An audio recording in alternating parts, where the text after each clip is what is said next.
film and TV world, starting from the medicine god. Hey! Look who's back for more adventures. We love having you here to continue this story that keeps us all awake. Important note, all of this is pure fiction. So don't try any techniques you hear here in real life, your neighbor might call the cops. This amazing novel and all its rights belong to the original author. We're just the ones giving it voice and drama. Are you enjoying the show? Prove it by subscribing to our YouTube channel and leaving that like that motivates us so much.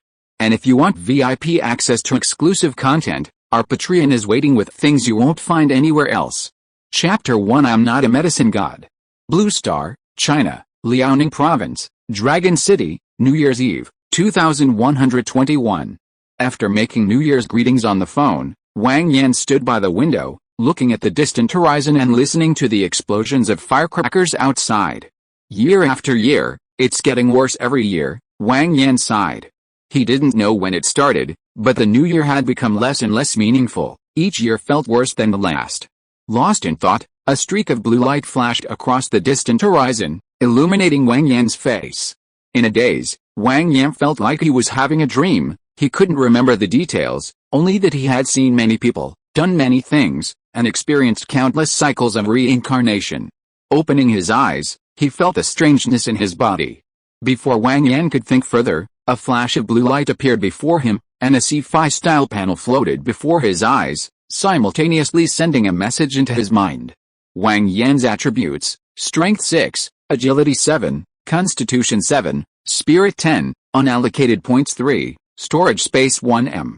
The message explained that this was a wish-granting system, helping characters in the movie world fulfill their wishes. After fulfilling the wisher's wish, the system would give some rewards. The storage space was also explained. Only items rewarded by the system could travel between the two worlds within the space.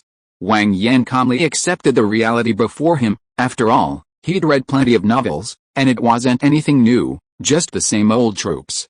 28-year-old Wang Yan was an only child, an ordinary-looking man. Both his parents were alive, and he had a happy life.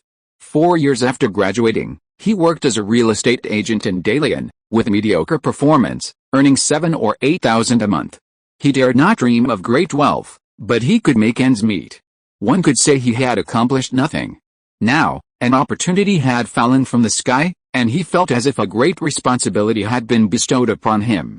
As for any dark thoughts or anything like that, Wang Yan didn't even consider them. Even if there was a conspiracy, what could he do about it? He lit a cigarette. Hiss. Huff. He took a deep drag, calming himself down. At this moment, a stat allocation prompt appeared on the panel. Wang Yan unhesitatingly chose Spirit. Mainly, a higher spirit, while not increasing IQ, would result in a clearer mind, sharper logic, and a significant boost to memory and analytical abilities. Strength and agility can be improved through physique, and physique can be trained. Controlling the stat allocation on the panel, his spirit increased from 10 to 13. Instantly, he felt an energy working deep within his soul. Feeling the coolness in his mind and the resurfacing of some forgotten memories, Wang Yan felt a surge of euphoria. This feeling is fucking amazing. Wang Yan exclaimed with a lewd expression. How to describe this feeling? Like the sublime feeling of a sudden shiver? Or the sage-like state after a cigarette? It's hard to describe, experience it for yourself. After the pleasure, Wang Yan tested the system space, taking things in and out, just like in the novels. It was incredibly magical. At this moment, a message popped up on the panel. Wang Jia from Dying to Survive makes a wish, that Lu Xiaoyi won't commit suicide because of poverty, and that his child will be safe and healthy. Cheng Yuang, the owner of an Indian aphrodisiac shop, was living a miserable life. His shop had no business, his elderly father was critically ill, and he couldn't raise the money for surgery. His ex-wife got pregnant with a rich man's child and wanted to take away custody of his son. One day, the arrival of an uninvited guest, Lu Xiaoyi, led him to start a new business, buying medicine from India as a personal shopper. Although fraught with difficulties, he discovered a business opportunity on this medicine buying route and became the exclusive distributor of Indian generic drugs for treating chronic myeloid leukemia. While making money, he also met several patients and their families, and the group started a business together. Profits multiplied, but danger lurked beneath the surface. Cheng Yuang's former brother-in-law was ordered to investigate the source of the generic drugs, and counterfeit drug dealer Zhang Chenglin and Yi, a legitimate Swiss pharmaceutical representative, were eyeing him covetously. The business gradually turned into a tug-of-war for redemption. Wang Yan turned on his computer, looked at the plot summary, and subscribed to a membership to watch the film. He then researched and planned his actions. He glanced at the time. It was already 5 o'clock. Lying in bed, he opened the system panel and selected Go. A flash of blue light, and Wang Yan disappeared from the bed. Wang Yan stood outside the Shanghai railway station, looking at his surroundings and listening to the noisy sounds around him. He found it all quite strange. In reality, Wang Yan had never been to Shanghai. One second he was back in his hometown in northeast China, and the next he was standing in the Shanghai railway station of more than 10 years ago. This feeling was truly exhilarating. He reviewed the information transmitted to his mind by the system. The system had assigned him the identity of Wang Jia's older brother, his own flesh and blood. Their parents had passed away a few years ago, and he had no wife, leaving only him and his sister. He had come to Shanghai because he heard that his sister, Wang Jia, had given birth, and that her husband had leukemia.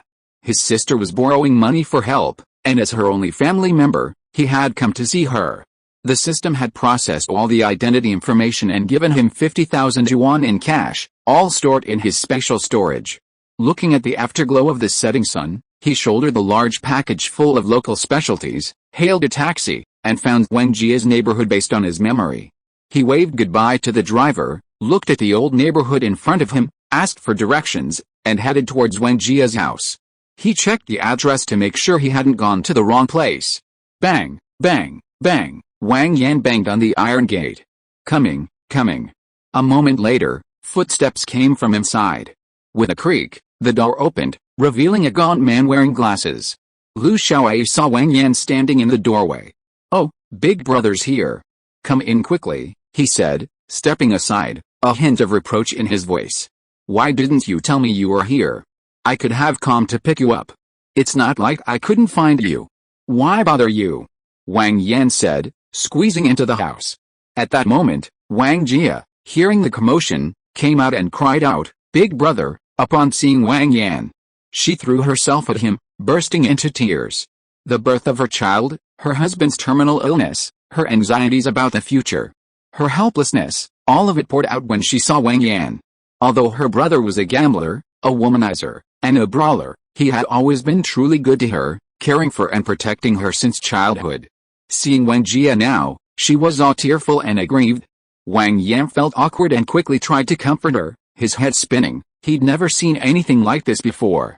Regarding Wang Jia, Wang Yan had memories implanted by the system, as if he had personally experienced them, but subjectively, he felt a certain aversion to her, and always felt somewhat unnatural in her presence. "Don't be so startled, I'm here now. Don't worry, it's nothing serious, don't frighten the child." He managed to calm Wang Jia down. Entering the house, he looked at the little one still in swaddling clothes and felt a surge of affection. This was the time when children were most adored. It wouldn't be the same when they grew up. Although he didn't have a wife in reality, it didn't diminish Wang Yan's fatherly heart. "Have you named her yet?" Wang Yan asked. "We named her Lu Ping." Wang Yan pondered. "Lu Ping, that's good." After playing with the child for a while, looking at little Lu Ping, who was now fast asleep, Wang Yan felt a surge of joy. Once seated in the living room, Wang Yan asked the young couple, "How's your illness?" "It's incurable. I can only manage with medication, but it's too expensive, 37,000 yuan a bottle, and one bottle lasts half a month. Even if we sold our old house, it would only last for 6 months. Sigh. Lu Xiaoyi sighed. Lu Xiaoyi's parents had passed away a few years ago, leaving behind a house. Before his illness, they were comfortably well off in Shanghai, with no worries about food or drink. "We can't afford it anymore. We can manage for a while longer, but I'm thinking of just giving up. I'm not going to get treatment. I don't want to be a burden on them. I'll leave this house to Wang Jia and the child, and then I'll fend for myself. I'm just sorry to them." Wang Jia silently wiped away her tears. Wang Yan angrily cursed, "You worthless bastards. What are you going to do with those orphans and widows? You're just spouting useless nonsense. It's 37,000 domestically, what about abroad? Let's find a way somewhere else. Can a living person just die from holding their pee? Abroad, the Indian medicine works and is cheap, only 2,000. I had someone test it, but it's unavailable domestically, Lu Xiaoyi replied. At this point, Lu Xiaoyi hadn't yet gone to find Cheng Yuang. Wang Yan forcefully said, "See, isn't there a way out? You're always threatening suicide." "Alright, I'll think of a way. Are there many people with your disease?" Wang Jia spoke up at this moment. "Brother, you're not thinking of smuggling, are you? Don't do anything stupid, that's illegal." Wang Jia knew her brother quite well. He'd been constantly causing trouble since childhood, and he was also very bold. Wang Jia was afraid that her brother would get into trouble again. "That's right, brother, you can't do illegal things, you'll be in prison if you get caught," Lu Xiaoyi also advised from the side. Wang Jia had told him about his brother, and he'd listened with bated breath. To be honest, he was quite afraid of this brother-in-law. Of course, they didn't know that the person in front of them was a different person, not the reckless older brother they knew. Whether this older brother even existed in the story was another matter entirely. Wang Yan could only say the system was awesome. Come to think of it, now Wang Yan, and even the protagonists in the novels he read, all of them, after transmigrating, went from being nobody in real life to being incredibly powerful in various worlds. This included knowledge, perspective, experience, and overall outlook, things that couldn't be compensated for by precognition. Wang Yan could only say it was damn awesome. After all, he was also one of those nobodies, not an elite or a winner in real life. Who wouldn't want to turn their life around? Come on, you're about to die, what's the point of saying all that? What's wrong with wanting to live? Besides, you're my only sister, I can't just stand by and watch you and your child grow up alone. Alright, just leave it at that, focus on your postpartum recovery, don't worry unnecessarily. Wang Yan made the final decision. How much money do you have? I have 50,000 here. Wang Yan asked, knowing that more money would make things easier. Wang Jia said, we have less than 60,000. She was the head of the household. Okay, give me 50,000 tomorrow, I'll go. Seeing that they didn't speak, she said, alright, stop thinking about it, let's get something to eat, we haven't eaten yet. Afterwards, they ate and drank some wine, and then carefully inquired about the situation from Lu Xiaoyi. It was then that Wang Yan learned that Lu Xiaoyi had already started looking for people who could smuggle goods, and had already found Cheng Yuang's neighbor, Zhang Jun, who ran a hotel. Through some guidance, they also learned about Liu Sihu. After eating and drinking, because the place was small, Wang Yan fell asleep on the sofa. Wang Yan fell asleep, but the young couple couldn't sleep at all. Watching their sleeping child, they whispered to each other, neither sleeping a wink all night. The next day, Wang Yan was woken by the child's crying. He wasn't feeling well, having slept on the sofa all night. That's quite a loud cry, Wang Yan said helplessly, his sweet dreams shattered. After breakfast, Wang Jia and Lu Xiaoyi handed Wang Yan the 50,000 yuan they had withdrawn that morning. The couple looked worried. Brother, be careful. India is not like China, Wang Jia said anxiously. Alright, don't worry about it. I'll be back in 3 to 5 days, Wang Yan waved and left. He found an internet cafe and, looking at the dozen or so large CRT monitors in the small room, couldn't help but marvel at the rapid pace of technological advancement. In just over 10 years, the speed of technological iteration was unimaginable. In reality, these things would be better off than a kitchen knife, long ago thrown in the trash. Wang Yan searched online for information about Lenin in India. Although information is abundant now, it's still far behind what it will be like in 10 years. Just consider this, at this time, there were only about 40 million internet users in China. In 20 years, that's a billion, a huge gap. Wang Yan came to the internet cafe mainly to confirm whether the information he found in reality matched the information in the movie world. After all, these are two different worlds, and the information might differ. After confirming the information, he bought a machete and a dagger and stored them in his special storage for self-defense. With his identity information system fully set up, Wang Yan bought a plane ticket to India and set off. Chapter 2 Buying Medicine Liu Sihu.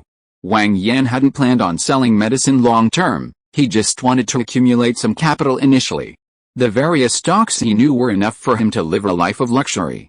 Zhang Chenglin sold fake medicine for years without any problems, but once he started selling real medicine, he was quickly apprehended. No need to even think about it, right? Wang Jia's wish, in essence, was simply money. There's only one disease in the world, and that's poverty. This statement isn't just Wang Yan's opinion, I think most people would agree. With his foresight, Wang Yan had many ways to make money. There was no need to take such a huge risk. He wasn't going to travel through time to spend his time in prison. The plane landed, and Wang Yan found himself in India. It was his first time abroad, and he looked around, finding everything fascinating. Carrying his bag, he found a driver at the exit who spoke Chinese, negotiated a price, and gave him an address. Looking at the chaotic environment, Wang Yan declared that he still loved his magnificent country. To be honest, Wang Yan was quite worried about being robbed along the way. After all, India is quite chaotic. Unexpectedly, the journey was safe and smooth. With a driver and translator, Wang Yan explained his purpose and met the owner of Natto Pharmaceuticals. After a brief conversation, he smoothly purchased 160 bottles, selling out in a month just like in the movies, securing exclusive distribution rights. He had the driver and translator take him to a location near the airport, left his contact information, and waved goodbye. He found a hotel nearby, stored the box containing Gleevec in his special storage, slept for one night, and returned to China the next day. At Liu Xiaoyi's home, Wang Jia and his wife were overjoyed to see Wang Yan return. They busied themselves preparing a feast, and after a hearty meal, Wang Jia and his wife looked at the Gleevec in front of them, their hands trembling, their hearts pounding. Wang Yan understood, it was something called hope. "I'll leave you 6 bottles, I'll sell the rest. You two shouldn't get involved," Wang Yan said. "Xiaoyi, you stay home and take care of them. Take good care of the child, don't worry. I'm leaving now, I'll come back later." Wang Yan didn't want them involved, their involvement would only make things worse. After leaving Liu Xiaoyi's house, Wang Yan considered his options and decided to go find Liu Sihu, whose address Liu Xiaoyi had given him earlier. In the movie, Liu Sihu was a talent who controlled the sales channels. To be honest, not just anyone could establish prestige among so many patients and gather a group of people. It was really difficult for ordinary people. It was still early, so Wang Yan strolled leisurely through the streets of Shanghai, slowly arriving at the nightclub where Liu Sihu worked. He found a seat and ordered a beer. Watching Liu Sihu dancing provocatively on stage, Wang Yan felt a mix of emotions. He couldn't quite describe his feelings for Liu Sihu. Her daughter had a terminal illness, her husband had run away, that was the situation. She had to fend for herself, and there was nothing wrong with that. After Liu Sihu finished performing, Wang Yan went to find her. "Hello, Wang Yan," Wang Yan introduced himself, extending his hand. "Hello, Liu Sihu." Liu Sihu shook hands with Wang Yan and then asked, "What's up?" Wang Yan smiled and said, "Do you know Liu Xiaoyi? He's in the same situation as your daughter. I'm his brother-in-law. I'd like to discuss some business with you." Liu Sihu thought for a while before suddenly realizing, "What kind of business do you want to discuss?" Wang Yan looked around and said, "Let's talk somewhere else. It's not convenient here. Change your clothes, go out for a meal, and we can talk while we eat." Liu Sihu changed her clothes, and the two found a restaurant nearby and ordered a few dishes. Wang Yan raised his glass and invited Liu Sihu to drink a glass of wine. "I got some Gleevec from India. The effects are the same as the Novartis brand sold in China," Wang Yan said after taking a bite of food. "Liu Xiaoyi told me that you have a wide network of connections among those patients, and he's looking for you to cooperate on something." Liu Sihu listened quietly and asked, "How does the cooperation work?" 5,000 a bottle, I'll give you 300 for every bottle sold, and I'll also give you the medication you're using for free," Wang Yan replied. "Of course, I think you understand. After all, it's illegal, and the risks are considerable. It can't last too long. But your medicine is guaranteed, you can rest assured about that." He took a bottle of medicine from his special storage and placed it on the table. "Take this bottle first. If you're still worried, you can have it tested. What do you think?" Liu Sihu raised a glass of wine. "Give me a few days. I'll have it tested.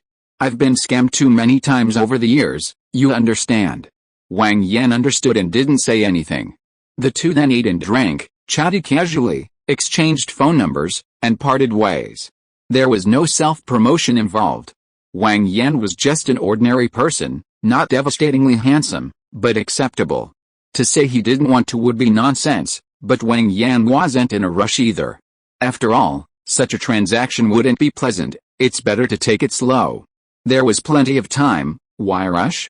He found a random hotel to stay in for the time being.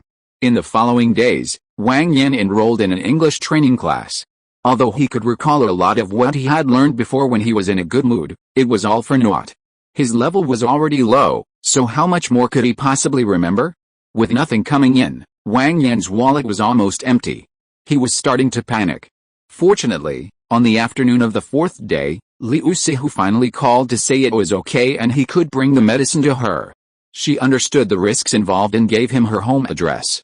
Liu Sihu's call was perfectly timed. Wang Yan took the box containing the Gleevec from his special storage, checked out of the hotel, and took a taxi to Liu Sihu's house. Regardless of whether there was any misunderstanding, Wang Yan had no intention of returning. Arriving at Liu Sihu's place, Wang Yan looked at the dilapidated apartment building and thought, anything is better than being sick, anything is better than being penniless. He went upstairs, and Liu Sihu opened the door and let him in. Inside, Wang Yan was stunned to see a little girl staring blankly at him. He then greeted the little girl with a smile. Hello, what's your name? The little girl just looked at Wang Yan without saying a word. At this moment, Liu Sihu stepped forward, hugged the little girl, and said to Wang Yan, the child is a little shy, quickly say hello to your uncle. What's your name? The little girl whispered, hello, uncle. My name is Liu Xianshan. Wang Yan laughed heartily. Hello, my name is Wang Yan, just call me Uncle Wang. Ha ha ha. Perhaps infected by the laughter, Liu Xianshan raised her voice a little louder and sweetly called out Uncle Wang. Wang Yan was very happy, smiling as he pinched Liu Xianshan's little face, thinking to himself, this little girl is more lovable than the little boy. Have a seat for a while. Liu Sihu led Liu Xianshan into the house. Wang Yan sat on the sofa and looked around. Old residential buildings are generally not very large, and Liu Sihu rented a 2-bedroom apartment. The room was not big, but perhaps because of her daughter, it was decorated quite warmly. Liu Sihu came out and sat down in front of Wang Yan. I had someone check your medicine. There's nothing wrong with it. How much do you have? Nodding, Wang Yan opened the box he had brought and placed it in front of them. Looking at the box full of Gleevec, Liu Sihu's reaction wasn't much better than that of Wang Jilu and his wife. This is 153 bottles, she said, taking out 3 bottles. These 3, including the one from before, will be for Xianshan to use first. You can sell the rest. Looking at the box of Gleevec in front of her, Liu Sihu thought of the hardships she had endured over the years, and tears welled up in her eyes. Her daughter had a terminal illness, and her husband had abandoned them, running away. Her hardships were unimaginable, otherwise, she wouldn't have resorted to dancing and escorting in nightclubs. The movie didn't have a happy ending for Liu Sihu, and Wang Yan figured the ending probably wasn't so good. Seeing the beautiful woman crying endlessly, Wang Yan couldn't just stand there and watch. At this moment, Liu Sihu was vulnerable. Sitting down next to her, Wang Yan embraced her, offering silent comfort. After a while, Liu Sihu had almost finished crying and got up from Wang Yan's arms. Looking at Wang Yan, she found his ordinary face exceptionally charming, and smiled shyly at him. It's okay, don't be embarrassed, I understand. Wang Yan continued, by the way, after all this time, you should have some understanding of those patients. Try to sell to reliable people, don't sell to those who might cause trouble. It's better to avoid trouble, of course, I know it's impossible to completely avoid it, but I'll try my best. Liu Sihu nodded, okay, I understand. She looked up at the clock on the wall and said to Wang Yan, it's getting late, you haven't eaten yet, have you? Seeing Wang Yan nod, she said, then I'll make some dishes, and we'll have a drink. Wait a moment, okay? Liu Sihu got up to prepare dinner. Wang Yan didn't feel like standing there, so he went to Liu Xianshan's room and saw her sitting obediently on the bed watching TV. Seeing Wang Yan come in, Liu Xianshan called out, Uncle Wang. Wang Yan smiled and nodded, the little girl was so sensible, it was heartbreaking. Sitting down next to Liu Xianshan, Wang Yan asked, Xianshan, how old are you this year? Liu Xianshan replied in a childish voice, 5 years old. Do you go to kindergarten? Wang Yan asked with a smile. Liu Xianshan shook her head, no. There was a hint of disappointment in her voice. Wang Yan nodded to indicate that he understood, not wanting to rub salt into the child's wound. How could such a young child not want to play with other children? Afterwards, Wang Yan watched TV with Liu Xianshan. Perhaps sensing Wang Yan's kindness. Or perhaps because she didn't usually have the opportunity to chat with others, Liu Xianchen happily chatted with Wang Yan about random things. Not long after, Liu Sihu invited the two of them to dinner.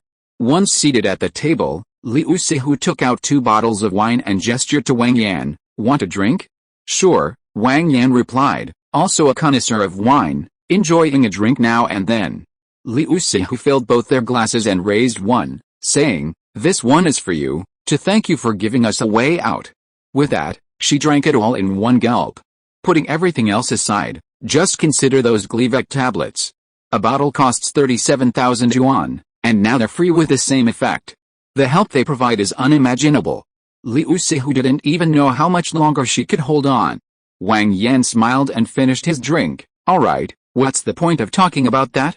The better days are yet to come. Let's eat."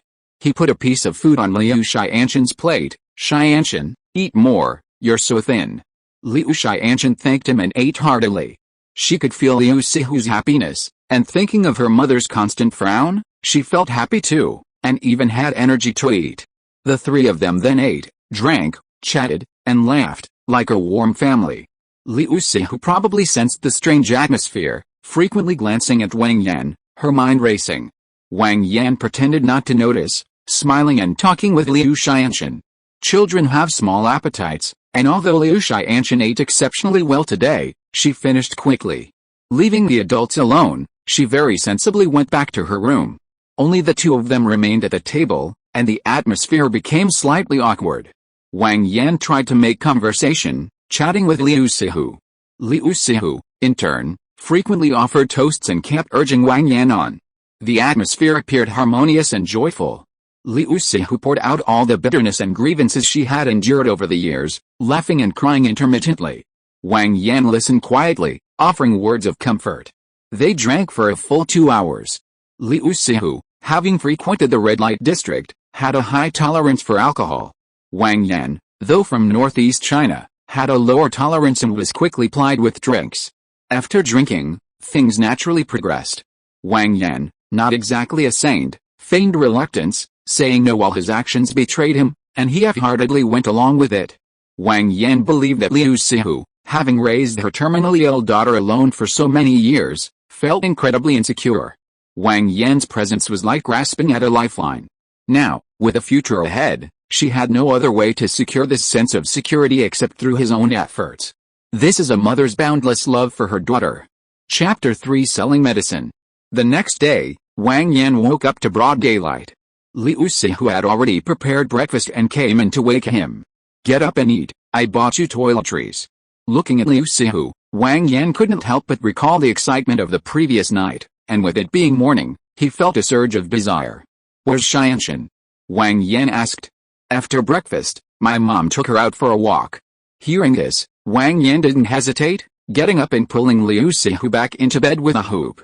He mainly needed to catch up on his drinks from the previous night.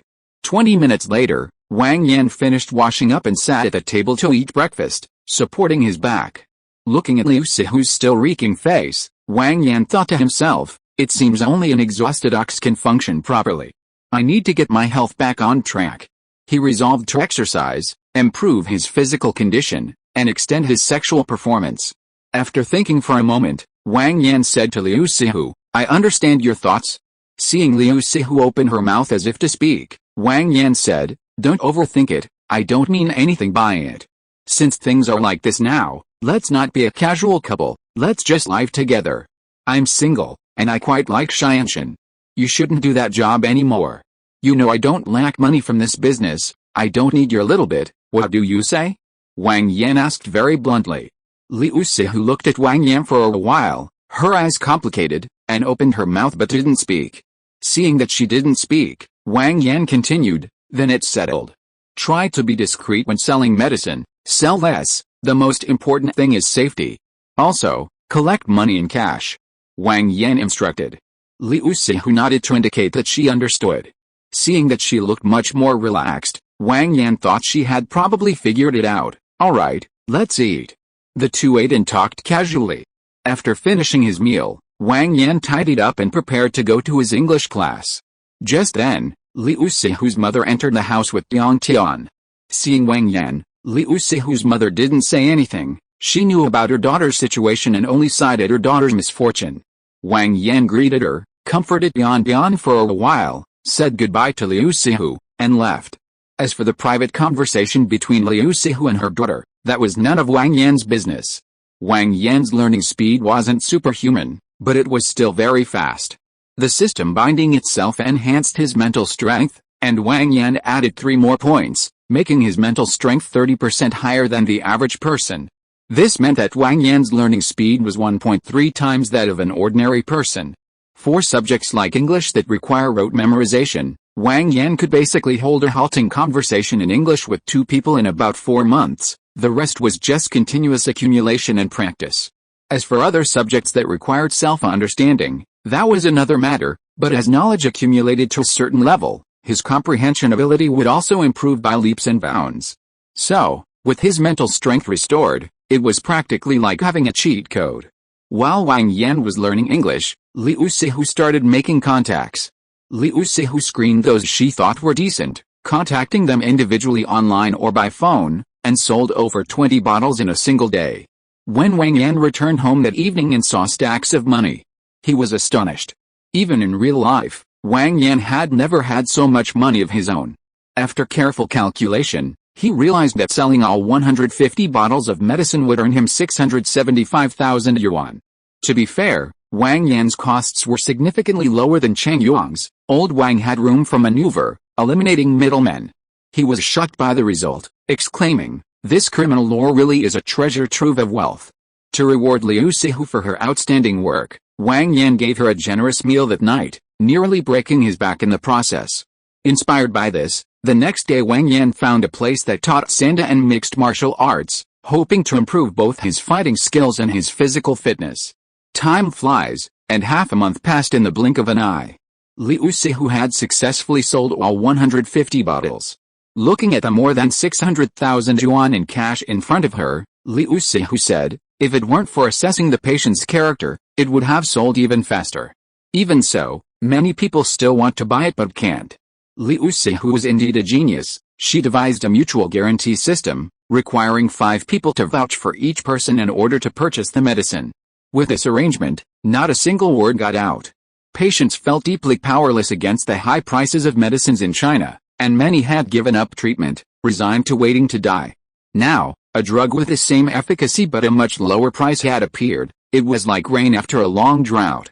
Of course, they would keep it tightly under wraps. If word got out, everyone would just wait to die. Wang Yan understood that this method was feasible in the short term, but unlikely in the long term. Everyone is human. How could everything be foolproof? However, it would be enough in the short term. In a month or 2, Wang Yan would hand it over to someone else. Take this money first. Find a good school for Tian Tian. This can't go on like this. She's too isolated. Wang Yan handed Liu Sihu 10 stacks of money. Seeing that Wang Yan was thinking of her daughter as soon as he earned money, Liu Sihu was deeply moved. That evening, she specially prepared some treats for old Wang. He had planned to get up early the next day. He had maintained a good posture for the past 2 weeks, and the fatigue period was basically over. However, the enemy's firepower was too strong, and he had another day of back pain. Go and look at schools for Tianbian today. Consider everything carefully. After all, Tianbian's situation is special, Wang Yan instructed. I'm going to India and getting some more medicine. After leaving Liu Sihu's house, Wang Yan first went to the home of Wang Jia and Lu Xiaoyi, saw the child for a while, chatted for a bit, left 100,000 yuan for Wang Jia to buy some supplements, gave some instructions, and then went to the airport to buy a ticket for a direct flight to India. After some time, he arrived in India, called the driver from last time to act as a translator, and headed straight to the pharmaceutical company. After catching up with the shop owner and exchanging a few casual words, Wang Yan, despite a slight improvement in his English over the past 2 weeks, still couldn't understand a word the other person was saying. Once the conversation was over, Wang Yan explained the purpose of his trip. The shop owner was delighted to hear that Wang Yan had sold out the medicine in just 2 weeks. Where there's a market, there's money. He happily signed a contract with Wang Yan and promised to keep it confidential. Of course, making money was a guarantee of confidentiality. Wang Yan then bought several hundred more bottles and requested that the packaging be removed. This wasn't difficult, and the quantity wasn't large, so the Indian shop owner agreed without hesitation. Amidst the Indian shop owner's enthusiastic laughter, Wang Yan said goodbye and, as usual, took a taxi to the hotel near the airport. The next day, he stored the medicine in his special storage and boarded a plane back to Shanghai. Back in Shanghai, he had almost finished contacting Liu Sihu over the past 2 days, and Wang Yan gave her the medicine and immediately distributed some. That evening, the three of them ate together. It was Liu Xianshan's first day of school, and she was probably having a blast, very happy. They chatted and laughed during the meal, noticeably more cheerful, which put Wang Yan and his wife at ease. Over the next 2 months, Wang Yan made several more trips to India. The patient group organized by Liu Sihu was kept within a limited scope, maintaining a very high level of secrecy. Any larger, and Wang Yan wouldn't have enough space. He didn't want to expand too much. Now, looking at the millions of yuan in cash at home, Wang Yan felt nothing. During this time, Wang Yan opened a stock account, depositing only 100,000 yuan, not daring to deposit more. His money was currently considered dirty money, so he had to accumulate it little by little. Based on the information he remembered, he had earned 50,000 yuan. Wang Yan was very content. He knew nothing about stocks, but he was learning while trading, and with his foresight, success was just around the corner. Wang Yan opened a clothing factory called Shanghai Xianhu, Xianhu being a homophone of Liu Xianshan's Yan and Liu Sihu's Wei, which was managed by Liu Sihu. He also started a logistics company called Xiao, which he brought in his brother-in-law, Liu Xiaowei, to manage. Both companies primarily hired family members of patients. The men worked in logistics, and the women in the clothing factory. Out of a desire to lend a hand, the salaries offered weren't low. Both companies were startups, small in scale, and the money from selling medicine was enough to cover their small-scale operations. It also made it convenient for Wang Yan to use that money, killing several birds with one stone. Of course, Wang Yan didn't neglect his studies and physical training. More than 2 months had passed. He'd been in this world for almost 4 months, and his progress was obvious. System panel displayed Wang Yan's attributes: Strength 7, Agility 7, Constitution 8, Spirit 13, Unallocated points 0, Storage space 1 meter, Skills, English LV1, Combat LV0, omitting a bunch of level 0 skills. During this time, through training, Wang Yan's height increased from 183 centimeters and weight from 140 kilograms to 145 kilograms. His constitution and strength each increased slightly. After all, Wang Yan's physical condition wasn't very good before, and it still isn't. In fact, Wang Yan hadn't spent a lot of time training. If he had devoted himself entirely to it and trained like crazy, his constitution would probably have increased even more during this period. Another thing is that when Wang Yan started learning English, a skill list appeared on the panel, listing countless skills, big and small. Currently, the only way Wang Yan knows to improve his skills is through learning and practice. For example, with English, after more than 3 months of study, he's gotten a hang of it and can now have a few halting conversations. Its appearance seems more like an affirmation of Wang Yan's wasted 20-odd years of life, telling him, "You're nothing special, but you have some skills." What Wang Yan can't accept is that the system's rating for his sales skills, his livelihood, is 0, meaning he hasn't even gotten started. This is a complete rejection of Wang Yan. He knows many colleagues in his company who go without pay for a month or even several months. Wang Yan is managing to make ends meet, and he thinks this is another message the system is trying to tell him: "You've got some incredible luck." Damn system, just say what you mean. Why the hell are you beating around the bush? Wang Yan is speechless at the system's actions. In general, Wang Yan had a very fulfilling time during this period.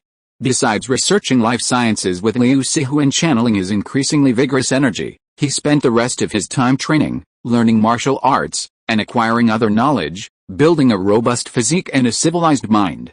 He also occasionally handled some company matters. Wang Yan knew his own situation well. The countless zeros in his skill list constantly reminded him that he couldn't stop learning, he had to keep striving. Wang Yan's business started at the end of July, and now it was almost mid-November. That day, while training at the martial arts gym, Wang Yan received a call from his boss in India, saying that a Chinese man named Cheng Yong had come to buy Gleevec. After hanging up, Wang Yan thought to himself that this Indian was quite meticulous. Sure enough, what's meant to come will come, and what's meant to leave can't be kept. Because of Wang Yan's arrival, Lu Xiaoyi didn't go to Chengyuang. But if Zhang the butcher wasn't there, there was Li the butcher.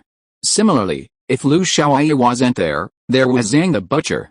After thinking for a while, Wang Yan decided to give the agency rights to Chengyuang. In all this time, Wang Yan had sold quite a few. Novartis in Switzerland should already be aware of the recent decline in drug sales. Anyone with half a brain would know something's wrong. It's only because Liu Sihu is truly capable that she hasn't been exposed for so long, but it's unlikely she can hide it for much longer. Originally, Wang Yan didn't intend to push Chengyuang to the forefront, but since Chengyuang has stepped forward, let's just go with the flow. Chapter 4. You are saving lives. Chengyuang felt utterly helpless. His wife was divorcing him, fighting for child custody, his father was seriously ill and bedridden, and his shop had been locked up by the landlord. The burdens of life were suffocating him. He had finally managed to find out about Gleevec in India, and hearing about the huge price difference between domestic and international markets, he decided to take the risk. But when he arrived, he was told that it was being sold domestically, shattering Chengyuang's hopes. In his aphrodisiac shop, Chengyuang erupted in a helpless rage, venting his unspeakable bitterness and grievances with a series of clanging sounds. It was all for naught, otherwise, he wouldn't have ended up with his wife driven away and his child on the verge of being taken away. Of course, the divorce wasn't solely due to the wife's beatings, there were definitely multiple reasons. The sun was setting, and darkness was approaching. Wang Yan stood at the door, listening to the clanging sounds inside, and couldn't help but shake his head. He couldn't say anything about Chengyuang either. In the movie, Chengyuang sold the distribution channels to the notorious swindler Zhang Changlin and used the money he earned from selling Gleevec to open a clothing factory. At that time, his life could be described as quite happy. His child was with him, his father received medical treatment, and his life was no longer the mess it once was. Wasn't that his initial goal? After learning of Lu Xiaoyi's death, his inner struggle is unimaginable. He blamed himself for Lu Xiaoyi's death, and afterwards, he gave up everything he had gained and returned to selling drugs. Was this more like a form of self-redemption, or a fight against the injustice of fate? Of course, Wang Yan was still thinking that illegal activities must be punished, and there was no point in futile efforts. Without further thought, he crawled through the broken glass Chengyuang had smashed. Chengyuang was attracted by Wang Yan's movements.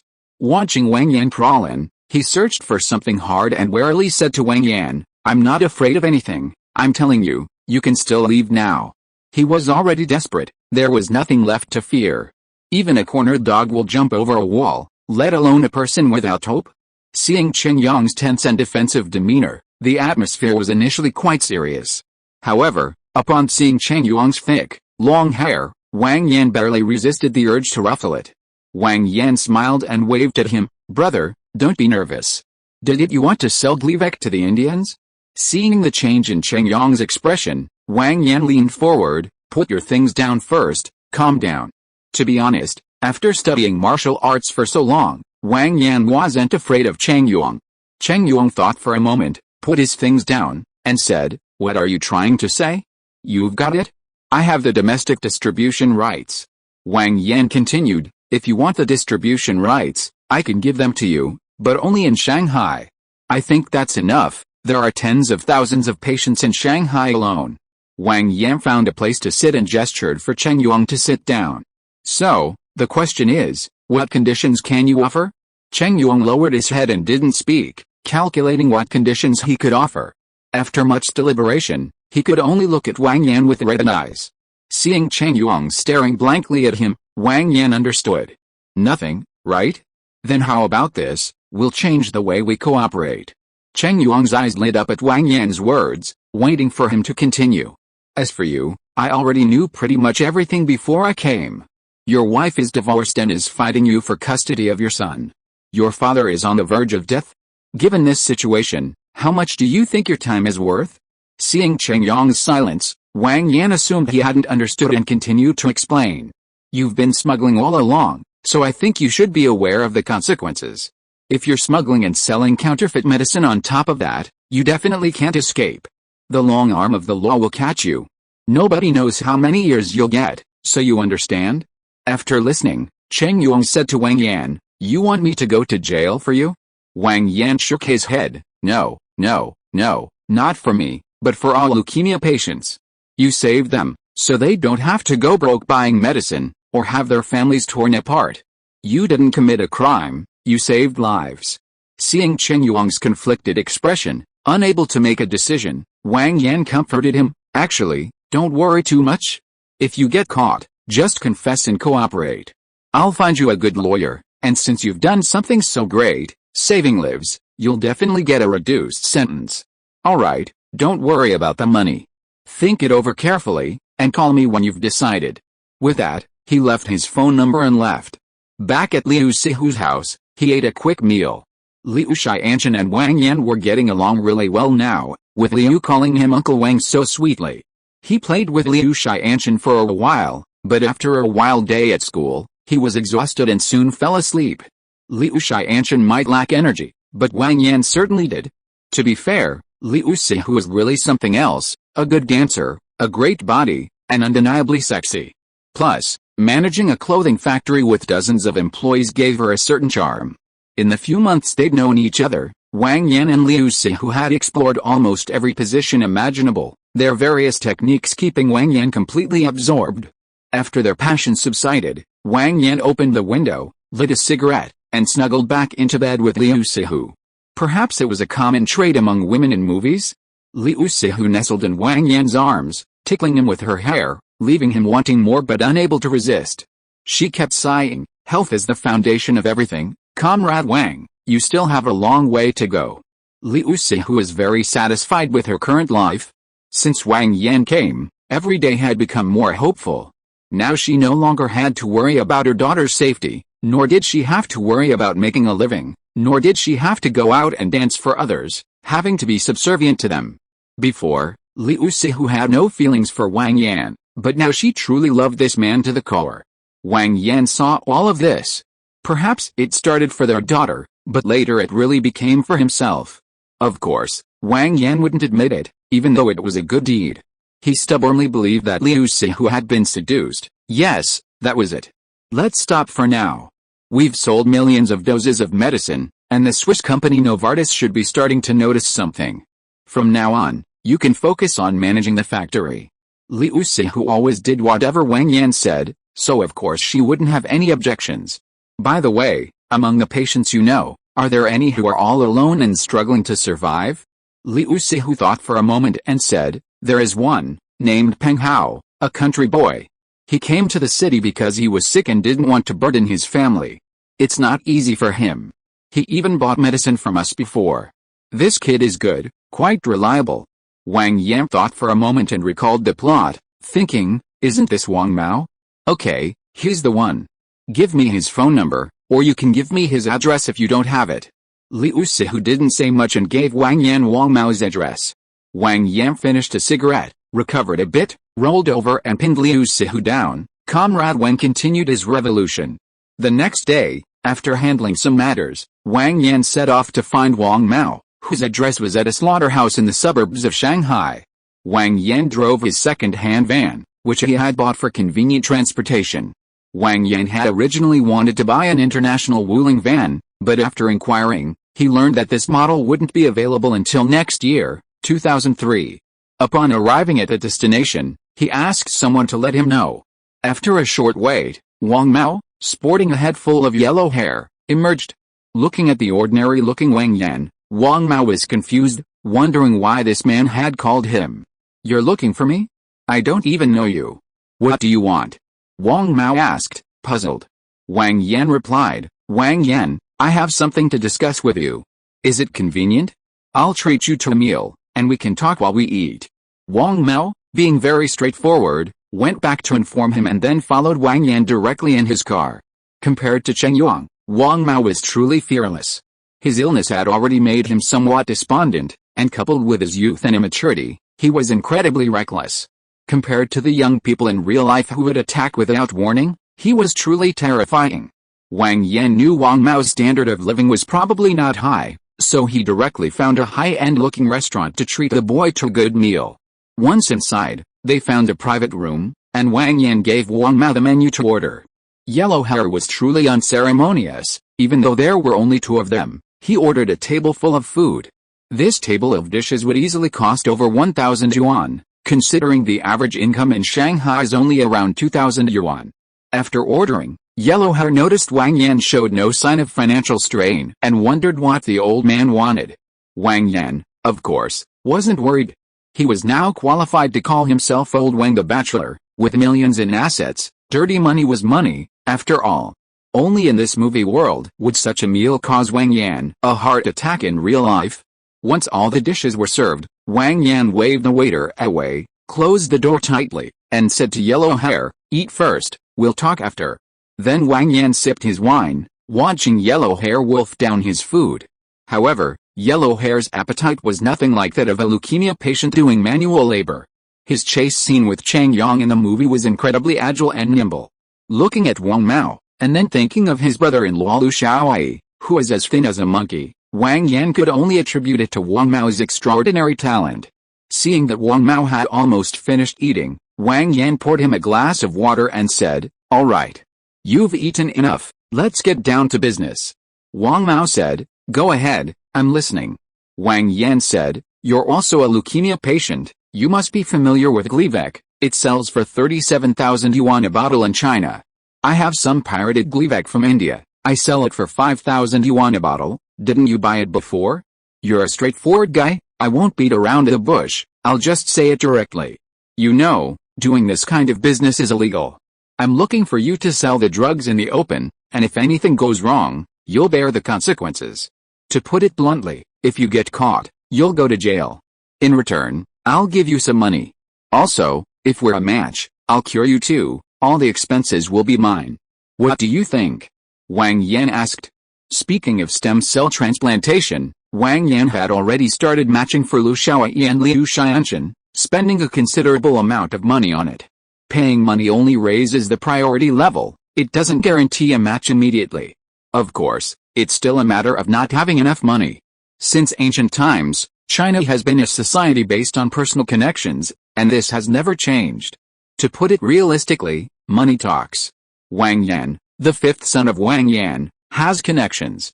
The blonde-haired man thought for a moment, then, like in the movies, said, "You're doing this for the money." Wang Yan was taken aback by this nonsensical answer. "I don't deny it, but you should say that to the people at Nova Corporation. Brother, think about it. It costs 37,000 in China, many people can't afford it. I sell it for 5,000, many people can afford it. I feel I've saved quite a few people, shouldn't I make some money?" The blonde-haired man was a bit reckless, but not stupid. After thinking it over, he stopped arguing. After thinking for a moment, Wang Mao said, "Let's do it." He had no worries, having hope of a cure was the best thing that could happen. Seeing his expected agreement, Wang Yan smiled. "All right, it's settled then. Take this money and buy a cell phone. This is my number, call me when you're done. You can use the rest for now." With that, Wang Yan handed Wang Mao a wad of cash. "That's settled then. Let's call you back." Wang Yan stood up and said. Reaching the door, Wang Yan remembered something and turned back to give him several more wads of cash. "Haven't been home in a long time, have you? Take this money and go home and visit. Take your family to the hospital for a checkup to see if you're a match. Oh, and shave my head. What do I look like? It'll be so unsightly on TV." Having said that, he shook his head and walked away, watching Wang Mao struggle to hold back his tears. Behind him, Wang Mao couldn't hold back any longer and burst into tears. Wang Yan wasn't a saint, nor did he have the power to save everyone. Going to jail was better than dying, right? It's a real shame that the blonde guy was hit by a car and died. If we can save him, we should. Chapter 5 Major Development. Time flew by, and 2 days passed in the blink of an eye. That day, Wang Yan was discussing the logistics company with Lu Xiaoyi when the phone rang. He answered casually. It was Chang Yong calling. "I need 300,000 yuan, right now," Chang Yong said bluntly. Wang Yan, being straightforward, simply said, "Wait for me at your shop," and hung up. Looks like he can't hold on any longer, Wang Yan thought. Afterward, Wang Yan bought a large bag at the supermarket, took out 300,000 yuan in cash from his special storage, something he always carried. He drove directly to Chang Yong's aphrodisiac shop. Entering the shop, Cheng Yuang was sprawled on the floor, one hand holding a cigarette, the other a bottle of alcohol, looking up at Wang Yan without saying a word. It was despair over life, something Wang Yan had never experienced and would never experience, but he understood. Wang Yan said nothing, and tossed the bag containing the 300,000 yuan in front of Cheng Yuang with a thud. 300,000 yuan in cash did have some weight, and Cheng Yuang perked up considerably. Wang Yan said, "This is definitely not enough. Consider it a deposit. The final amount depends on your final result. You understand what I mean?" Cheng Yuang said, "Understood. What do you need me to do?" "Don't rush. Settle things down. Contact me after you're settled." "All right, I'm leaving now. I'll wait for your call." After saying that, Wang Yan left Cheng Yuang's aphrodisiac shop. Another week passed, and both Cheng Yuang and Wang Mao finished dealing with their matters. They called Wang Yan at the same time. Wang Yan invited the two of them to a restaurant and began planning their actions. Sitting at the table, Wang Yan noticed that Wang Mao's hair had been cut short, giving him a buzz cut and making him look much more energetic. Wang Yan nodded in satisfaction. "Look how energetic you are. What was that before?" He then asked, "Have your family members been checked? Are any of them compatible?" "My brother is compatible with me." He agreed. Wang Mao nodded. Although several days had passed, he still couldn't help but be excited knowing that he was saved. "Okay, then wait a few months, and you can have the surgery directly." After saying that, fearing that Wang Mao would misunderstand, he explained again, "I'm not lying to you. You still need to get things going in the early stages, 2 or 3 months should be enough." He then looked at Cheng Yuang with concern and asked, "Is your father all right?" Cheng Yuang replied, "He had the surgery, and there's nothing serious. He just needs some rest and recuperation. After all, he's getting old and can't take too much stress. Don't send him to a nursing home anymore, they have so many elderly people to care for, they can't manage. How about hiring a caregiver? Do you still have money?" Wang Yan asked. "I still have quite a bit left," Cheng Yuang replied. "Okay, I won't say more. If you don't have money, just tell me." He then looked at Wang Mao. "You too." He paused, then continued, "That's enough of the small talk. Now let's talk about what you'll be doing next. It's simple. Lao Cheng, you have connections with those Indians, right? You'll be in charge of transporting and smuggling. Aheo, you'll be in charge of expanding your patient base and selling the medicine. Clear division of labor. Any questions?" Seeing the two shake their heads, he said, "Okay, then let's go over it in more detail." Wang Yan then explained everything to the two in detail.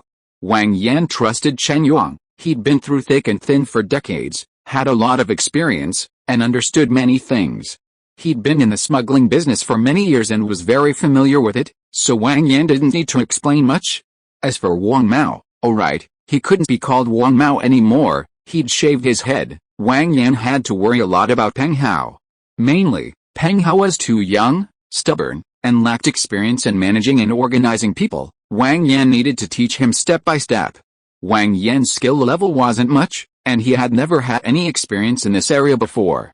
Thanks to the 4 months he'd been in the world, coupled with his increased mental energy, he'd made rapid progress. Teaching Wang Mao was more than enough, and he could also practice on the side. After a long explanation, Wang Yan finally got the two, especially Peng Hao, to know what to do. With some continued monitoring, there shouldn't be any major problems. That's all I have to say.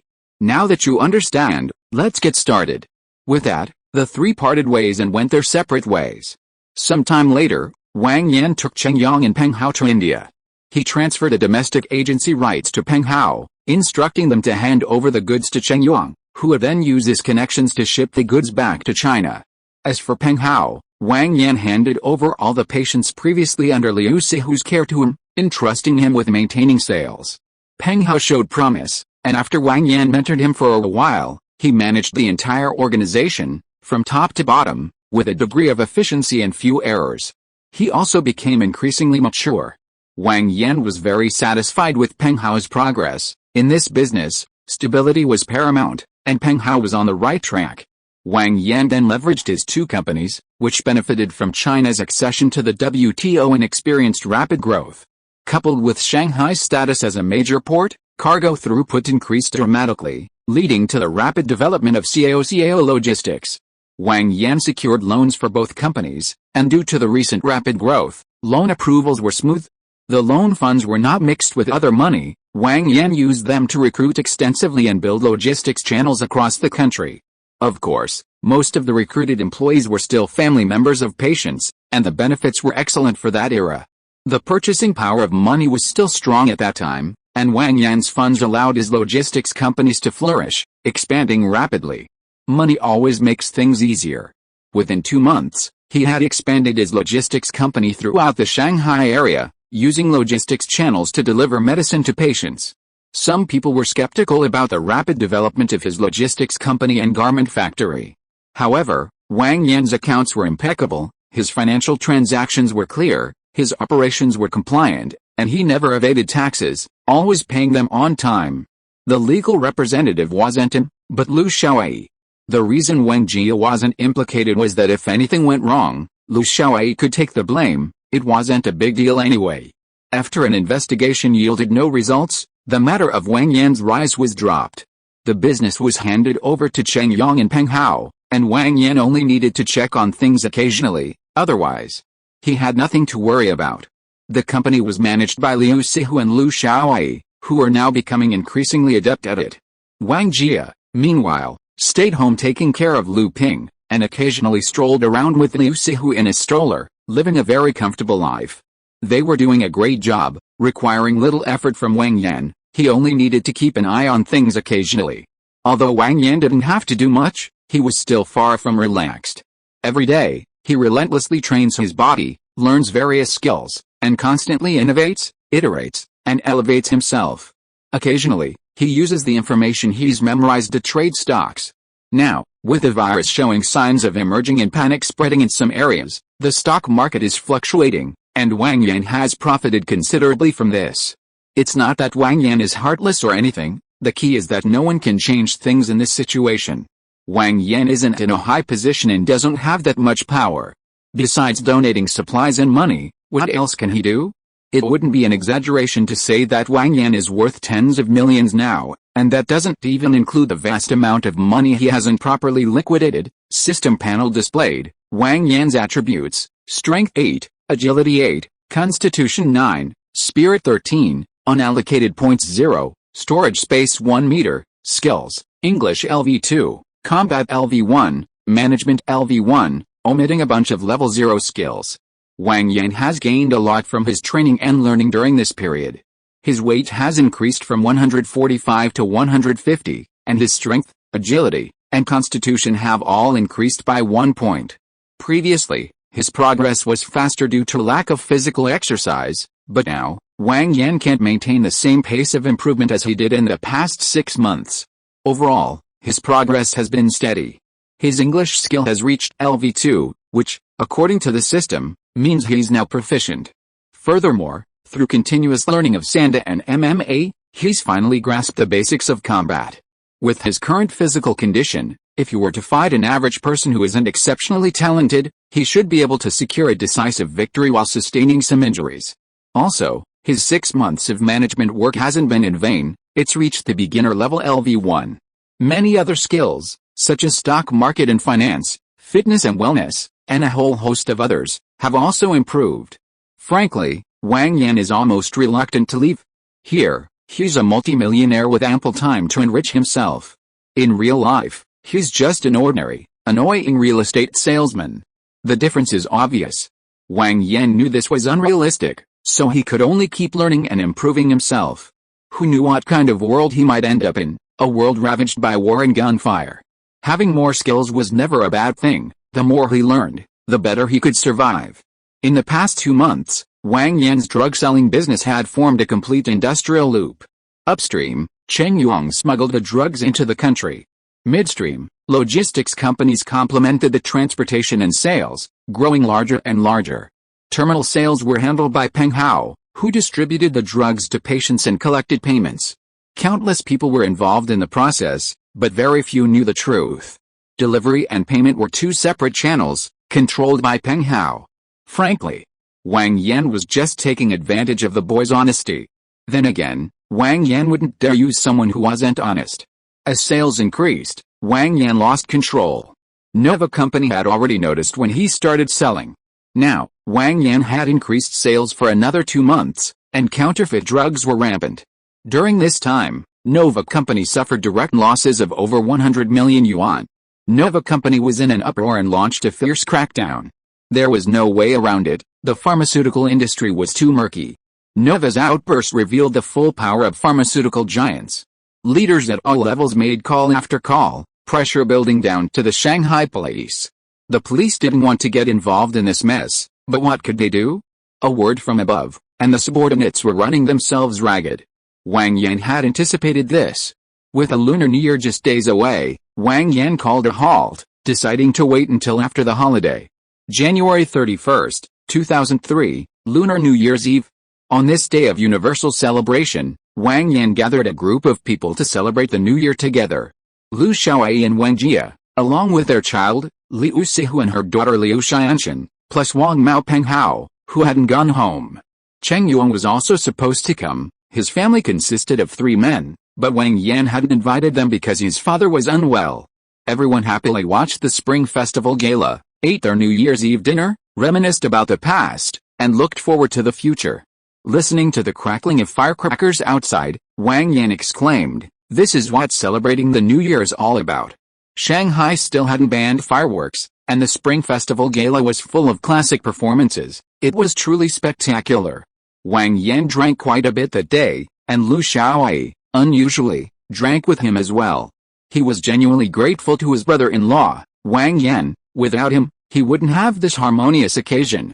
Peng Hao, needless to say, had already been promised surgery by Wang Yan after the New Year, and now he was financially secure, his future seemingly within reach. He was incredibly grateful to Wang Yan.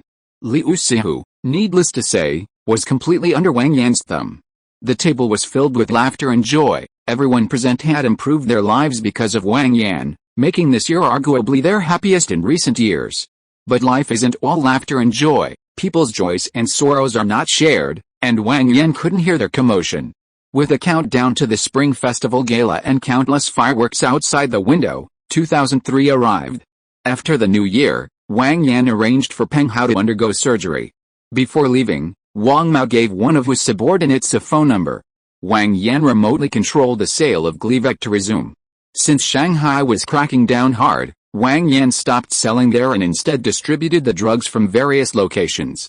Zhao Lizhong, the domestic head of Nova Company, was in a state of utter chaos.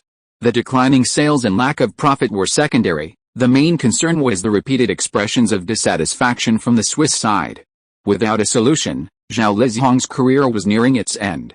Despite his frantic efforts, he had no choice but to repeatedly pressure the police, who in turn pressured the parent company to pressure the Indians. The Indians, however, were not easily intimidated. Everything was based on mutual benefit. Empty words couldn't scare them. They were relentless, using every opportunity to negotiate. The police were also in a difficult position. When they went out to investigate, the patients treated them like enemies.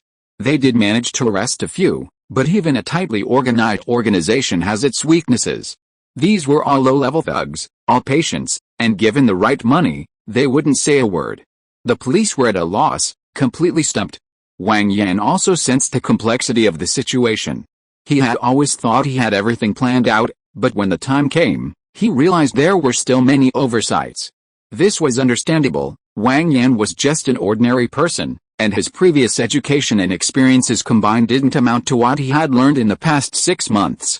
If it weren't for his foresight, Wang Yan would already be behind bars. While Wang Yan was pondering this, Peng Hao called, saying that someone named Zhang Chenglin had contacted him, wanting access to Gleevec. Peng Hao's surgery had been very successful, and he was currently in the hospital for observation and recovery. If there were no rejection symptoms, he would be discharged soon. Aside from directing his subordinates to sell the drugs, he had no other duties, just waiting to go to jail. In the past 6 months, Wang Yan had unknowingly become engrossed in it. Coupled with his continuous learning, he wasn't photographic, and some of the things he remembered when he arrived were almost forgotten. After Peng Hao mentioned it, Wang Yan suddenly remembered, how could I have forgotten him? He excitedly slapped his thigh. Zhang Chenglin is truly a professional. The police haven't even found Peng Hao yet, and he's already here. Wang Yan could only sigh at the importance of specialization. Wang Yan gave Wang Mao some instructions, telling him to deal with Zhang Changlin and negotiate terms first. Wang Mao wouldn't be discharged for a while, so it wasn't convenient for him to act now. They'd stall for time. Having made up his mind, Wang Yan simply disappeared.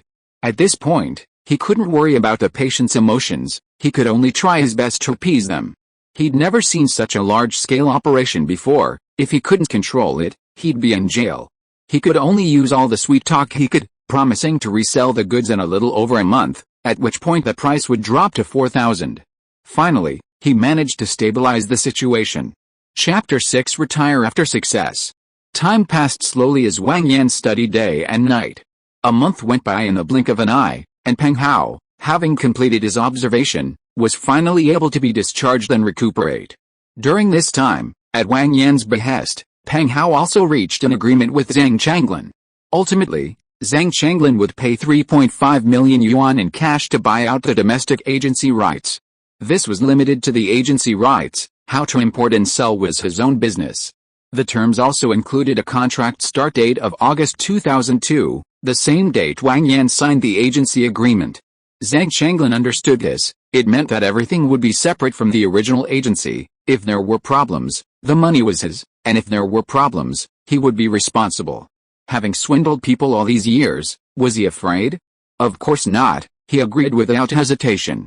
To be honest, Wang Yan was truly surprised that Zhang Changlin could come up with so much money. It was unimaginable how many people this old man had cheated over the years. He had truly committed countless evil deeds. In this way, Wang Yan's arrangement for him was a way of helping him retire, saving him from constantly running around and worrying about harming people. Now that Zhang Changlin is taking the blame, it's uncertain whether Cheng Yang and Peng Hao will go to jail. It all depends on how Wang Yan handles things. After being discharged from the hospital, Peng Hao arranged to go with Zhang Changlin to re-sign the contract with the Indian company.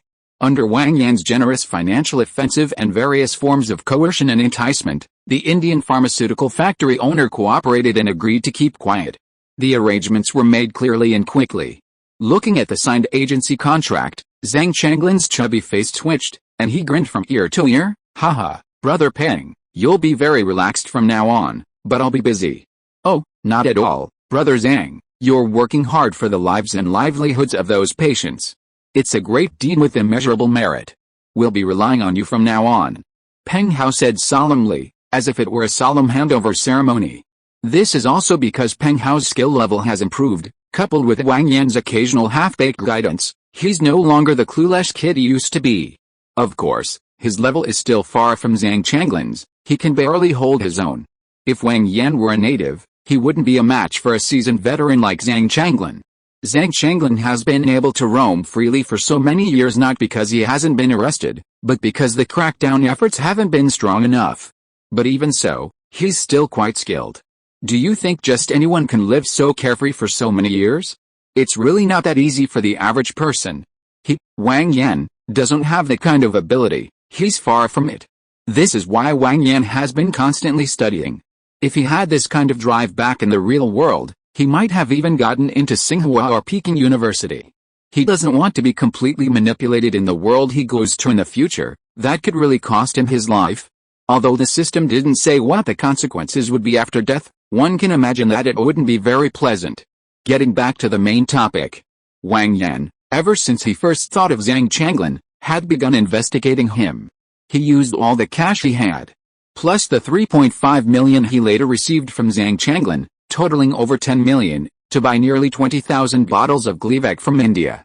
For the previous 6 months, Wang Yan frantically sold the drug, making over 20 million. However, Wang Yan wasn't a professional. He lacked channels and dared not approach others. He could only slowly launder the money through 2 factories and some other channels. Even with extreme caution, he managed to launder less than 10 million. He didn't know many tricks, nor did he dare let those skilled in such matters teach him. He could only be cautious and steady. This is why no major problems have arisen so far. Of course, his status as the protagonist is a major reason. Speaking of the protagonist, Cheng Yang is truly a talent, managing things incredibly well. Initially, he only had one port channel, but as the business grew, he developed multiple channels simultaneously, acquiring other sources from scratch. The volume of goods increased, and the price decreased, from 1,200 at the beginning to less than 800 now. Wang Yan genuinely admired Cheng Yuang's abilities, but even more so, his courage. He wasn't unaware of these things before. After all, there are many folk tales, and one should have heard them. But only through experience did he truly understand. The two men from Asan parted ways, and Peng Hao went home to recuperate. Zhang Changlin, on the other hand, hurriedly and tirelessly led his men on a drug-selling tour across the country. This time, he was selling genuine medicine. Most patients in the country now knew its effectiveness was sufficient, only a fool would sell counterfeit drugs. Meanwhile, Wang Yan didn't want to wait any longer. He wasn't going to waste time. He and Zhang Changlin launched their operation simultaneously. First, they fulfilled their previous promise, selling a portion of the medicine for 4,000. Then, they subtly arranged for people to casually spread news about Zhang Changlin among the patients, openly and covertly promoting him as a good person, a benevolent person who worked for the benefit of countless patients. Wang Yan's distribution channels are incredibly powerful. There are only tens of thousands of people with this disease in China, and his patients and their families already number in the tens of thousands. With word of mouth spreading, almost everyone in the country knows about it. Rumors spread incredibly fast, regardless of the era. Zhang Changlin had no idea that his reputation among patients and fellow sufferers was already at its peak. Although he didn't know, he clearly felt the difference. Even if it was genuine medicine, there was no need for such enthusiasm. He himself was puzzled, completely baffled. Is my medicine that effective? Why is it selling so well? He didn't understand, but he and his team were busy selling it, making a fortune at 5,000 yuan a bottle. Since Wang Yan was now selling it for 4,000 yuan, some patients knew this and complained to him, wondering why he was making a profit when he was the one selling all the medicine. Zhang Changlin didn't care. In a seller market, he was in charge. He never imagined Wang Yan would arrange things for him. He doesn't give lectures anymore. The efficacy is proven, so what's the point of him talking about it? Although his channels aren't as strong as Cheng Yuang's, his costs are less than 1,500 yuan. He could make much more money with that time.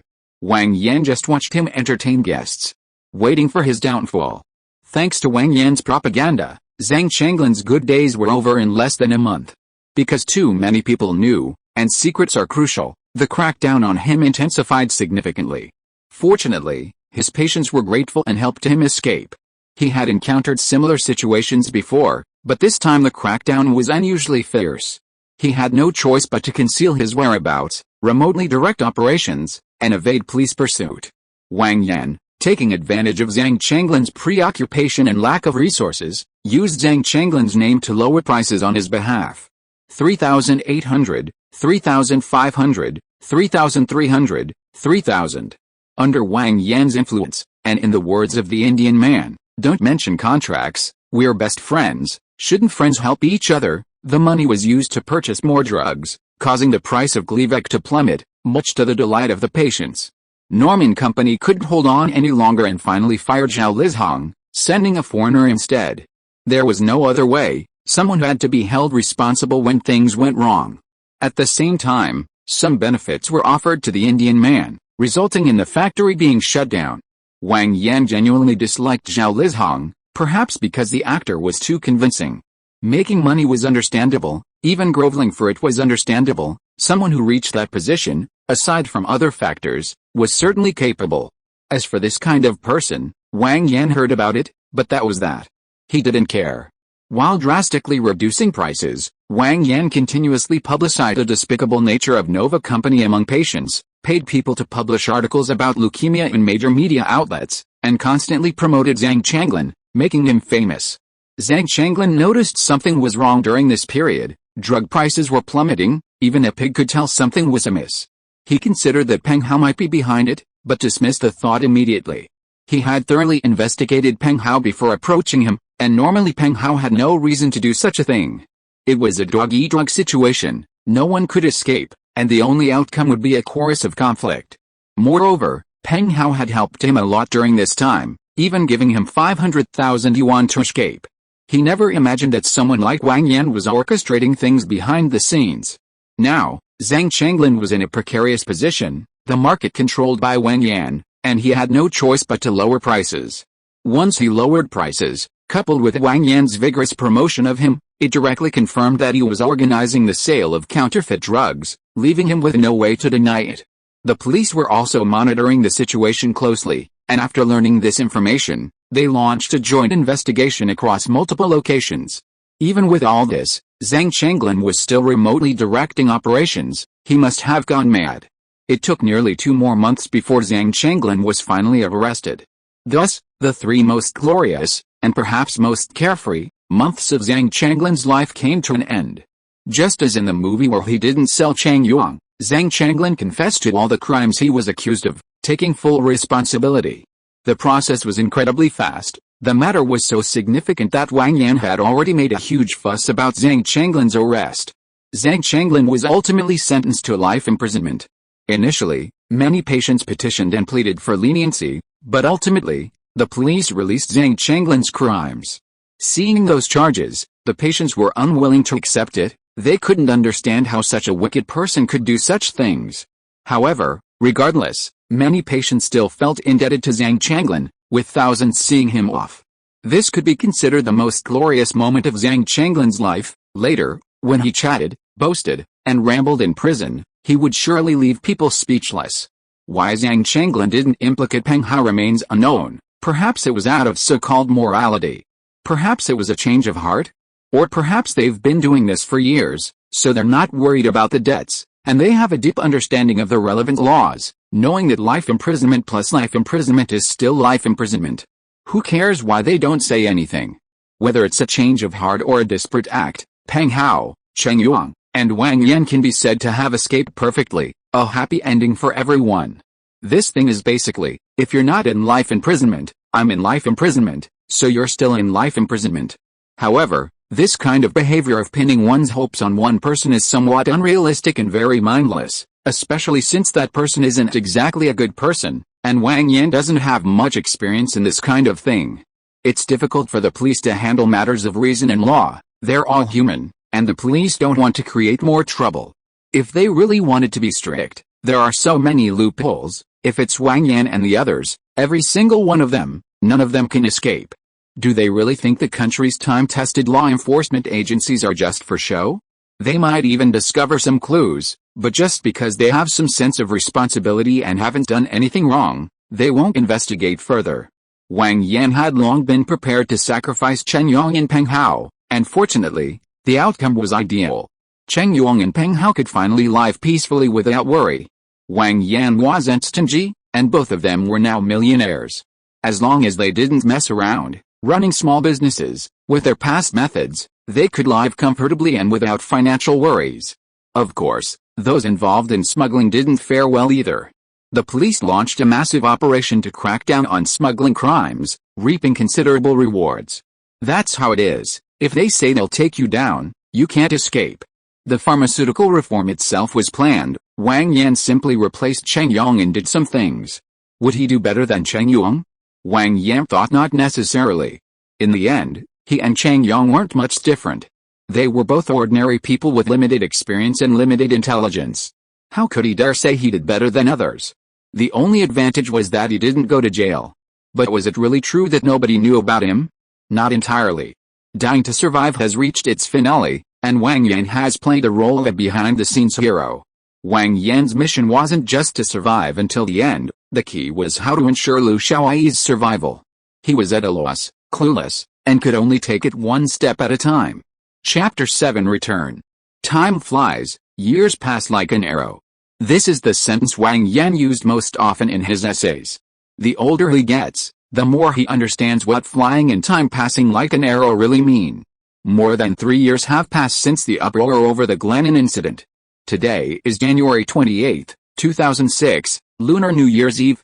On this joyous occasion, amidst the enthusiastic congratulations of firecrackers, the long-awaited system finally notified him that the task was completed and he could leave the current world in 24 hours to celebrate the new year. He had undergone stem cell transplant surgery a year ago, and after a year of recuperation, he has recovered very well.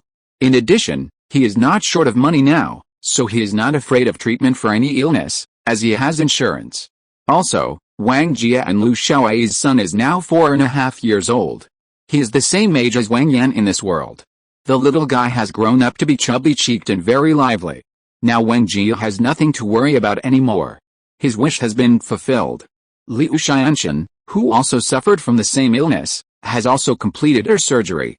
The nearly 10-year-old girl is always jumping around, unlike when she was a child. Wang Yan was incredibly excited.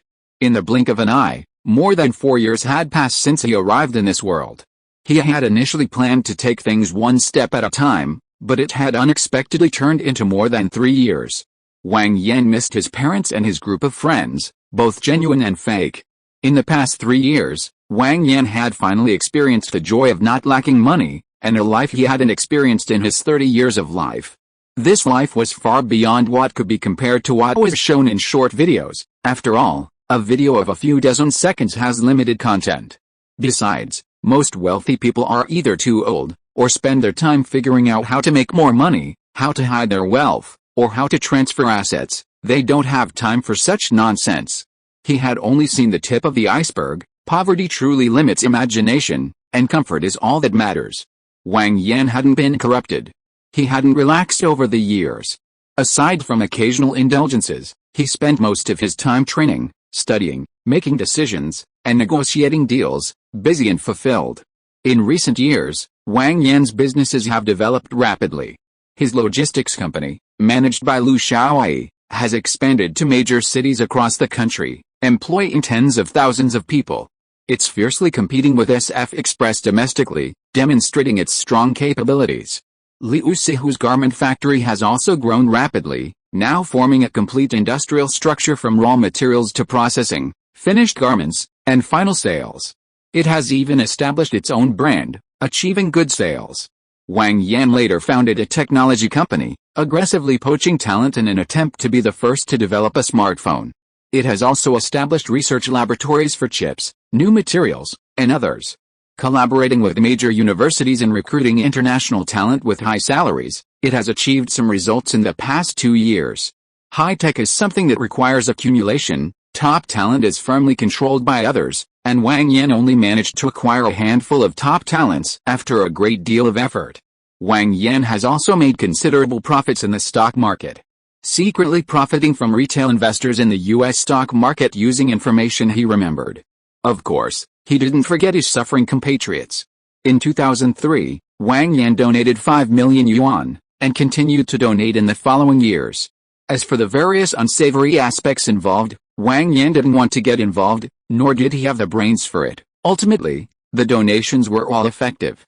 After years of unremitting efforts, Wang Yan's net worth has grown to several $100 million, including a considerable amount of real estate and stocks in various companies that are expected to rise significantly in the future.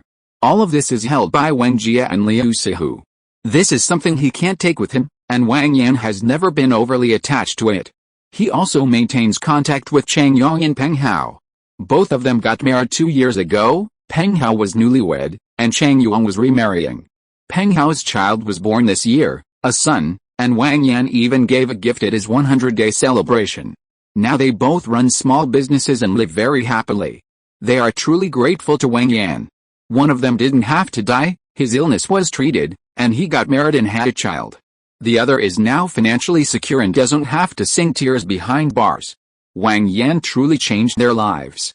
He was quite satisfied with these changes. It was mainly due to his limited abilities, otherwise, he believed he could have done even better. Ultimately, his skill level was too low. He stopped overthinking and continued celebrating the new year with joy. For the past few years, Wang Jia and Liu Xiaoyi had spent the new year with Liu Sihu and her daughter Liu Xianshan, and this year was no exception.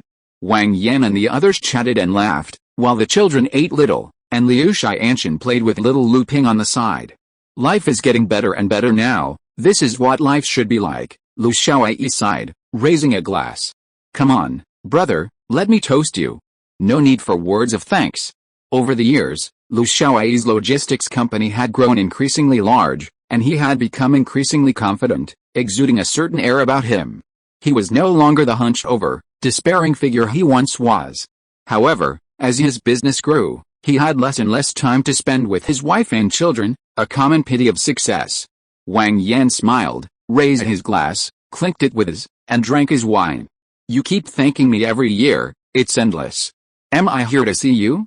I'm here to see my sister. You should spend more time with your wife and kids, that's much better than all that useless stuff. As they spent more time together, Wang Yan genuinely treated Wang Jia like a sister, without any of the awkwardness from their first meeting. He truly cherished this sister. Wang Yan was an only child, and as a child, he envied his friends who had older brothers and older sisters, younger brothers and younger sisters. He didn't have an older sister to love him, but he had a younger sister to love him, and this time, his dream had come true. Wang Jia simply smiled and poured wine for the two of them without saying a word. She didn't have anything to ask for now, and as her life had gotten better and better over the years, she had developed an increasingly elegant and refined air. This wasn't surprising. Lu Xiaoyi's social media posts spoke volumes. With a loving brother, a devoted husband, and doting children. What could be happier than this? Seeing their affectionate interaction, Wang Yan couldn't help but grab Liu Sihu's hand. Sensing his touch, Liu Sihu wrapped her arms around him and leaned against him. Wang Yan smiled slightly, patted Liu Sihu, and everyone continued eating and drinking. The New Year's bells rang, and Wang Yan saw Wang Jia and his wife off. Liu Sihu settled the already sleeping Liu Xianchen, then came out and met Wang Yan's gaze. Without a word, Wang Yan picked up Liu Sihu and carried her to the bedroom. The improved physical fitness gained through training, reflected in his system, would evenly enhance all aspects of Wang Yan's body, including his internal organs, bones, muscles, and endurance. Therefore, after more than 4 years of training, Wang Yan was no longer the same as before. He was about to leave this world, and most likely wouldn't have the chance to return. Having been together for many years, Liu Sihu understood Wang Yan very well. She could tell he had something on his mind. But she didn't ask, which Wang Yan considered Liu Sihu's most charming quality. Wang Yan watched the sleeping Liu Sihu beside him. She was so captivating, in every aspect of her life. The movie didn't reveal Liu Sihu's fate, and Wang Yan assumed it wouldn't be good. Although the film mentioned at the end that Gleevec would be included in medical insurance, it was a long process.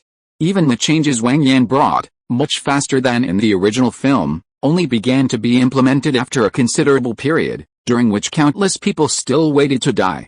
Liu Sihu's fate was unimaginable. Initially, Wang Yan's motives weren't pure, but as they spent more time together, Liu Sihu became increasingly important to him. Thinking back on the past 4 years, Wang Yan was filled with longing. Although he understood this was just one stop on his life's journey, I have to leave eventually, he sighed. Wang Yan gently kissed the sleeping Liu Sihu, who seemed to sense it and frowned slightly. He gave her one last, lingering look. Wang Yan brought up the system panel and selected to leave. A flash of blue light, and Wang Yan disappeared. Accompanied by a flash of blue light, Wang Yan reappeared in his bed at home. He could feel the system repairing his body, completely healing the injuries left over from years of training. The repair process lasted for a while, followed by a flurry of memories intertwining in his mind, causing dizziness. After a while, Wang Yan, having recovered, rubbed his head and sat up. It's only been a little over 4 years and it's already like this. What will it be like in the future, with even more time and experiences? Wang Yan hesitated. He shook his head violently, got out of bed, poured himself a glass of water, and checked the time 5:05. Including the time I need to adapt and pour water, does that mean that no matter how long it is in the movie world, in reality it's just a moment? This was a good thing. By not thinking about those mystical things like the soul, it extended Wang Yan's lifespan and broadened his horizons, which would be inexhaustible for him. I'm just afraid that experiencing too much will impact my memories of these short 30 years of life. Now, even the house where I grew up feels a bit unfamiliar. Thinking of this, Wang Yan strengthened his resolve to enhance his spirit. A high spirit could strengthen memory, even to the point of photographic memory. And could also expand his memory capacity. Remembering too much isn't good either. The more Wang Yan experienced, the more painful it became. I need to improve my mental state when I have the chance, otherwise I might go insane, Wang Yan secretly resolved. He opened the system panel. Wang Yan's attributes: Strength 12, Agility 12, Constitution 13, Spirit 13, Unallocated points 4, Storage space 1M. Skills: English LV3, Combat LV2, Management LV2, Sales LV2, Japanese LV1, omitting a bunch of level 0 skills. After several years of learning and training in Dying to Survive, Wang Yan's gains were substantial. Through relentless training, Wang Yan was no longer in a sub-healthy state. His constitution, strength, and agility had all improved, reaching the level expected of someone who exercises regularly. His weight had reached 160 pounds, but his appearance hadn't changed much. When he took off his clothes, he was all muscle. Perhaps thanks to this system, Wang Yan's muscles weren't as bulky as those of a bodybuilder. Instead, they resembled those of a street workout enthusiast, though they looked much better, a blend of both. His skills have improved even more significantly. Firstly, his English has reached a professional level of LV3. Although he's still a beginner, he can work as a translator. Secondly, through years of continuous learning, his combat skills have reached a proficient level of LV2. Wang Yan has devoted the most energy to combat, hiring numerous professional combat masters and nutritionists from both China and abroad, which explains his improved physical fitness and English skills. Wang Yan has also learned a wide variety of martial arts, including Sanda, Chinese martial arts, boxing, mixed martial arts, judo, Muay Thai, and others. If he had focused on one, he could have reached a professional level in that area over the years. Trying to do too much at once is counterproductive, which is why he's only at LV2. However, Wang Yan has plenty of time to learn and eventually develop his own system. What he lacks now is practical combat experience. Isn't combat all about taking someone down with the least effort, least energy, and most efficiency? Wang Yan is still far from that, but he believes he will have many opportunities for real combat in the future, even killing someone. Of course, he might also get lost in it and end up becoming a complete jack of all trades. But that's a long way off. A person needs to set goals, and whether they succeed is another matter. At least the goal is good. Even if things don't go well, he could still become a grandmaster. There are many other fields like management and finance, and Wang Yan has dabbled in quite a few miscellaneous ones. It's worth mentioning Wang Yan's sales skills. His livelihood skill has reached LV2. Wang Yan guesses this might be because he hasn't dealt with large-scale sales before. In the world of Drug God, Wang Yan's exposure to higher levels was relatively greater, and he's handled many deals. After all, to make money in any business, you need sales. The amounts range from tens of millions to hundreds of millions. Considering the housing prices in Luda, a house costs several million. The difference in levels is too great, hence the system's lack of recognition of Wang Yan's sales ability. Years of experience have also significantly improved his ability to judge people and understand their hearts. He believes his life in the real world will definitely get better and better. Overall, Wang Yan's progress is visible to the naked eye, and he's extremely satisfied with it. What could be more gratifying than seeing one's own daily progress? It was an indescribable sense of accomplishment. Wang Jia's wish quest was completed, rewarding her with 4 points of free attribute, nothing more. Wang Yan had no complaints. She had already learned so much. What more could she ask for? The most important thing was to be content. Wang Yan didn't rush to add points. She would wait for the next wish quest to appear and see how things went. The memory shock from earlier had left Wang Yan exhausted, and she fell asleep as soon as she lay down on the bed. If you are listening to this novel on a channel other than Fanfic World, it means it was downloaded and re-uploaded without effort. We warmly invite you to visit our channel, Fanfic World.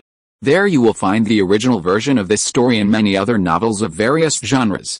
We look forward to seeing you dive into a world of incredible novels. Chapter 8 Daily Life. Wang Yan was woken up by his mother, Zhang Xia. He got up and saw it was only 8 o'clock. He rubbed his face, washed up, and sat down to eat. The food was leftover dumplings from yesterday. Just as Wang Yan was about to pick up his chopsticks, Zhang Xia, who knew him very well, looked at him strangely. Huh?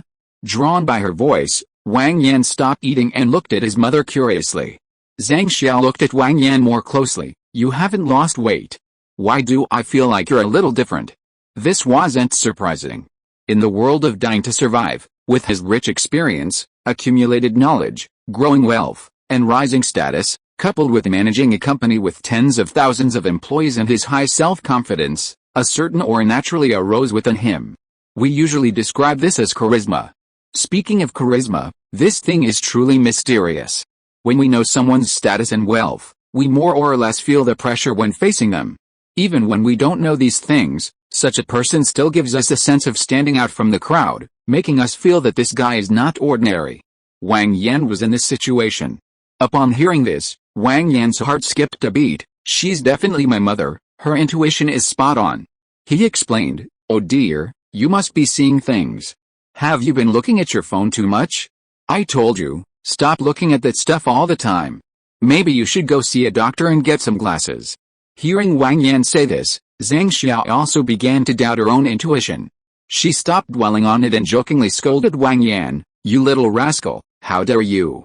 Trying to tell your old mother what to do. Wang Yan just chuckled awkwardly, remaining silent and continuing to eat in silence. Then Zhang Xiao started nagging Wang Yan. It wasn't that Zhang Xiao wanted to upset Wang Yan on the first day of the Lunar New Year, they only saw each other a few times a year, so now that she had the chance, she naturally gave him a lecture. The nagging had no other reason than Wang Yan's marriage prospects. Wang Yan was 28 this year, and many of his friends were already married and had children, not to mention Zhang Xiao's friends 8,090. Wang Yan believed this was also the beginning of his parents' aging. Zhang Xia kept talking, and Wang Yan was very experienced at dealing with her, having honed his skills since childhood. His father, however, was even more experienced, having been together for over 30 years. Wang Yan simply responded with nods and ahs, letting it go in one ear and out the other. Seeing Wang Yan only nodding and not speaking, Zhang Xia stopped talking after a while, seemingly unsatisfied. As for getting married and having children, Wang Yan did want to. The problem was, finding someone was difficult, the difficulty was too high. Putting everything else aside, Wang Yan's circumstances were what they were, average looks, average income, and an average family background. His parents were ordinary people, doing manual labor, and their income wasn't high. Wang Yan hadn't asked, but he estimated they had only 200,000 or 300,000 yuan in savings. The only thing that reassured Wang Yan was that although his parents had some minor ailments from years of manual labor, they had never had any serious illnesses, which saved him a lot of worry. For an ordinary person like Wang Yan, getting married and having children was exceptionally difficult. This isn't something you can just decide to do on a whim. If you find someone average, their past experiences and character are secondary, they usually have very high standards. If you find someone exceptional, Wang Yan is just average, not good enough. Another point is the current trend, girls these days are quite ambitious. And Wang Yan doesn't want to spend all the money his parents have worked so hard to save just for a wedding. So Wang Yan can only take it one step at a time, slowly figuring things out. After breakfast, he started visiting all his relatives to offer New Year's greetings, and also made phone calls to some distant relatives. The day passed in a chorus of Happy New Year. The next day, Wang Yan started attending various gatherings. All sorts of friends, both good and bad, one day one party, the next another. These were the hardest days of the year, drinking from one meal to the next. He'd drink until he was drunk, then sleep, then drink again. There was never a moment of sobriety. It continued until the 6th day of the new year, when everyone had to go out to make a living, and only then was it over. The new year was finally over. With his parents' concern and reluctance, Wang Yan boarded the train to Luda. He rented a room in a 3-bedroom, 1 living room, 1 kitchen, 1 bathroom apartment not far from his workplace, shared with 2 other people. He lived in the south-facing secondary bedroom. The room was about 10 square meters, big enough for sleeping, as he wasn't often home. The rent was 1,300 yuan a month, mainly because his workplace was in a relatively busy area, and he didn't want to live too far away and have to work long hours. In a larger, more ordinary place, 1,000 yuan would be about right. His other 2 roommates were both men, and he didn't know what they did. He'd only met them a few times, their schedules were quite different. In such a fast-paced society, no one had the time to chat with strangers, especially men. Not all shared apartments are like the love apartment. Back in the rented room, it had been quite a while since anyone had lived there. He opened the window to air it out and tidied it up a bit. He lay on the bed, thinking about his future plans. Wang Yan hadn't considered changing jobs. Before the system was in place, he might have thought about switching, but now he quite liked his current job. Besides, with Wang Yan's qualifications, finding a job other than sales would be too difficult. His education alone would basically disqualify him. Although Wang Yan was not what he used to be, He still needed opportunities to demonstrate his abilities. If you don't even qualify for an interview, what's the point of talking nonsense? His current real estate sales job, aside from anything else, offered a level of freedom that far surpassed many other professions. As long as his performance was good, he could do whatever he wanted, without having to be in the office or having a boss constantly nagging him. As for not having performance, that was another story. With Wang Yan's current level, how could he not have performance? After thinking about it, Wang Yan understood. First and foremost, he needed to sell houses, make money, pay off his debts of tens of thousands, and then think about other things. To make money, the first priority was to move to a different city and change companies. As for why change companies, it was because it was the internet age now, and selling houses had also become online. And there was only one company that dominated the online house selling market, sharing property listings and allowing franchising. Previously, Wang Yan worked for a leading company in this field. His previous skill level was low, and this company had a large platform, a good reputation, and was widely recognized. While these factors still have some influence on Wang Yan now, they aren't the most important thing. Therefore, Wang Yan plans to find a company with a similar franchise model but higher commission rates. With his current skill level, he might not be as good as top salespeople, but he'd still be far ahead of the average salesperson. A good performance could mean a difference of more than just 30,000 or 20,000 yuan. The next day at work, Wang Yan told his manager he was resigning. The manager made a token attempt to retain him before approving his resignation. Wang Yan's performance hadn't been particularly good. He'd only sold one house every 2 or 3 months, so it was just a token gesture. The next day, he went to the headquarters office and completed the procedure smoothly. That day, he packed his things, contacted the landlord to cancel the lease, and bought a plane ticket to Beijing for the following afternoon. Why Beijing? It's obvious, high housing prices. And with high housing prices come high-income buyers. We won't concern ourselves with his character. High income doesn't necessarily equate to high character, but generally, they won't be too bad. These are the resources Wang Yan needs. For one thing, as Wang Yan sells more and more, he meets more and more people, most of whom are elites from various industries. If they aren't elites wanting to buy a house in Beijing at a certain age, their families are also Wang Yan's targets. The more people Wang Yan knows, and the more they respect him, the more his business will extend beyond just real estate sales. Of course, not everyone can be maintained. If nothing goes wrong afterward, it's usually a one-off deal. But Wang Yan is confident he will reach that point. That evening, he met up with some friends and said goodbye. The next day, Wang Yan flew directly to Beijing. He didn't tell his parents. He's an adult, why make them worry? He didn't even need to think about it. After telling his parents, they wouldn't sleep well until they were sure he was truly settled. Upon arriving in Beijing, he didn't rush to rent an apartment. Wang Yan found a hotel and paid for 3 days' stay. Afterwards, he searched for a suitable company, and 2 days later found a branch in Zicheng district. This was a franchise company that had partnered with a real estate website. In other words, the manager of this branch was also the owner, surnamed Zhao, who had complete control over everything, giving him a lot of room to maneuver. After a long talk with Mr. Zhao, Wang Yan realized that, despite his years of experience, the owner was inferior to him in many aspects, except for sales skills. Therefore, the owner had a good impression of Wang Yan, and the conversation went very smoothly. The final agreement was that Wang Yan would pay the owner 5,000 yuan per month. After deducting the website's commission, he would receive the full amount. Furthermore, Wang Yan wouldn't have to clock in or out. He could do whatever he wanted.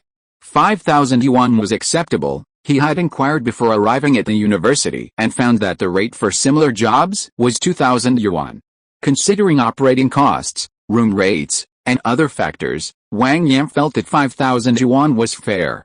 Both parties agreed, everything was written into the contract, and he immediately started working. After leaving, Wang Yan found a place a bit further away and rented a single room for 3,000 yuan a month, with a deposit of 3 months' rent. The surrounding environment was nice, and the layout was the same as before, except this time the living room had been partitioned off into a separate room. It was a 4-person shared apartment, and Wang Yan lived in the partitioned living room. It was on the top floor, facing the sun, and the room was very bright and comfortable. The next day, Wang Yan started his search, focusing on the western part of the city. Whether it was a new or used apartment, whichever was most expensive, Wang Yan went to look at those properties. His high level of concentration proved beneficial once again. He could remember more listings faster and more efficiently. During this time, he researched various housing policies, residency policies, school policies, and other related policies. He also needed to understand the pros and cons of different school districts, what their advantages and disadvantages were. He also researched the target customer groups for various properties, what they did for a living, and so on. Wang Yan was in a hurry because the cost of moving to a different city was high. His credit cards were almost maxed out, and if he didn't get some income soon, he would have to rely on his friends. Wang Yan didn't want to do that. Whether they were truly sincere or not, it was fate that they could get along, and he didn't want to test them casually. It wasn't that he couldn't borrow them. Everyone having a couple of true brothers would be laughable. The main thing was that he could still manage until it came to that. Wang Yan's life settled down completely. Every day he would get up early to run and exercise, spend half the day looking at houses, and half the day making harassing phone calls. In the evenings, he would exercise, read, study, and sleep. Speaking of harassing phone calls, Wang Yan really couldn't find any other effective methods. He had also opened an online portal, but it was full of fake houses, and customers were scared off, so the results were minimal. He could only keep making harassing calls, chatting with anyone who seemed interested. That was all. This kind of thing really depends on luck at first. Even a top salesperson wouldn't succeed. Besides those with exceptional hypnosis skills, maybe someone involved in pyramid schemes could work.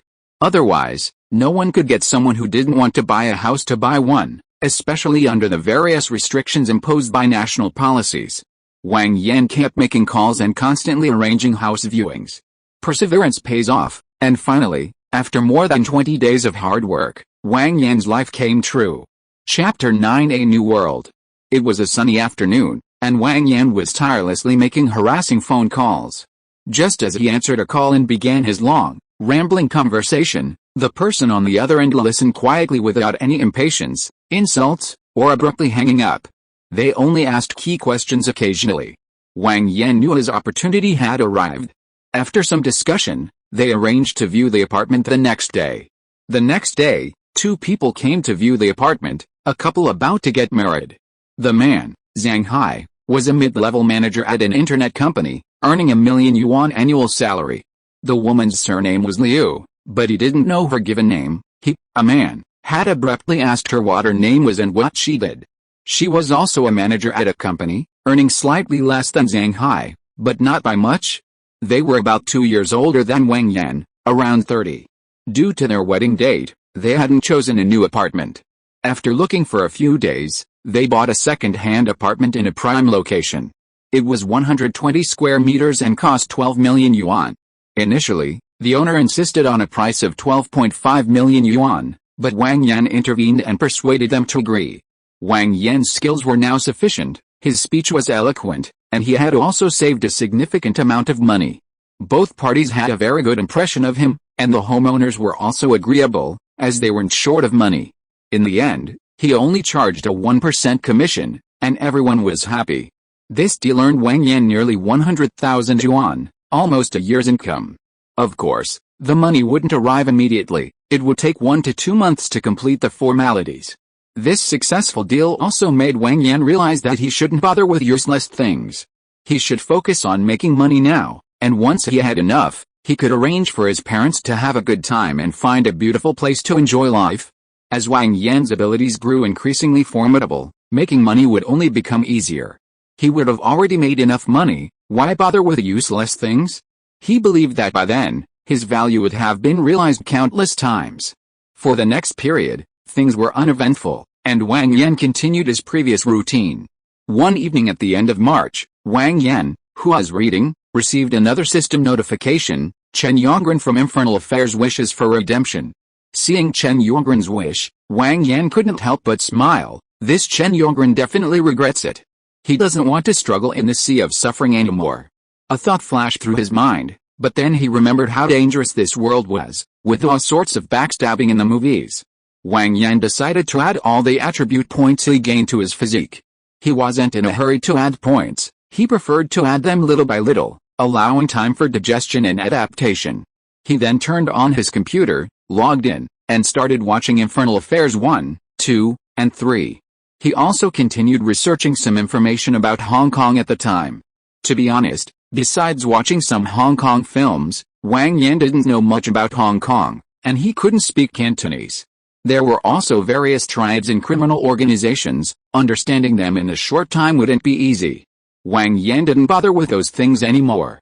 If he waited until he fully understood everything, when would that be? It would be a good opportunity to improve his abilities. The unknown is the best challenge, isn't it?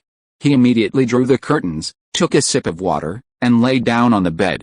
Without a word, he pulled out the control panel and selected Go. A flash of blue light, and Wang Yan vanished without a trace. Wang Yan opened his eyes, stunned to find himself standing at the door of a cell. Seeing Wang Yan's dazed expression, the prison guard behind him shoved him forcefully. "Hey bastard, what are you daydreaming about? Go in." Wang Yan stumbled from the shove, turned to look at the guard without speaking, realizing he had heard everything the guard said clearly. Seeing this, the guard became even angrier. "Looking at me? Want to hit me? You damn bastard," he said, trying to kick Wang Yan inside. But Wang Yan reacted quickly. Before the guard could even lift his foot, he slipped inside, repeatedly apologizing. "Sorry, sir, I was daydreaming, haha." He spoke in Cantonese. Seeing Wang Yan like this, the guard stamped his foot, seemingly unsatisfied. He'd strained himself but couldn't vent, leaving him feeling frustrated and unsatisfied. His face twitched, and he cursed irritably. "Don't cause trouble, you watch out, you bastard." The guard slammed the cell door shut and stormed off, grumbling. Only then did Wang Yan have a chance to survey the room. 4 bunk beds, spacious interior, decent conditions. Besides them, 3 other men were staring at him with what they perceived as menacing looks. Not choosing to accept the system-assigned identity information was clearly not a good time. Having watched many Hong Kong gangster films, Wang Yan knew what was going on and was mentally prepared beforehand.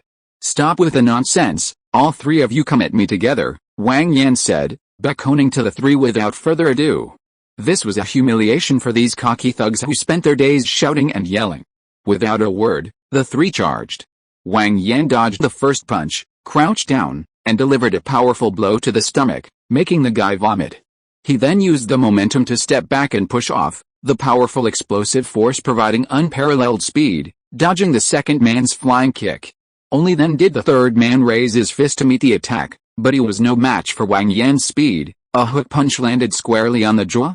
Turning around, he kicked the second man in the lower back, knocking him to the ground. In the blink of an eye, less than 20 seconds had rendered all 3 incapacitated.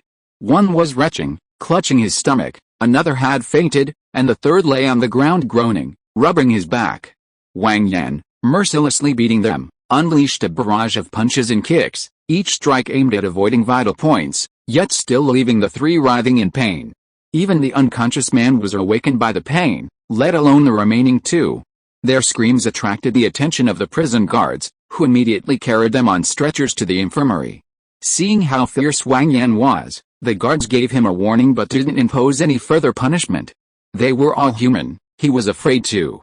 Fortunately, the prison guard from earlier didn't come, otherwise Wang Yan would have been placed in solitary confinement. Through the fight, Wang Yan had learned the level of ordinary gangsters and thugs, which reassured him considerably. He found an empty upper bunk and lay down. Finally able to quietly receive information. The system-assigned identity was someone who had smuggled himself from the mainland in 1977 with the masses.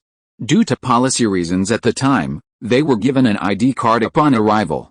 Through years of hard work, he had finally become the boss of a small gang in the Tuen Mun area, controlling an entire street with over 20 men under his command. He had previously been imprisoned for assault, serving a year's sentence, and was currently in jail. It wasn't the legendary Stanley prison, but just an ordinary prison for criminals with short sentences. Wang Yan wasn't qualified for Stanley prison yet, that was where the big shots were held. The system had also thoughtfully gifted him LV2 Cantonese. There was no other information, he had to rely on himself. The current time was September 1990, he wouldn't be released until September 1991. Wang Yan couldn't accept it. At least he could be a policeman or something, or even an undercover agent. Instead, he was stuck with the purest form of a scoundrel. He cursed the system vehemently. But the system was always unreliable. He didn't even know if this damn thing had any intelligence. After a few internal complaints, Wang Yan resigned himself to his fate. He couldn't get out anyway.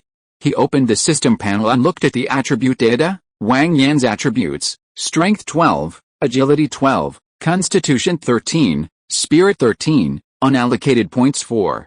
Wang Yan hesitated for a moment but decided against rashly adding points to Constitution. He already felt his Constitution was improving more and more slowly. Wouldn't adding more points make it even slower? Therefore, Wang Yan planned to train first, adding points only when he couldn't train anymore or in an emergency, maximizing the benefit. Stopping his overthinking, he immediately warmed up and started exercising. In the past month or so in real life, Wang Yan's exercise intensity had decreased significantly due to his struggle for survival and advancement. During his year in prison, he had frantically trained himself, taking advantage of the abundance of scum in the prison to combine combat and physical training. Moreover, the system even provides free body maintenance services upon his return, eliminating any worries and allowing him to focus entirely on his work. Wang Yan arrived in the afternoon, and the fight didn't take long. He had been exercising the whole time, and was already starving. Finally, after much anticipation, the prison guards unlocked the cells, and they gathered in the canteen for dinner. However, the dinner, while plentiful, was rather bland and tasted only so-so. It was prison communal food, and having eaten northern cuisine for over 30 years, Wang Yan found it unpalatable. He pondered how to make some money, arrange things with the guards, and improve their treatment. He needed to do a lot of exercise every day, and he couldn't afford to be malnourished. He currently had no money, and as for his underlings outside, he figured they had long since disbanded and he couldn't count on them. In the end, after much thought, he could only rely on his fellow inmates. He ate quietly, listening to the others at his table talk about things inside and outside the prison, gaining a general understanding of the situation. Hong Kong Island is teeming with triads, from Hung Heng and Chung Sing to the like, large and small. This is mirroring reality. Perhaps it's a world created by the system for balance. The system's arrangement also dictates that Wang Yan can only develop in the underworld. Once in the underworld, always in it. If he wants to do legitimate work, no one will hire him. In the underworld, there's no turning back. When you want to quit, that's when you're dead. Dinner was generally eaten in a friendly atmosphere, since members of various tribes were imprisoned here, and it was normal for rivals to exchange insults. After dinner, the gangsters shoved and jostled their way back to their cells. Wang Yan wandered around his room digesting his food. He then did some light exercise, tidied up, and went to bed. Alone in his cell, he slept soundly until dawn without any fuss. After getting up, warming up, and washing up, it was time for breakfast. After that, the prison guards assigned tasks. Going to jail wasn't for enjoying yourself. Moreover, Wang Yan hadn't assigned any guards, so the work wasn't easy. Wang Yan accepted it willingly, even though the manual labor was far removed from his targeted training. It certainly improved his endurance. And good endurance goes without saying. While Wang Yan was diligently improving his endurance, a group of young thugs were unhappy. Damn, this kid's got a big mouth. Doesn't he know how to pay respects here? During a break, more than 10 people surrounded Wang Yan. Then 2 men stepped aside to let a scruffy-looking thug speak. Kid, I'm from Hung Heng. Where are you from? Don't you know the rules? Wang Yan looked at the group of 20-something delinquents trying to establish their authority and talk about rules. He shook his head, speechless.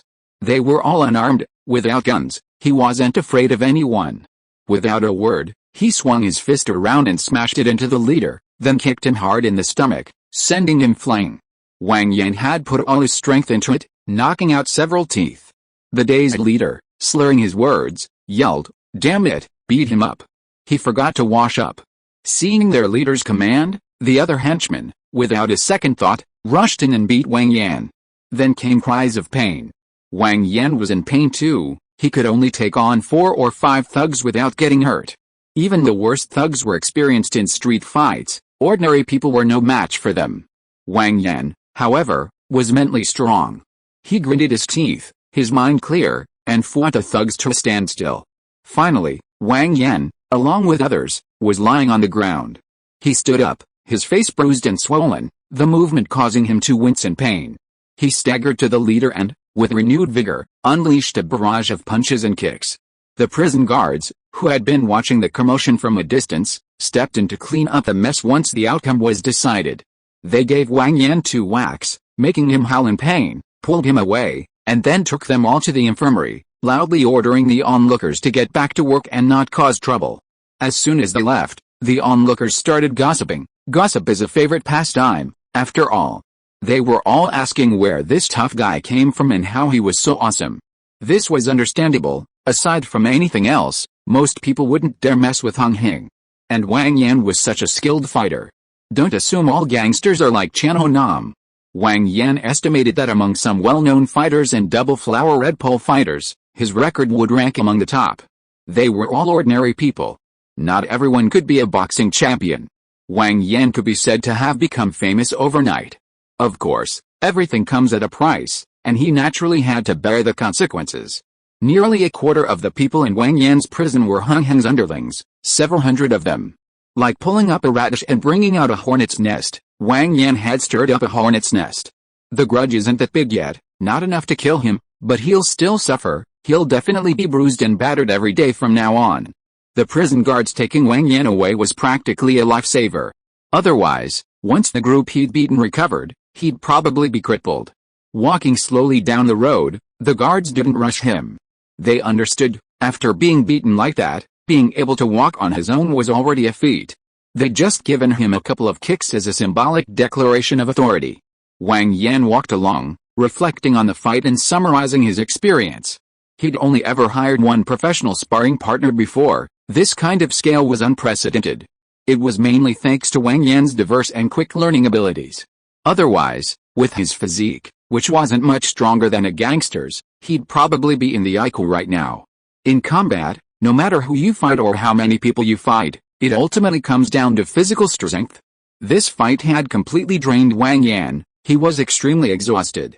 I'm sure many people have been in a fight, right? Afterwards, you're completely weak, even trembling. Wang Yan was in this situation. He wasn't trembling. Years of training had given him excellent control. The main problem was his lack of real-world experience, resulting in poor control. He could take someone down with 6/10 of his strength, but he was using 9/10, wasting too much. Wang Yan summarized it into 3 points: body, technique, and control. Despite the lengthy explanation, they quickly arrived at the infirmary. The doctor examined each person and applied medicine. Wang Yan's injuries looked serious, but most vital areas were avoided. Some ointment and rest would suffice. Therefore, a bed was arranged for him to rest. Wang Yan lay on the bed, looking around. The infirmary was quite large, likely due to long-term experience, with many beds.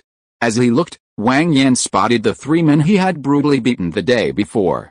They had obviously seen him too. However, after some rest, their injuries were swollen, making them somewhat unrecognizable. The 3 lay in a row, staring intently at Wang Yan, trying to confirm if he was the one who had beaten them yesterday. Their eyes met, and they confirmed it. The 3 immediately burst into laughter, provoking a barrage of insults from a group of Hung Hing thugs who had just been beaten up and were still cursing Wang Yan. The 3 were clearly not from any major gang. They offered a few cautious apologies, then continued to stare at Wang Yan with winks and grimaces. Wang Yan was amused by their antics. It's no wonder he laughed. They were utterly clueless.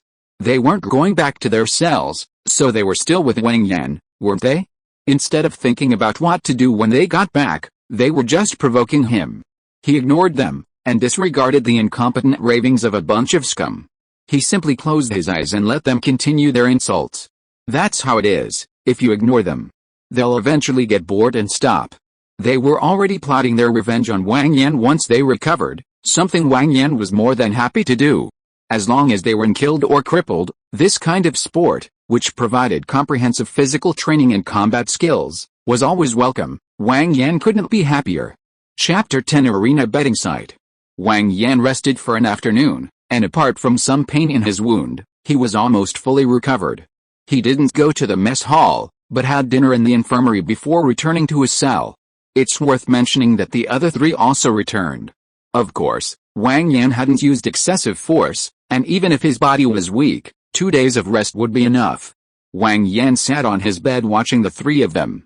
Amidst the guards' curses, the three reluctantly and slowly entered. They didn't need to ask what Wang Yan had done all afternoon, they understood just from their shouting.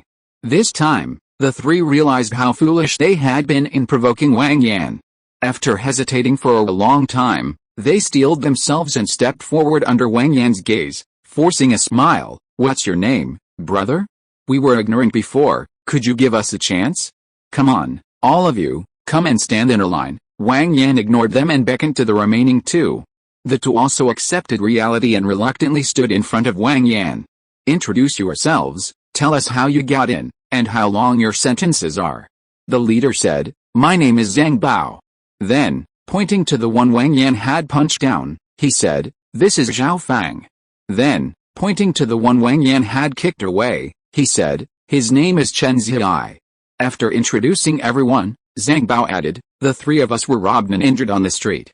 We couldn't escape, so we were caught and sentenced to a year." Wang Yan was stunned to hear that it was only a year, but upon reflection, it made sense.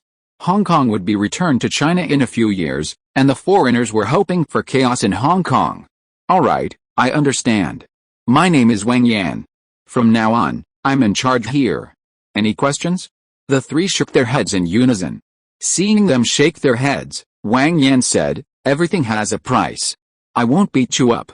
Before the three could breathe a sigh of relief, Wang Yan continued, Go stand facing the wall until you go to sleep." The three immediately wore bitter faces. There were still 2 hours until bedtime, so they reluctantly moved to the wall to face the wall. Seeing the three men standing slumped over, Wang Yan yelled, "Stand up straight. Do I need to teach you?" Afraid of Wang Yan's outburst and beating them, the three men jolted at his words and straightened up perfectly.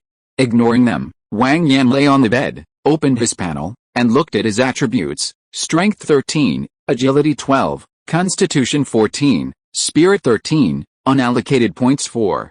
Seeing his Constitution and Strength increase by 1 point each, Wang Yan was pleased. Indeed, actual combat is the fastest way to improve. Wang Yan's Constitution and Strength were already at the critical point, and this battle directly boosted them by 1 point. Looking at this, he'd have to fight a lot more. This thing was incredibly effective. Wang Yan started looking forward to tomorrow. Wang Yan didn't know how to meditate or exercise, he needed to be well rested for tomorrow's battle. Sitting around like this wasn't very interesting. After thinking for a moment, Wang Yan opened his mouth to ask Zhang Bao if he had any money. But the thought immediately faded, those three men were nothing special. Having abandoned that idea, Wang Yan closed his eyes to rest, organizing the fighting knowledge he had learned in his mind. Time passed quickly, and it was almost bedtime. "Alright, get ready and go to sleep," Wang Yan said to the three men who were standing there smugly. Upon hearing this, the three men immediately went limp, rubbing their legs, not daring to groan or cry out. They even had to pretend to be happy and say to Wang Yan, "Thank you, Brother Yan." Alice, the tragedy of a nobody. Wang Yan ignored them, warned them to sleep quietly, and then laid down to sleep. Wang Yan slept soundly, knowing from their brief interaction that the three men wouldn't dare to do anything to him while he slept. The next day, after breakfast and a short rest, they gradually began their work. While working, various gangs came to recruit Wang Yan, but he refused them all. He didn't want to be anyone's lackey. He wanted to be a big brother, a boss. They didn't say anything, shook their heads, and walked away. Without their protection, even getting out of prison alive would be a problem. When it was time to rest, a large group of people surrounded Wang Yan. This time, the prison guards weren't just watching.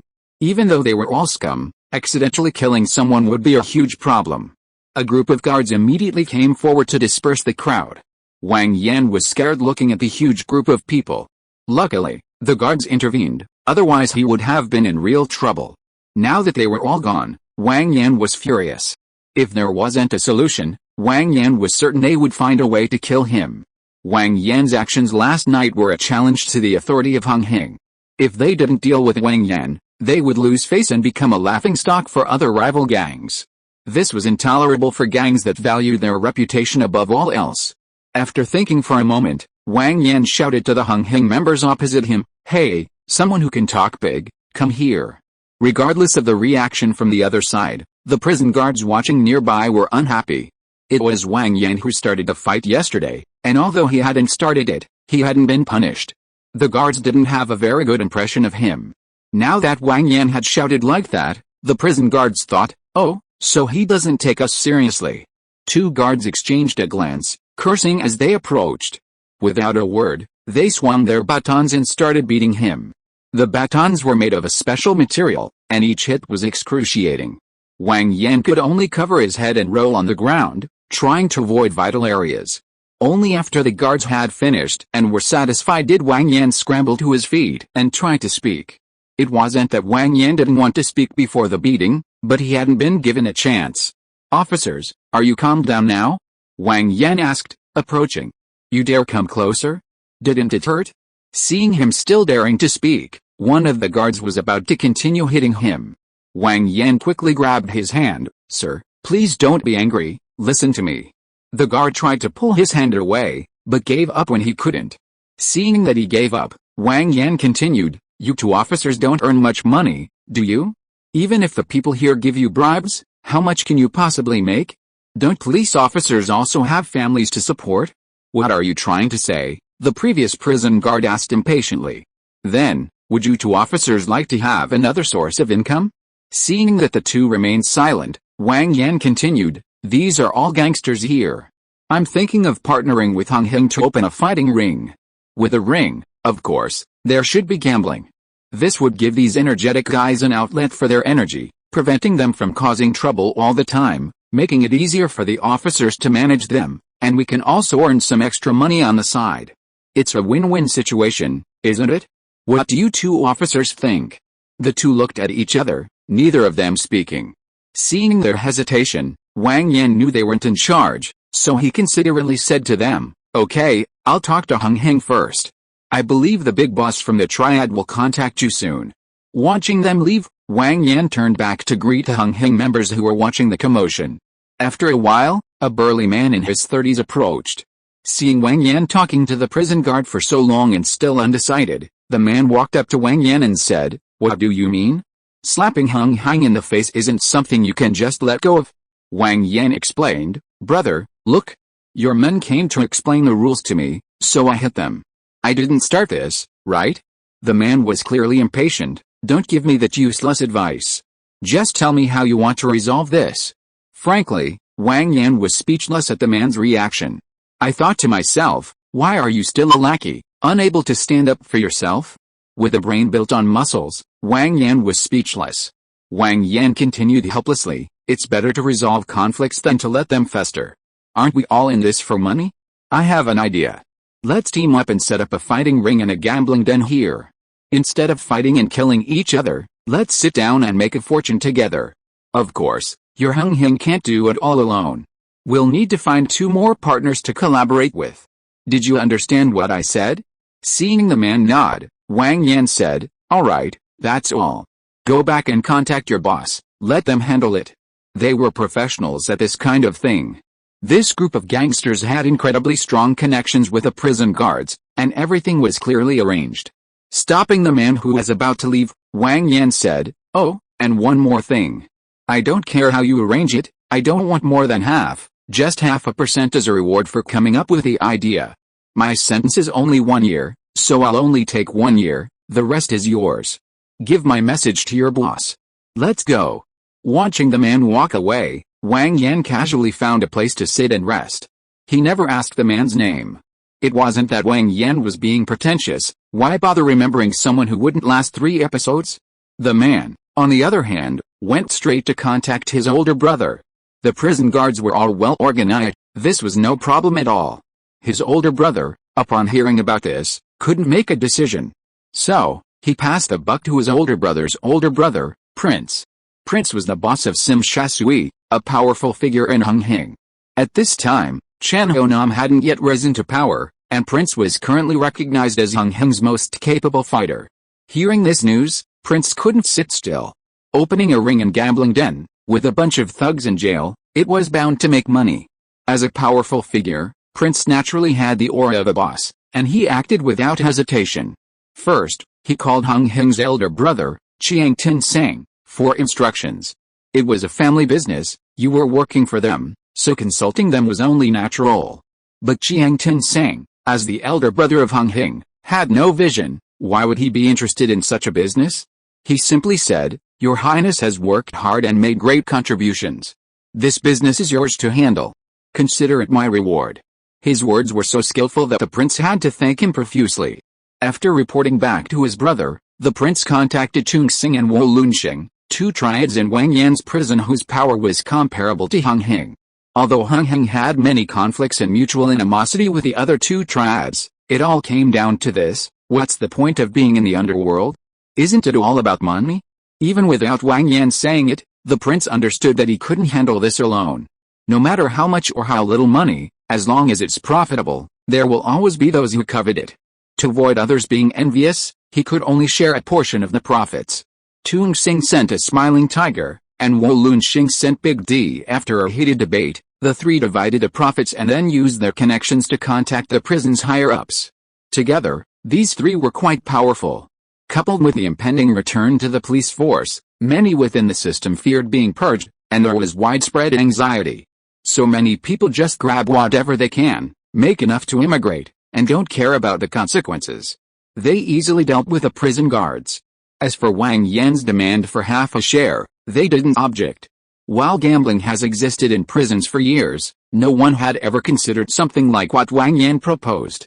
Besides, Wang Yan was sensible and supposedly quite capable in combat, so it was a good thing. 3 days, or rather 2.5 days, to be precise. The profit distribution was clear, and all the procedures were streamlined.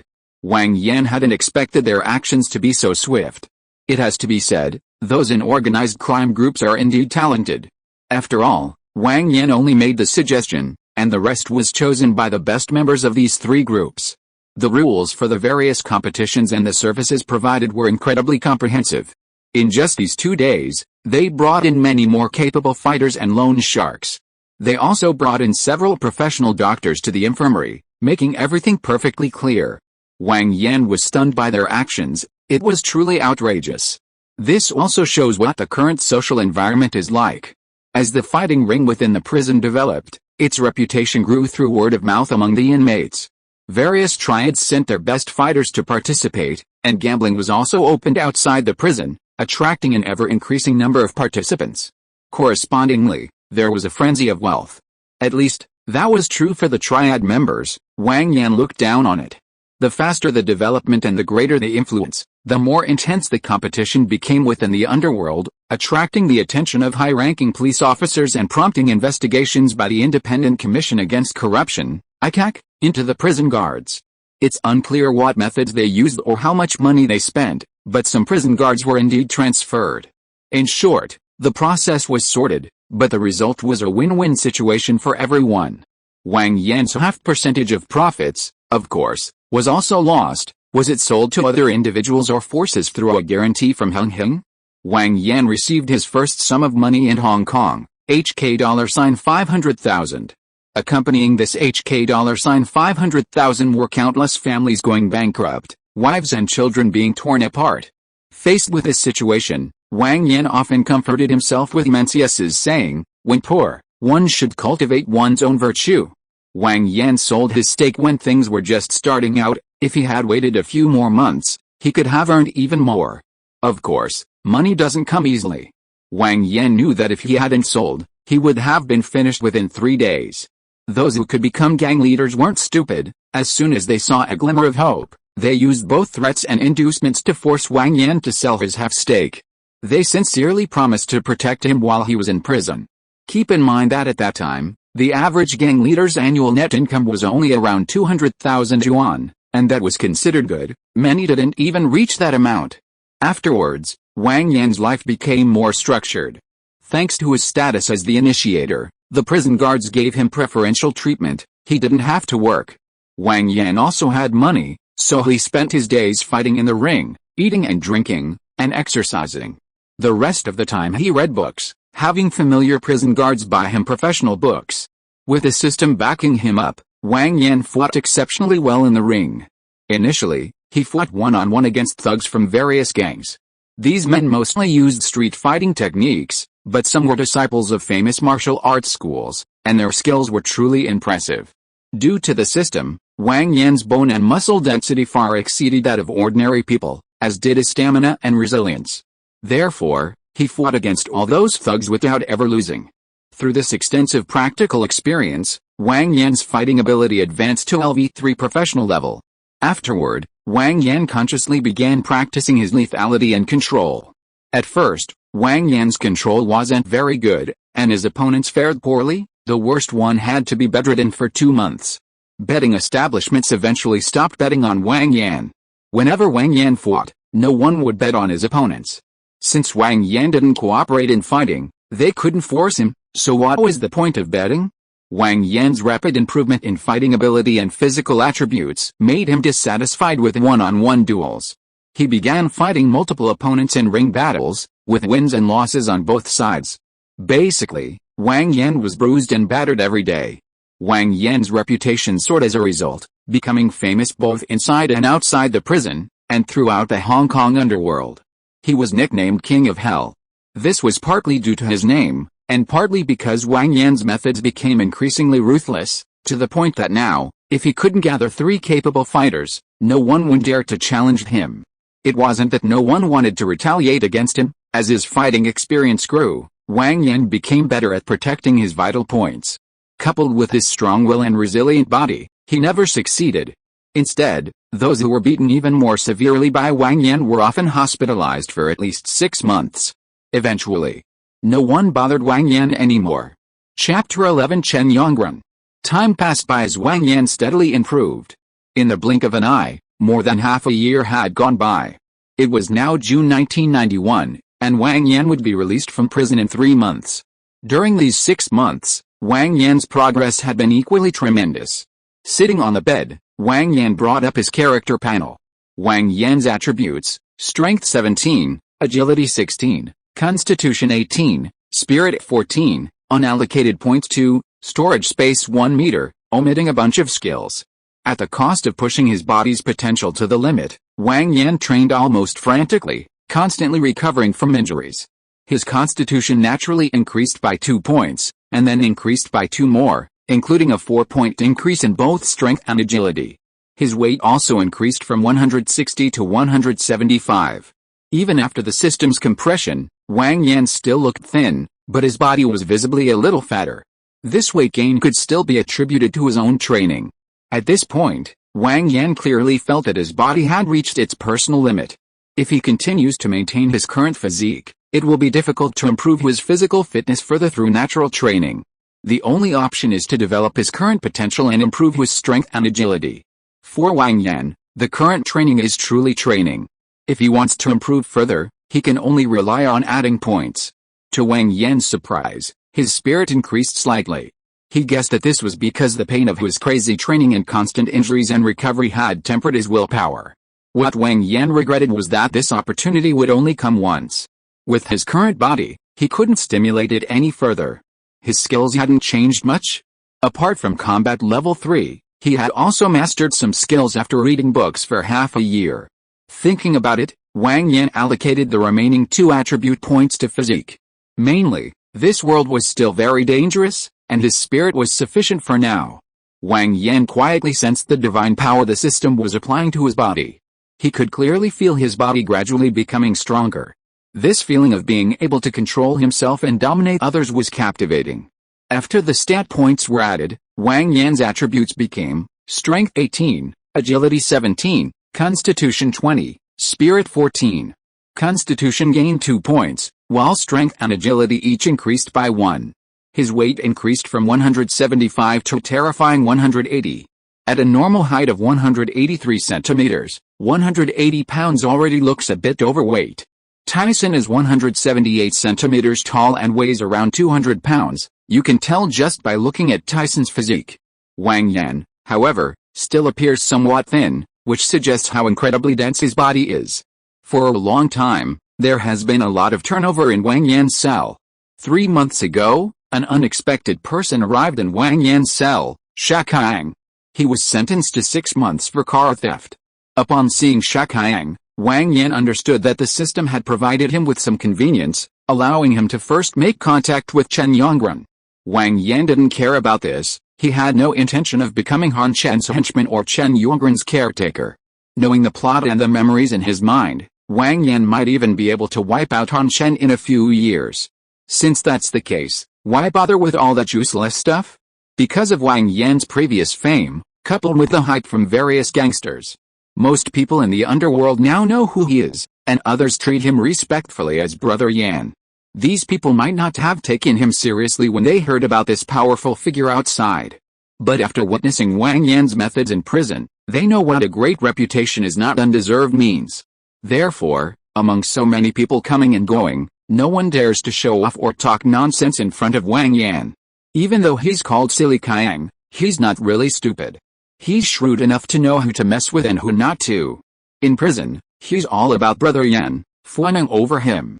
Wang Yan isn't the kind of person who goes looking for trouble or tries to show off. As long as they don't bother him, he doesn't care if they die. Now, no one challenges him anymore, and he spends his free time reading. A corner of the cell was piled high with books, all of which he had read in the past 6 months. You'd think someone as fierce and famous as him would spend all his time in jail reading. The gangsters thought Wang Yan was strange, his style didn't fit in with theirs, and reading seemed pointless. They probably thought he was crazy. Wang Yan knew this perfectly well, but he didn't care what they thought, doing as he pleased. One day, with nothing to do, Wang Yan was reading on his bed as usual. Hearing the cell door open, he looked up. His eyes fell on a face that looked exactly like Liang in his youth. Chen Yongren had arrived. He paused for a moment, then continued reading, ignoring him. Silly Kyang was chatting with the other gangsters when he heard the noise and saw Chen Yongren enter, momentarily stunned. Then came a burst of laughter and mockery. Chen Yongren, not one to back down, immediately attacked. At first, Silly Kyang and the others hesitated, remaining on the defensive, mainly because Wang Yan's intimidating presence was too strong. Wang Yan wasn't crazy, why bother with that stuff?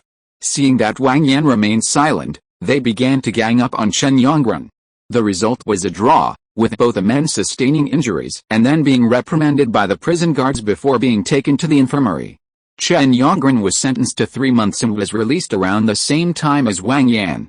In the following period, as Chen Yongren gradually became familiar with prison life and understood the situation, he was utterly bewildered. There were fighting rings and gambling dens in the prison. Even worse, he witnessed drug trafficking. Chinese prison guards, foreign police officers, and social scum colluded, working together in a corrupt network. Some guards even fraternized with a group of thugs, calling each other brothers. Like Wang Yan in his cell, almost every guard called him Brother Yan. This situation reminded him of the legendary era of the 4 great detectives. How was it different from now? This was understandable. The foreign police, with only a few years left, were constantly making small moves and frantically raking in money. The Chinese, on the other hand, were each preoccupied with their own agendas and couldn't unite.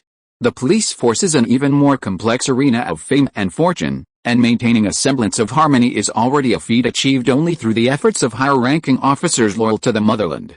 This caused Chen Yongren, a man filled with a sense of justice, to begin to doubt himself, questioning whether his persistence was truly justified. During a meeting with Chen Yongren, Wang Zichen keenly noticed Chen Yongren's unusual behavior. He constantly tried to reassure and comfort him. "We are the Hong Kong Island police, and fighting crime is our duty. But the situation is complex now. The police force, and even the entire Hong Kong Island, is not under the control of the Chinese. Although you are young, I think you should understand what I'm saying. Until then, all we can do is keep searching for evidence and keep persisting. Victory will come, won't it?" Wang Zichen continuously guided Chen Yongren on matters of faith, the situation, and personal thought. Chen Yongren then told Wang Zichen about Wang Yan's situation. The police force was very familiar with Wang Yan. Some had noticed him when the gambling dens first opened. By the time Wang Yan became famous throughout Hong Kong and Kowloon, he had already been thoroughly investigated by the police. Wang Yan's identity was assigned by the system. Aside from this recent indictment, he was just a slightly larger-than-life gangster. This left the police with little recourse. If they had a solution, they wouldn't have turned a prison into a gambling den. Besides, Wang Yan's only problem was causing serious injury in a fight, and he was already in prison. What could they do? They could only keep a close watch on him and, once the evidence was conclusive, Take immediate action. Furthermore, Wang Yan was from Tunmun, while Wang Zhichen was from Simshasui. Whether he had the authority to enforce the law was still up for debate. Wang Zhichen told Chen Yongren, "Your main task is to get close to Sili Qiang. As for Wang Yan, just keep an eye on him. Let me know if anything happens." He then slipped Chen Yongren some money. You could buy almost anything in prison these days. After offering a bunch of empty words of encouragement, he left. Back in his cell, he greeted Brother Yan, then casually picked up a book from the corner and lay down on his bed, flipping through it absent-mindedly. Wang Yan, who was reading, was annoyed by Chen Yongren's constant flipping through the book. "If you're not reading, then shut up and stop flipping through the pages like that." Startled from his reverie, Chen Yongren quickly apologized. "Sorry, Brother Yan. I was a little distracted." Although he hadn't been there long, he had witnessed Wang Yan's ruthlessness in the ring. Even though Wang Yan read a lot every day, and he knew Wang Yan was a reasonable person, that was only true if he had enough status. If anyone displeased Wang Yan, he could easily subdue the other gangsters in the prison without Wang Yan even lifting a finger. Wang Yan took out a cigarette and put it in his mouth. Chen Yongren, seeing the opportunity, fawned over him and lit it for him. Wang Yan tossed another cigarette to Chen Yongren, took a deep drag, and exhaled the smoke, then comfortably got out of bed and walked outside. He gestured for Chen Yongren to follow, saying, "Come stroll around with me. I've been sitting here for ages, so I need to stretch my muscles." Prison management is particularly lax these days. Aside from the inability to escape, someone like Wang Yan can basically do whatever he wants. After signaling to the guard, he led Chen Yongren towards the exercise yard. The sunlight felt wonderfully warm on his skin. Wang Yan stretched lazily and said to Chen Yongren, looking so gloomy all the time, "Something's bothering you, you loser?" Chen Yongren lied, "No, Brother Yan. It's just that the injury from the fight a few days ago hasn't healed yet." Seeing this, Wang Yan smiled faintly, "Then you should rest well. I always feel like you're different from others." Seeing Chen Yongren sweating profusely and opening his mouth as if to explain, Wang Yan didn't want to listen to his nonsense and interrupted, "All right, you can come to me if you need anything. Let's go." Chen Yongren felt like he'd been granted a pardon. Hearing Wang Yan say he was different had scared him half to death. This was because Chen Yongren was still relatively young, only in his early 20s. He lacked experience and his mental fortitude was still quite poor. If he heard someone say that a few years later, he would definitely be all smiles and fawning over them, making up all sorts of stories. Watching Chen Yongren walk away in a disheveled manner, Wang Yan shook his head. He's too naive. The only reason he survived Ni Yongxiao's clutches is luck. One reason is their blood relation, and another is Luoji risking his life to save him. The protagonist is lucky.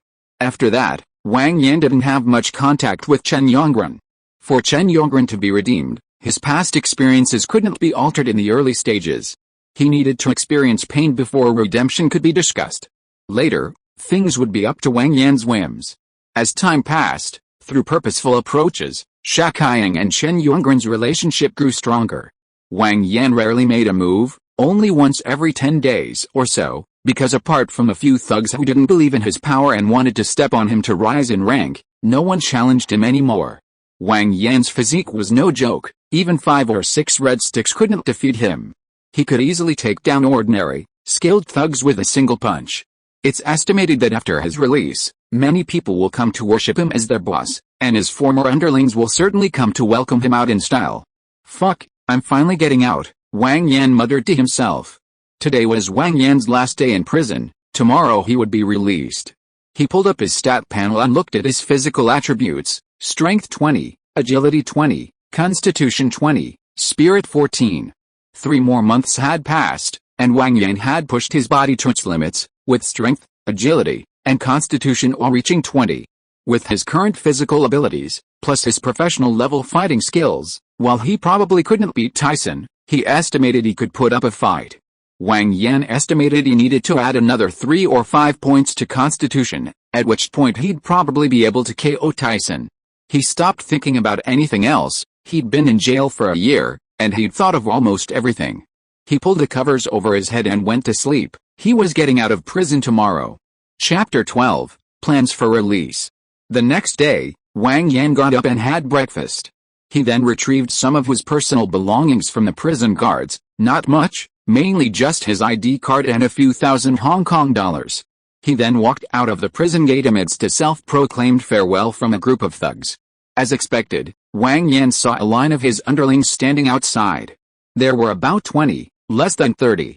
Upon closer inspection, there were actually a few more than the number of underlings. Seeing Wang Yan emerge, the group quickly lit the firecrackers they had prepared, celebrating their boss's release. Wang Yan walked up to them, and they all shouted in unison, "Welcome back, boss." Wang Yan felt a chill run down his spine from their shouts, thinking it was a bit too ostentatious. But he didn't say anything. After all, they meant well. Then, Wang Yan's top henchman, Li Yun, stepped forward and said, "Brother Yan, get in the car first. The brothers are all ready to give you a welcome back feast." Li Yun was in his 20s, much younger than Wang Yan. According to the system's memory, Li Yun had joined Wang Yan when he conquered the street, and they had been together for 2 years. Seeing that Li Yun was obedient, reckless, and daring, Wang Yan made him his leader. Patting Li Yun on the shoulder, Wang Yan said, "Thank you, Yun." He then got into the lead van, followed by the other 20-odd men. On the way, Li Yun briefed Wang Yan on the current situation of his men. Just as Wang Yan had expected, his men scattered less than a month after his arrest. Other gangs from the surrounding area came to carve up Wang Yan Street, leaving Li Yun and a few of his men struggling to hold on. It seemed the street was about to be gone, but fortunately, Wang Yan's reputation had grown, and the other forces dared not act rashly. As Wang Yan's fame grew, those other forces were small organizations, no match for him. Unable to defend Wang Yan, they all withdrew from his territory and apologized. Some of the former underlings who had deserted earlier, upon hearing how ruthless their former boss was, all repented before Li Yun agreed to let them return. Wang Yan didn't want to dwell on these matters. It was human nature for the underlings to scatter when the tree falls, and he could understand it. Wang Yan listened quietly to Li Yun's account. "All right, I understand pretty much. We'll talk about the rest tomorrow. Damn, I've been locked up for a year, let's have some fun today." Soon, the car arrived at a restaurant. A boss who can't brainwash his underlings isn't a good boss, and during the meal, Wang Yan brainwashed them in various ways, getting them all fired up. Everyone drank happily, and no one caused trouble. Afterwards, they went straight to a nightclub. Wang Yan waved his hand, arranging one for each of them. He himself took the 2 prettiest ones and left. The place was very professional and safe. Wang Yan's body was getting stronger and stronger, naturally making him incredibly virile. Having been pent up for a year, he couldn't hold back any longer. After a fierce battle, the 2 beauties were completely defeated, begging for mercy. The next day, Wang Yan arrived at his hideout in Tunmun. It was a small shop. The previous owner had borrowed money from loan sharks and couldn't repay it, so Wang Yan had seized it to settle the debt. Later, Wang Yan tidied it up and used it as a storefront. In the underworld, reputation is paramount. Wang Yan sat in a boss's chair he'd somehow acquired, listening to Li Yun's detailed report, mainly to find out how much money he actually had. Although the street Wang Yan controlled was in the remote Tunmun area, Hong Kong Island is small and densely populated. Compared to bustling areas like Central and Causeway Bay, his location lacked purchasing power. His street had hundreds of shops of varying sizes, but the money he collected was far less than in the heart of Hong Kong Island. Li Yun talked for a while, then showed Wang Yan the account books. After looking at the books and listening to Li Yun's explanation, Wang Yan understood the current situation. His street could collect around HK $80,000 a month. After giving his underlings a share, not much was left for him. Over the course of the year, Li Yun and his group left him with about 100,000 HKD. Including the proceeds from selling prison shares, he had roughly 400,000 HKD at his disposal. He spent nearly 200,000 HKD bribing officials and clerks within the prison. Otherwise, how could he have lived so peacefully in prison, with even the guards calling him Brother Yan? Being a big shot requires spending money. Waving Li Yun away, Wang Yan slumped into his executive chair, deep in thought. Actually, Wang Yan had already figured things out while in prison. If he wanted a super start and rapid development, he could only resort to gambling, drugs, prostitution, or outright robbery. But due to certain reasons, he couldn't do that. He could only rely on his status to gain some influence. Although Wang Yan's current power might not even be comparable to the top tier of some big shots, his name was renowned, and he probably still had some influence among various powerful figures. After thinking it over, Wang Yan made a few phone calls, inquired about Ni Yongxiao's contact information, and then called him. "Hello, this is Ni Yongxiao, who is this?" The call connected, and Ni Yongxiao's voice came from the other end. "Brother Xiao, it's me, Wang Yan. Got some time to grab a drink?" Wang Yan asked. Ni Yongxiao was taken aback, clearly not expecting Wang Yan to want to see him, then laughed. "Ha ha ha, the infamous King Yama invited me. I'll have to make time, even if I don't have it." The prison business was booming, making a fortune every day, and as a prominent figure in Hong Kong, Ni Yongxiao was involved. Although he didn't know why Wang Yan wanted to meet him, he still gave him some face. After agreeing on a time and place with Ni Yongxiao, they politely hung up. Wang Yan had nothing better to do. He didn't want to cause trouble in the short term, preferring to keep quiet to make his fortune. So, wearing shorts, a tank top, and slippers, he leisurely strolled out to inspect his territory, his domain, his empire. What he saw was astonishing. In broad daylight, under the clear blue sky, the streets were a scene of theft, fighting, extortion, and harassment of women. Wang Yan witnessed more than one such incident along his journey. Chaos reigned everywhere. His leisurely mood was completely shattered. Back at his hideout, he gathered his men. "Brothers," he said, "I went out to check things out. To be honest, I'm extremely disappointed in you. A bunch of thugs, openly causing trouble on our turf. This is a slap in my face, and a slap in yours as well. Causing trouble on our turf affects our business.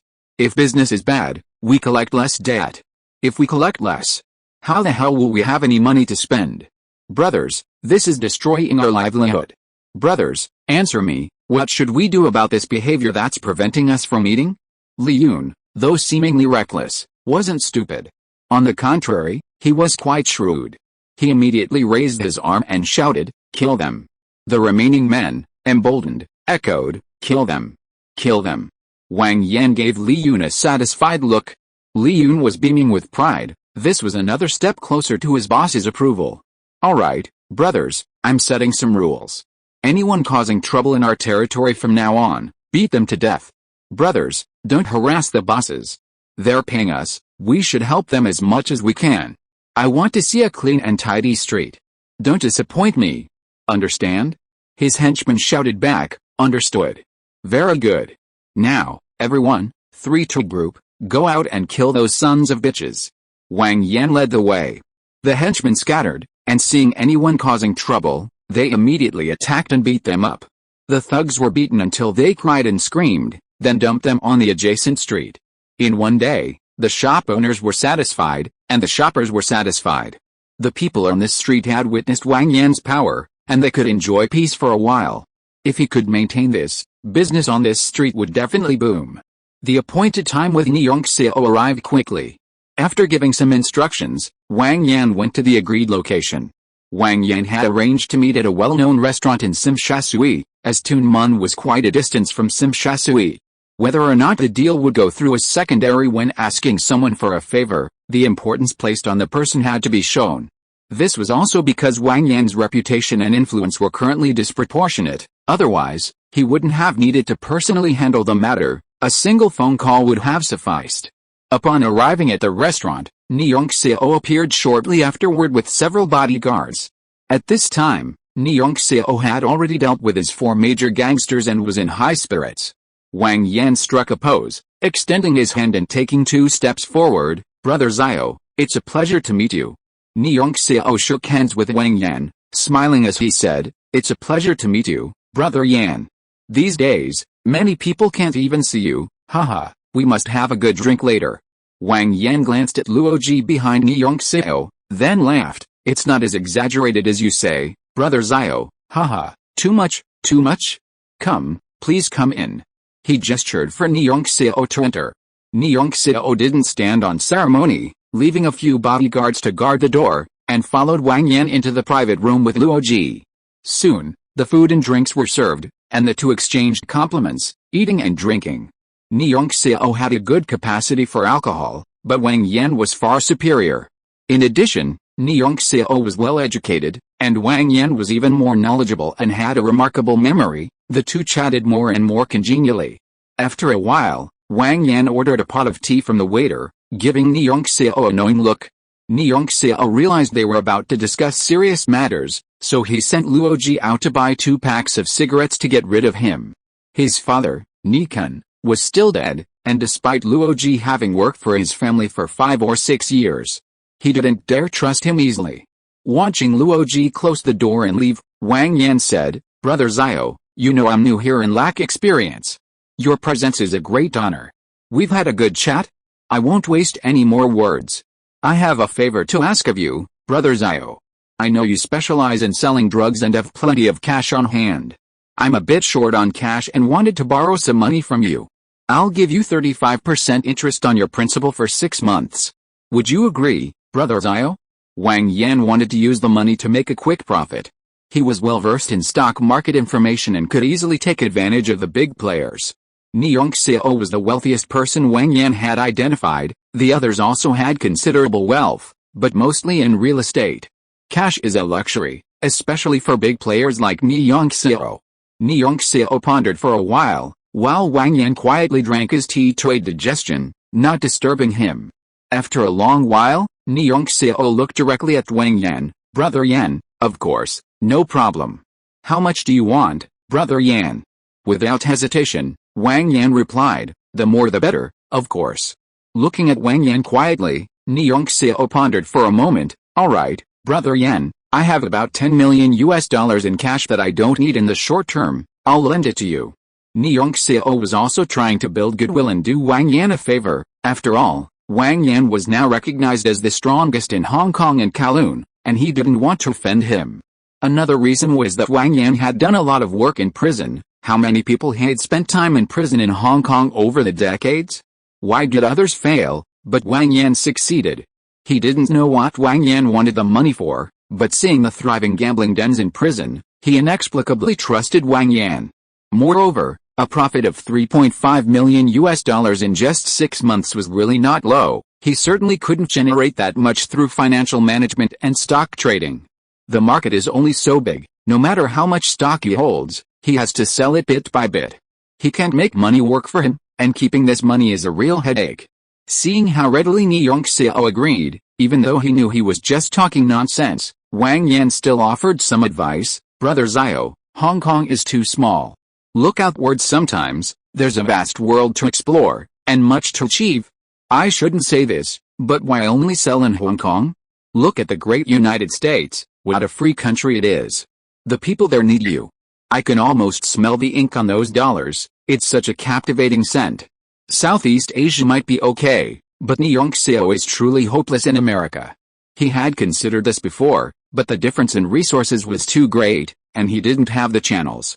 He didn't discuss this further with Wang Yan, suddenly shifting the focus. Wang Yan thanked Ni Yongxiao, and the two chatted about various things for a while before parting ways. Strolling along the street, looking at the flashing neon lights around them, they sketched out their future plans. In Han Chen's words, "Old Wang, am full of ambition and will absolutely ensure you never have a chance to wipe me out." Ignoring everything else, he took a taxi back to his small, rundown house. This was a gift from the system, something he'd worked hard for over 10 years to achieve. Back home, Ni Yongxiao contacted a general he was working with in the Golden Triangle, discussed a matter, received a positive reply, and hung up satisfied. Sitting in his villa worth $100 million, in a chair worth over 10,000, he thought about his father's situation. Luoji, after dropping Ni Yongxiao off at home, immediately contacted his superior, Inspector Lu, reporting on Wang Yan's meeting with Ni Yongxiao that day. Inspector Lu, upon receiving the news, was also restless and immediately contacted Wang Zhichen to discuss the matter. Ever since Wang Yan turned a prison into a casino, he'd been on the police force's blacklist, directly topping the internal police rankings. There was no way around it. Wang Yan was too dangerous. He was far more serious than any kingpin or bandit. Ordinary people only harm the wealthy or the general public.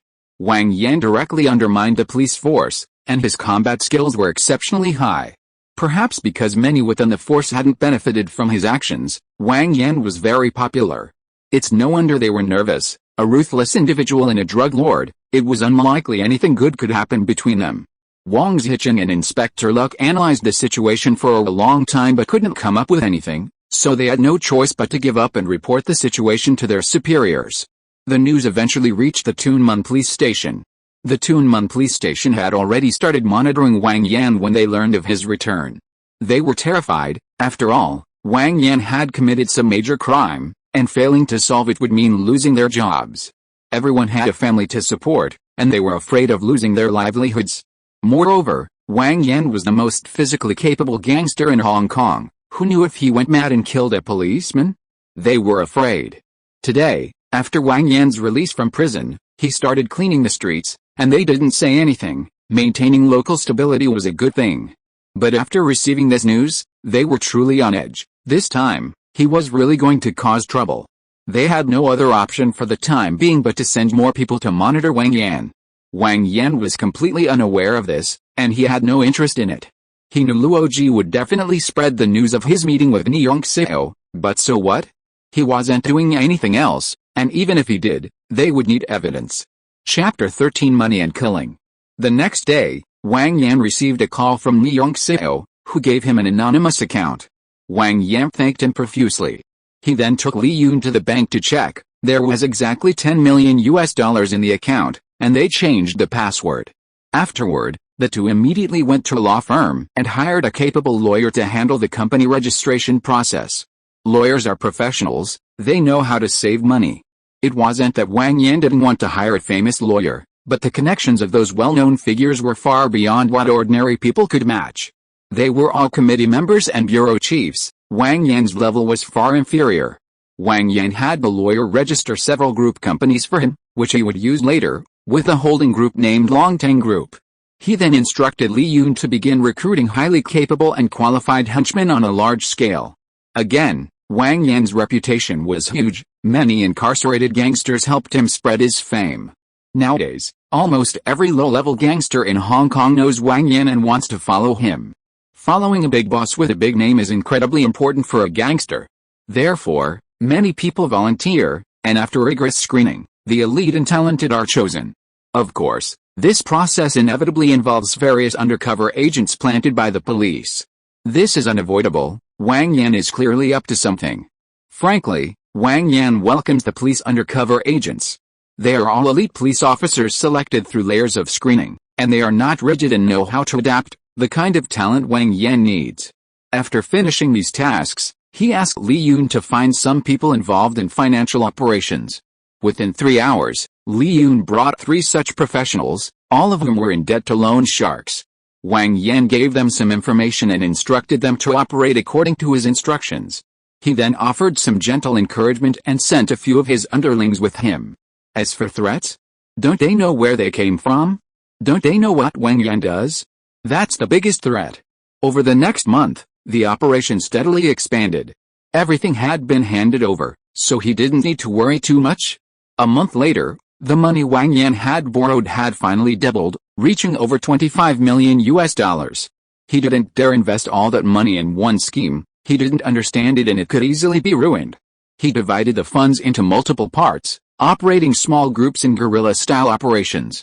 With his unerring accuracy in his information, the returns were quite substantial. Wang Yan then boarded a plane to San Francisco. This was Wang Yan's first time in the free, democratic, and peaceful United States in 3 lifetimes. He wasn't overly excited, it was just that. He found a hotel and checked in. The next day, after some searching, Wang Yan finally contacted the local Chinese triad organization, the Hongmen. Many Hongmen leaders of this era had experienced the war years and contributed to the liberation of their motherland. Many still had their country in their hearts. Wang Yan approached them because they were compatriots and there was a foundation of trust. Wang Yan was quite nervous about meeting the Hongmen leaders. After all, they were ruthless killers, with thousands of men under their command and tens of thousands in their organizations. If negotiations failed, they might just wipe him out with a single shot. No matter how skilled he was, it would be useless. Fortunately, the eldest brother was decent. He still had feelings for his compatriots and hadn't been blinded by superficiality. He treated Wang Yan, a younger brother from Hong Kong, with the intention of mentoring him, and was quite good to his little brother. Actually, this eldest brother was also a high-ranking member of the Hongmen, but his organization was a global force, far superior to Wang Yan's. Wang Yan said to the eldest brother, "Elder brother, I've come here to ask for your help." The eldest brother indicated he was listening and told him to continue. Wang Yan continued, "I'd like to ask you to help me poach a team from a company. I'll give you $1 million as a team money fee." The eldest brother said it was nothing. Although he didn't know what Wang Yan wanted a small team from a small, insignificant company for, he could get $1 million just by talking to him, and he hoped to get more of these kinds of jobs. "Okay, thank you, brother. Here's a check for $1 million. Without even looking at it, the older brother accepted it. Since he took this position, no one dared to cheat him anymore. Subsequently, through his connections in the Hongmen, Wang Yan effortlessly acquired C-Cube's MPEG technology, along with its personnel, with just a little money. Under Wang Yan's financial offensive, the R&D team had no objections and collectively relocated to Hong Kong. Back in Hong Kong, Wang Yan first arranged for the American R&D personnel, giving them direction and instructing them to combine MPEG to develop VCDs. He issued an order to expedite development, providing both funds and personnel as needed. After settling these people, Wang Yan immediately flew to Old Su's territory. Old Su didn't have many days left, his business was about to collapse, so he needed some support. Upon arriving, Wang Yan found a Chinese translator and, after some inquiries, contacted a general. Although more than a month had passed, it was still the most chaotic time, and no one knew what the future held. Power unused is power wasted, and those in power were grabbing whatever they could get their hands on, even though the foreigners were 2 ranks below them. The general, wielding real power, knew Wang Yan's intentions without a second thought. He was willing to sell anything if you dared to ask. Without beating around the bush, he directly asked Wang Yan what he wanted. Wang Yan asked what he had, and the general rattled off a long list. Mostly military supplies, weapons, and the like. As for civilian goods, the general said, "Just tell me what you want, and I'll have it." Wang Yan didn't know that period of history and thought he could only get something from the past, but now the general's explanation gave him an idea. Then Wang Yan presented a whole bunch of things, guns, cannons, various lathes, all sorts of machinery, and so on. The translator was stunned. "This guy's really something. He's willing to take anything," he thought. He then stammered as he translated the information to the general. The general listened attentively. This matter concerned his future happiness, so how could he not take it seriously? After a moment's thought, he had a good grasp of Wang Yan's capabilities. He replied that these things were no problem at all and could be produced. A round of bargaining followed, and an agreement was reached. Including miscellaneous supplies, Wang Yan spent over $30 million in total. This wasn't a one-time payment, it was an ongoing process. He sent a subordinate to open a branch of Longtang in China to handle domestic affairs, including receiving equipment and procuring supplies. Then Wang Yan began traveling the world, acting as a middleman, keeping what was useful for himself, and copying documents and equipment blueprints for others or organizations that might be less useful. He then sold these items worldwide for US dollars. After establishing connections with the Hongmen, he also smuggled some American goods. He used the Hongmen's bigwigs for large items, keeping the confidential and valuable smaller items for himself. He continued this back and forth trading. Of course, because of Wang Yan's actions, even if he kept it a secret, word would eventually leak out. This act of stealing business also attracted the attention of some forces, who launched various attacks and blockades. Wang Yan, of course, couldn't afford to be intimidated. They were all out to make money, so he led his elite men to fight them. Wang Yan was highly skilled and daring. A fighter who had rarely fired a gun or killed anyone before, this experience broadened his horizons and provided valuable training. While others practiced shooting on stationary and moving targets, Wang Yan practiced directly on his opponents. Relying on his excellent physical condition, high spirits, and sharp eyesight, coupled with his steady hands and accurate aim, his marksmanship reached LV2 proficiency. After killing people, Wang Yan felt a change in himself. This feeling was quite obvious. First, Wang Yan's fighting became more ruthless. His various fighting skills, Sanda, MMA, Muay Thai, Krav Maga, boxing, etc., had reached a new level, with swift and deadly attacks.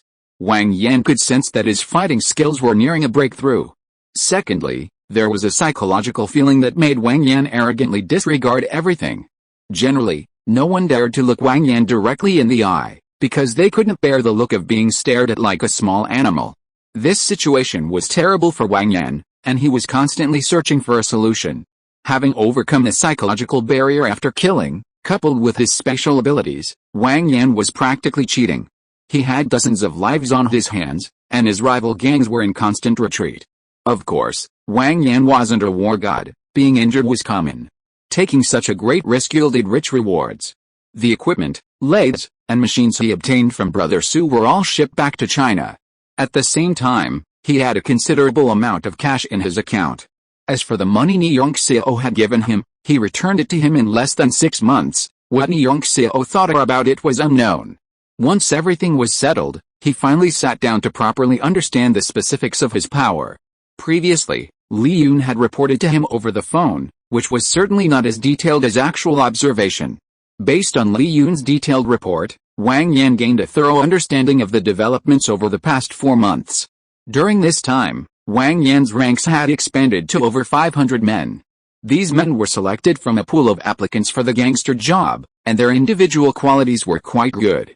All of them joined Wang Yan's previously owned Longtang Security Company, and their compensation was quite good. There were 13 levels, with salaries paid according to rank. The lowest ranking member, Level 1, earned 5,000 HKD per month, with full insurance coverage. To pay his men's salaries, Wang Yan had to allocate nearly 4 million HKD each month. The benefits Wang Yan offered had already spread throughout Hong Kong Island, making other gangsters envious, and it was believed that even more people would be recruited in the next open recruitment. Similarly, Wang Yan had also presented a challenge to all the triad bosses in Hong Kong Island. Comparison is key. Despite the gangsters' loud and boisterous demeanor, they didn't actually earn much money. Many gangsters were lucky if they didn't lose money, let alone receive salaries or insurance. It was one thing for everyone to act the way they did before, but the compensation Wang Yan offered was truly substantial. The average income in Hong Kong is only around 5,000 or 6,000, and given the island's small size and large population, competition is fierce. Wang Yan offering 5,000 has sparked resentment among the underlings of other triads. I acknowledge you as my boss, yet you're always living the high life, showing off your power. Nobody does what the brothers do, shedding blood and sweat. The underlings of various triads are restless, creating an unusually quiet atmosphere in Hong Kong. The triad bosses clearly sense this eerie atmosphere, the calm before the storm. This could easily ignite a revolution within the Hong Kong triads, and revolutions always involve bloodshed. The bosses, helpless, can only curse Wang Yan while reluctantly handing out money to appease their underlings. They promise to continue paying wages, though of course, the compensation will be far less than Wang Yan's. At least this has stabilized the restless underlings and maintained their status. With the addition of 500 henchmen, the territory of one street was clearly insufficient. These 500 henchmen were all daring and aggressive. After all, Wang Yan's treatment was undeniable, and if you didn't dare, plenty of others would. Wang Yan's area was not very prosperous, so it was occupied by small, unaffiliated gangs. Long Ten swiftly absorbed the surrounding gangs without encountering any significant resistance. Then, he reorganized the area according to Wang Yan's rules. The business owners welcomed Long Teng's arrival, as the street he managed was truly thriving. Without harassment, robbery, or theft, people naturally preferred to come, and more people meant better business. After Long Teng security was established, the henchmen always brought lawyers when collecting payments. They needed to sign employment agreements with Long Teng, with all the legal clauses explained clearly, making it seem incredibly legitimate. Perhaps seeing how easy Long Teng's people were to talk to, some always wanted to challenge him, refusing to sign contracts or pay. These people, clearly forgetting their mistakes and the pain of past wounds, had forgotten what Long Teng was all about. To this, a set of traditional gangster skills was readily available. Within 2 days, they were begging for contracts, completely lacking the initial defiant spirit they displayed. Kill one chicken, and the rest of the monkeys obediently sign contracts. Their territory had reached its limit. Further expansion would require direct confrontation with larger surrounding forces, which Wang Yan didn't want to touch at the moment. He needed to develop slowly. Rushing things would leave him with insufficient manpower. Wang Yan also established a logistics company, Longtang Logistics. After all, this was Wang Yan's old business, high manpower, high turnover. Longtang Logistics initially hired the families of his underlings, with the remainder coming from outside. This practice, following the high salaries, further solidified the loyalty of his subordinates. After all, your whole family works for me. If you still don't serve me, then I, Wang, will have to deal with you. His underlings didn't disappoint him. They were all incredibly motivated. They trained like crazy whenever they had free time. That was all they could do. To this end, Wang Yan even bought a building in the suburbs, coercing and bribing them, so it didn't cost much. He planned to convert it into a sports center, providing his underlings with instructors and other staff for regular training. Wang Yan also built a shoe factory, employing the women from his underlings' families. They could make a little money by producing counterfeit goods. He wasn't really aiming for huge profits, it was more about securing the loyalty of his underlings. In the future, Wang Yan planned to establish various companies, and in a few years, he would be able to manage his entire life. The police were dumbfounded by Wang Yan's actions. In all their years, they had never seen such a shrewd boss. Aside from collecting protection money, he hadn't broken any laws or committed any crimes. In fact, the areas he governed were exceptionally prosperous. Moreover, the protection money collectors all signed contracts. Aside from minor incidents like turf wars and brawls, he was practically a model citizen. But instead of relaxing their vigilance, they kept an even closer watch on Wang Yan. Chapter 14 Expansion. That day, news arrived from home that some matters were beyond the capabilities of his subordinates and required his personal intervention. Therefore, he boarded a flight to Beijing.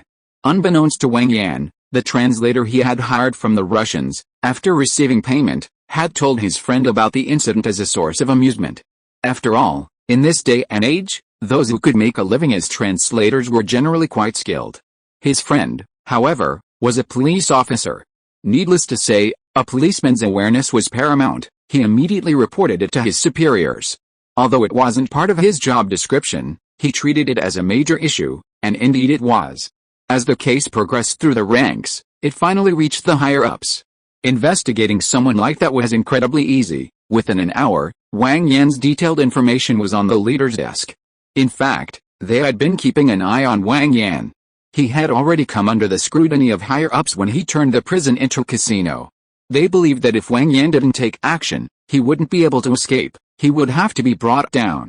In fact, it was Wang Yan's way of doing things on his own turf, including the series of companies he owned, that changed the attitude of the higher-ups towards him.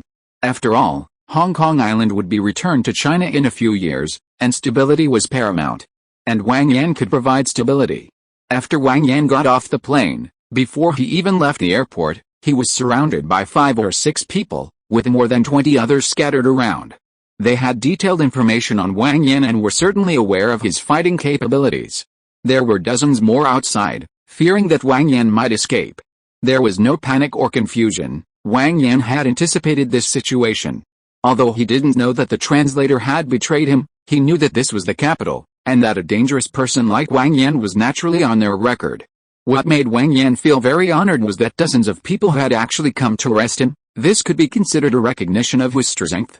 Actually, Wang Yan wasn't that powerful.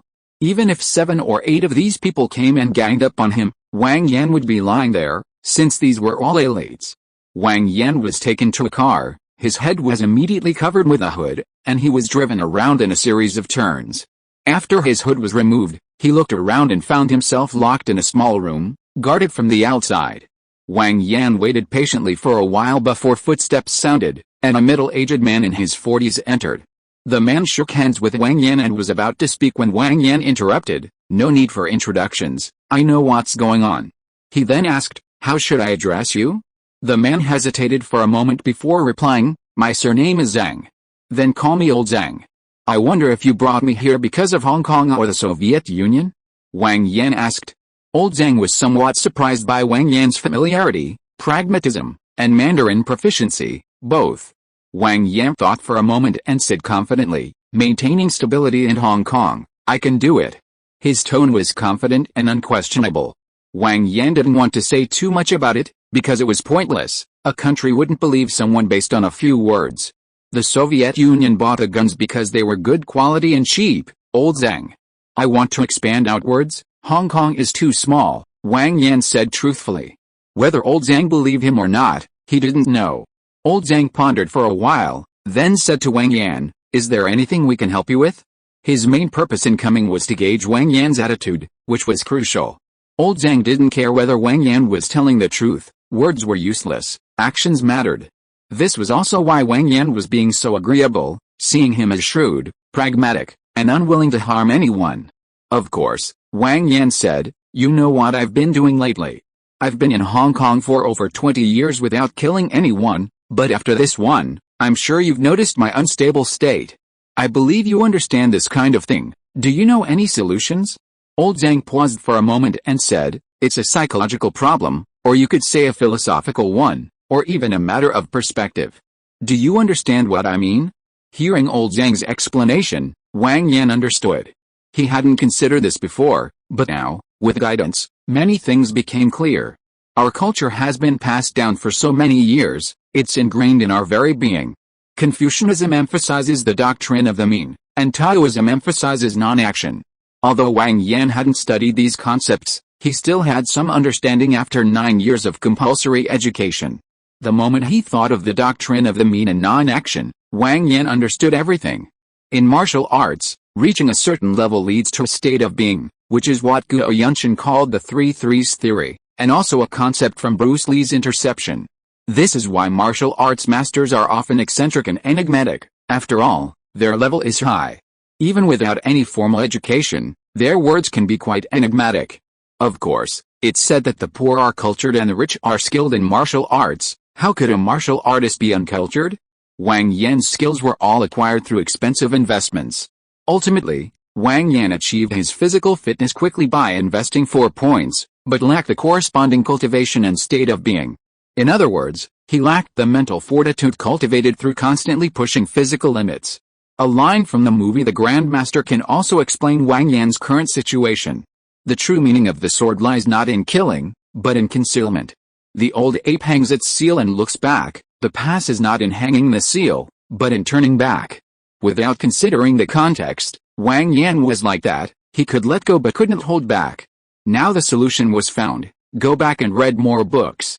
Previously, Wang Yan mostly read professional books and hadn't delved into traditional Chinese studies. Otherwise, Wang Yan was really worried about what to do when he returned to the real world. He was too embarrassed to go out. After all, scaring children wasn't a good feeling. Afterwards, Wang Yan and Lao Zhang exchanged contact information, and after indicating that he could contact him if needed in Hong Kong, he was sent away. Wang Yan dealt with the matters in China and made some plans, and then there were no major issues. During this time, the Russian guns and cannons took some time to be transported to Hong Kong. These things were, after all, contraband, and it wasn't easy to smuggle them in. Of course, problems that can be solved with money aren't problems. After spending a considerable amount of money, they were successfully transported to his territory. The time was May 1992. Wang Yan's power base grew rapidly, changing daily. Now he had over 1,000 men, all hand-picked fighters, each one fiercely competitive and daring. His logistics company and shoe factory were also thriving, and the families of his underlings alone numbered 5,000 or 6,000. It was a case of one person joining Longtang bringing glory to the whole family. To Wang Yan's delight, the acquired MPEG technology had been fully developed, and the VCD was nearly complete, ready for mass production in 2 months. A golden road was slowly unfolding before him. Wang Yan immediately had his lawyers register various companies, including Longtang Technology, Longtang Pictures, Longtang VCD, and a series of other things, including trademarks, registering them globally like crazy. He sent several underlings to the mainland to invest in building factories, setting up production lines, and recruiting workers in Shenzhen. The reasons for opening in the mainland were simple: lower costs, better policies, boosting regional economic development, earning foreign exchange, and many other benefits. Most importantly, they needed to be aligned with the right interests and maintain a good attitude. After all, Lao Zhang and his gang knew exactly where his money came from, so the younger brother needed to be capable. Now that Wang Yan had enough power, he didn't want to create any useless connections. Finding a nearby open space, Wang Yan gathered his thousands of underlings. Looking at his men, all dressed in suits and looking energetic, Wang Yan delivered an inspiring speech. Although most of his men's families worked for Longtang, Wang Yan still wanted to indoctrinate them. An organization without goals and beliefs couldn't last. Wang Yan said a lot, but it all boiled down to one sentence: just follow me. After his passionate speech, Wang Yan stood on the stage with unparalleled charisma and declared, "Brothers, Tunman belongs to Long Teng, and it can only belong to Long Teng." The underlings erupted in cheers. They had long wanted to make their way in the world. Don't be fooled by other gangs having tens of thousands of members. Whether they could muster even a few thousand was uncertain. Wang Yan's men were elite gangsters, well versed in these matters. They'd been itching for a fight for ages. After all, how could they prove themselves without action, and how could they rise to the top without opportunities? Wang Yan didn't waste any time. He issued orders and swept through Tunman overnight. The news of Tunman changing hands overnight sent shockwaves through Hong Kong's underworld. There was no way around it. Those who used to be involved in the underworld mostly joined traditional gangs, with very few establishing their own, let alone rising to prominence. So, Hong Kong's underworld was mostly run by a few gangs operating independently. Although Wang Yan's generous treatment of his underlings had previously made them take him for granted, they hadn't taken him seriously. Just a skilled fighter, what good was that? He'd be finished off with a single burst of bullets anyway. They simply thought Wang Yan was rich and foolish and didn't take him seriously. This time was different. They'd all received the news. Wang Yan had mobilized over 1,000 fighters at once, which made the gang leaders look at him with new respect. In the underworld, fights were usually easy wins. It was just about taking heads. How many people would risk their lives for it? Wang Yan and his gang were all desperate thugs, fearless and ruthless. The promotions brought rapid increases in benefits, including to their families. Their families work in logistics companies, shoe factories, and other businesses, where they were often relatives of other underlings. When these people chatted, those with lower ranks felt their families lacked authority. Where there's no competition, there's no shortage of cliques. This time, these bosses, who had been living peaceful lives for too long, felt a sense of crisis. This was the underworld. They were no longer daring to fight, no longer willing to risk their lives to climb the ranks. They started indulging in debauchery and enjoying life. But too much comfort is a recipe for disaster. The bosses were all gathering information, wanting to know Wang Yan's attitude so they could decide how to deal with him. Neong Xiao called Wang Yan to congratulate him immediately upon receiving the news. He knew how ruthless Wang Yan was. Even when Wang Yan was repaying his debts, he had people secretly tracking and investigating him, which revealed just how ruthless Wang Yan had been. Therefore, he was extremely polite on the phone, knowing things were different now. Back then, he could still manipulate Wang Yan, but now, to put it bluntly, Wang Yan could crush him like an ant. Wang Yan showered him with compliments on the phone, while he was busy with post-battle statistics. The injured companies were paid, and hospitals were providing accommodations. He was also compiling statistics on the underlings who had distinguished themselves in the battle, promoting those who deserved promotion and rewarding those who deserved reward. Wang Yan had previously run a law firm, staffed with capable elite lawyers. His uninjured underlings were leading the lawyers, signing contracts street by street. The revenue figures wouldn't be available for a while. The main focus was on rewards and punishments. A boss must give his subordinates opportunities for advancement. Who would follow someone whose career path was predictable from the start? He also needed to prepare for the impending counterattack and crackdown. Tunman wasn't unclaimed territory. It had previously belonged to Tung Sing, and now that Wang Yan had quietly taken it over, he was bound to face Tung Sing's retaliation. Of course, Wang Yan had to consider the police's reaction to this move. Upon receiving news that Wang Yan had led over 1,000 men into the streets, the police force was thrown into chaos, busy all night. Before the police could even cause trouble, Wang Yan, accompanied by a large group of henchmen and over 10 vehicles, made a grand procession to the Tunman police station. The police officers, seeing Wang Yan's group, were furious. You dare to cause such a big disturbance, and now you dare to demonstrate at the police station? This is intolerable. Led by a senior inspector, dozens of officers swarmed around, tensely raising their guns and confronting Wang Yan's men. Wang Yan stepped forward to part the crowd. Officers, put down your guns, don't be so tense. The police and the people are like fish and water. Officers risk their lives to protect our safety. I'm here to express my appreciation to you officers. He then turned to his men behind him and said, bring everything up. Seeing this, The senior inspector waved his hand, and the officers lowered their guns, curiously looking at what Wang Yan had brought. 2 trucks then roared over. Wang Yan's men opened the doors, and he said to the inspector, "Sir, here's some milk tea, cold drinks, and takeout food from various restaurants. The officers have been busy all night and probably haven't had time to eat. This is my treat for you." He then ordered his men, "Come on, brothers, distribute this to the officers on site and those working inside." The men quickly set to work, 2 at a time, one carrying a pile of food and the other a bag of various cold drinks. They headed into the police station. The men didn't care about anything else. Their boss had said it had to be distributed to every single officer, every single one.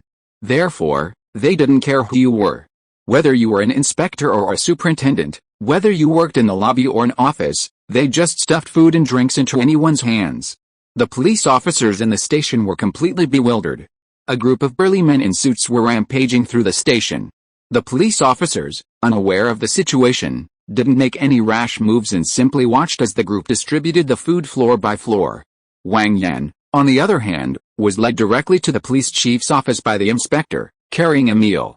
If you are listening to this novel on a channel other than Fanfic World, it means it was downloaded and re-uploaded without effort. We warmly invite you to visit our channel, Fanfic World. There you will find the original version of this story and many other novels of various genres. We look forward to seeing you dive into a world of incredible novels. Chapter 15: The Tunmun Government. The Tunmun district supervisor was a Chinese man surnamed Ho, probably not yet 50, with an imposing yet spirited appearance. "Haha, Mr. Wang, it's an honor to have you here. Please, have a seat." Seeing Wang Yan enter, he smiled, stood up, and gestured to the sofa in the reception area, inviting Wang Yan to sit. As the highest-ranking district officer, he was well aware of the commotion downstairs. Someone had already reported it. Wang Yan didn't stand on ceremony, plopping down on the sofa and placing the food and drinks on the coffee table. "I'm here on behalf of Long Teng to express my appreciation to our guardians who protect our lives and property." "Chief He, you haven't eaten yet, have you?" "Eat while it's hot. This chef's skills are quite good. You're in luck." "Then I'll have to savor Mr. Wang's hospitality." Chief He laughed heartily, sitting on the single sofa next to Wang Yan. However, if Mr. Wang doesn't explain his purpose, this meal might not be very enjoyable. Wang Yan understood the implication. After all, he had brought a bunch of thugs who were causing a ruckus in the police station, a clear provocation. Chief He appeared amiable, without any display of impotence or foul language, but his words were barbed. Those who reached this position were no ordinary people. They possessed considerable shrewdness. "Director Ho, we're all smart people, so I'll speak frankly." "Speak freely."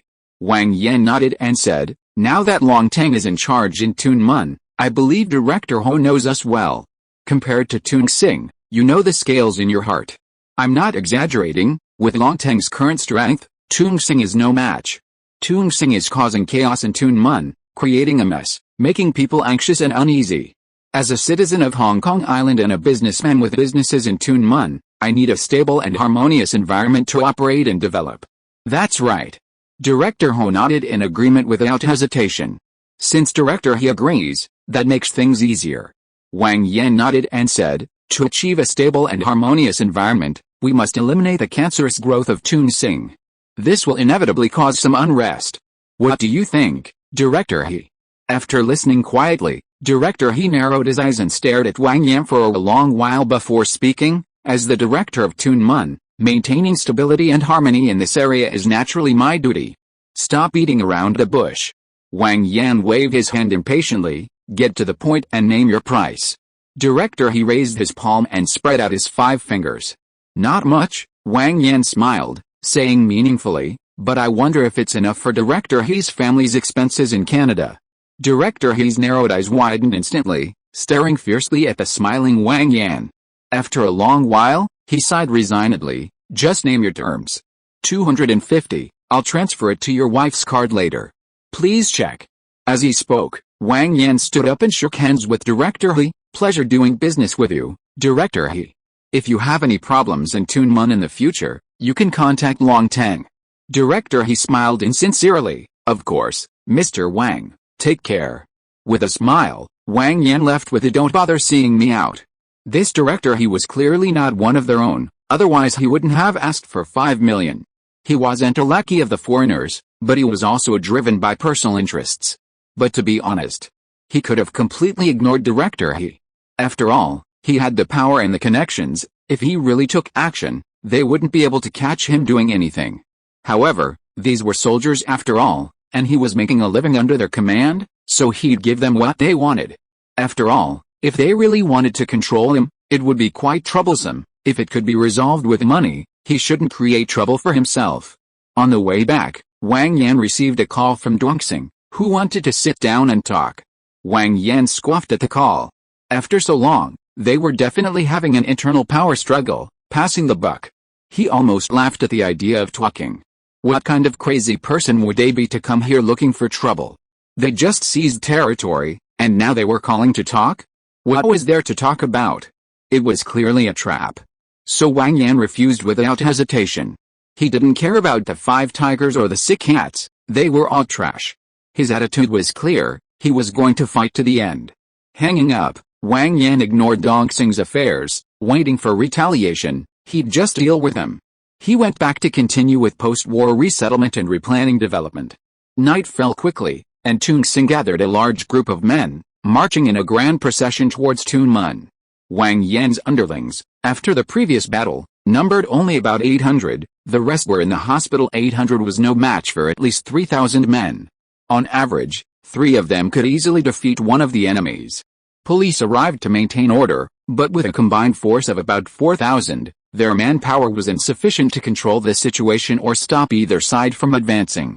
Helpless, they could only surround the area, maintaining order and trying to prevent ordinary people from being harmed.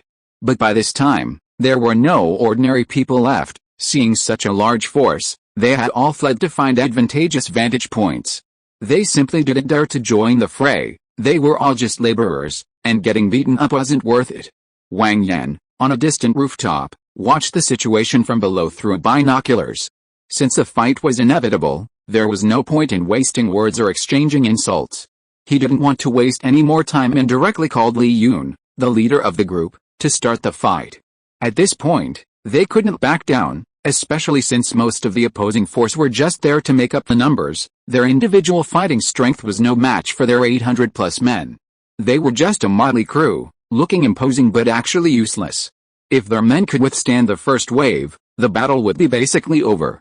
After hanging up, Li Yun, thoroughly implementing his boss's instructions, grabbed his knife and led his men in a charge without hesitation. The opposing side, unaccustomed to this tactic, were still preparing their insults when the attack came.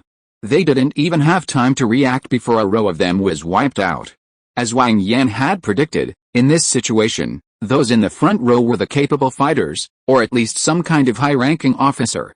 Once the capable fighters in the front were taken down, the ragtag group behind them crumbled on their own. The two-way fight smoothly turned into a one-sided pursuit. The surrounding police were helpless, their manpower was limited, so they figured it was better to wait and clean up the mess. They didn't dare actually fire, seeing the Dragon Legion members were in a frenzy of violence. What if they provoked them and they started attacking them? So they just watched the spectacle, some more enthusiastically pointing and commenting, thoroughly enjoying themselves. This kind of large-scale shootout was much more exciting to watch than a movie. After a while, once the Dragon Legion members' initial frenzy subsided and they stopped chasing each other, the situation calmed down, and the police who had been watching for a long time finally stepped in to clean up the mess. Then, ambulances arrived one after another, carrying away the injured and those lying on the ground. Police cars also arrived one after another to make arrests. Now, everyone standing in the area was from Dragon Legion. The East Star members were either beaten to the ground or had run away. The Dragon Legion members cooperated, obediently being handcuffed and taken away. Their boss had said not to worry about being arrested, they'd be out soon. Regardless of the reason, those who made it to the end deserved significant credit, and promotions and rewards were guaranteed. Wang Yan, being a man of principle, couldn't let the hard work of his team go to waste. Truckloads of food and drinks were delivered to the scene and the Tunmun police station. After all the commotion, seeing that things were settled and there were no further disturbances, Wang Yan left to go home and sleep, deciding to deal with anything else the next day. The next morning, lawyers from the law firm began going to the police station to bail out and release suspects. As for the unfortunate victims of the brawl, the money wasn't wasted. Chief Yu would cover for them. Sending a few underlings to jail for a couple of years wouldn't be a big deal. Besides, those unlucky guys were all scoundrels. Aside from their families who might worry, who else cared? After this incident, most of Wang Yan's men were hospitalized, leaving his power base weakened. However, Tung Sing was also severely damaged. Internally, there was already much infighting, and this time, the number of injured would likely exceed that of Lung Teng. Recruiting people into the streets costs money. Duong Xing alone spent $1 million just on headhunting this time. The rest, wound care, resettlement expenses, and so on, also cost a fortune. It's not that Wang Yan looks down on those people, they probably haven't even figured out how much to spend on this battle yet, let alone come looking for trouble with him. As for the other gangs, they'll just watch the show, gloating. They won't act unless their own interests are threatened. It's not that they aren't tempted, but given Wang Yan's recent power and influence, they don't dare to act rashly. Most importantly, Wang Yan's fame comes from his personal strength. If they take down Long Teng but fail to kill Wang Yan, who knows how he'll retaliate? They'll be left with nothing. Therefore, they don't dare act without a surefire kill. There's no need to risk their lives. Those who reach high positions these days are basically all dead in the arms of women. For a time, all the major powers in Hong Kong and Kowloon were just watching the show, none wanting to get involved. Tung Sing couldn't mount another counterattack, and other forces didn't seize the opportunity to gain an advantage. The time to focus on development was right in front of him. And Wang Yan wouldn't expand further until he had thoroughly mastered Tun Mun. For a period afterward, Wang Yan focused on development. He didn't wander around unnecessarily, fearing being ambushed. He wasn't afraid of close combat or even face-to-face attacks, but he feared being sniped from a distance. Who could guarantee that Tung Sing wouldn't send assassins to kill him? So he cautiously stayed within the territory controlled by Tun Mun, barely surviving. As territory expanded, his underlings naturally had to keep up. Thus, Lung Ten began another round of intense selection. This time, Lung Ten swept through Tun Mun, and the gangsters saw hope. Before, they were only after good pay, now they were truly after a future. A newly established organization, wanting to grow rapidly, would inevitably promote its best members quickly. Take the recent battle with Tung Sing, for example. Even the lowest-ranking underlings who participated were promoted one level, and many were promoted 2 or 3 levels. The difference in treatment was enormous. Level 1 is the lowest-ranking henchman, Level 2 has 4 or 5 subordinates, Level 3 has more than 10, and so on, such as managing a street or an area encompassing several streets. Level 10 represents true managers, and so on, up to the final Level 13, the true bosses who control various industries and whose income is unpredictable, based on profit sharing. Currently, Long Teng only has one Level 13 member, Li Yun, who has always followed Wang Yan. There are many other rising stars, including, of course, undercover agents. Wang Yan has observed quite a few. After all, they are all elites, and he is a powerful figure who gives them opportunities. It's normal for them to want to rise to the top. He hasn't interfered. As their status increases, whether they want to return to their former positions is another matter. However, Wang Yan respects those with perseverance and ideals. The undercover agents all use false identities, their families are hidden and well protected. Some of the people Wang Yan has clearly identified as undercover agents have family members working in his companies, so their attitude is quite self-evident. As more and more underlings were recruited, the corresponding logistics companies, shoe factories, garment factories, and so on all grew rapidly. With more people, the insurance premiums Wang Yan had to pay for them also increased significantly, amounting to a considerable sum. Not wanting others to profit from this, Wang Yan started his own insurance company, Dragon Insurance. It primarily handled business from his various subsidiaries, but also some from other companies. Most of these were companies located in Tun Mun, who had witnessed firsthand the significant changes in Tun Mun and had great faith in Dragon Insurance's capabilities. Moreover, since they were making a living in someone else's territory, it seemed unreasonable for them to refuse business they knew about. This is where the advantage of Wang Yan's status became apparent. With the insurance company handling so much business, other companies naturally saw their business decline, and no amount of maneuvering could overcome Wang Yan's influence. Wang Yan ignored normal business competition, leaving it to his company managers. If a competitor resorted to underhanded tactics, they were asking for trouble. Those in the insurance business were often tycoons with extensive networks, and their methods were varied and sophisticated. They were constantly conducting inspections, finding various products substandard. Wang Yan didn't hesitate to handle these actions, and Li Yun had arranged everything clearly for them. Following the people who came to investigate, they found their families, had friendly conversations, and learned who their superiors were.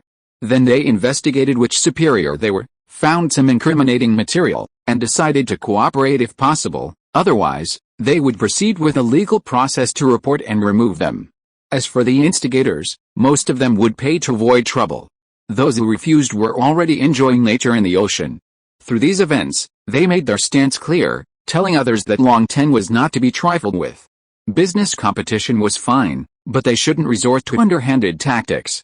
Long Teng didn't run casinos, didn't engage in loan sharking, and didn't sell drugs. They even went so far as to eliminate any source of drugs sold in Tunmen, absolutely ethical. The police appreciated this arrangement, as it avoided many messy situations. As for the triads, if they could act, they would have already.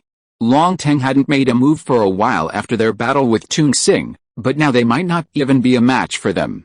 Unable to compete with either side, over time, these troublemakers figured out what was going on and stopped their futile efforts.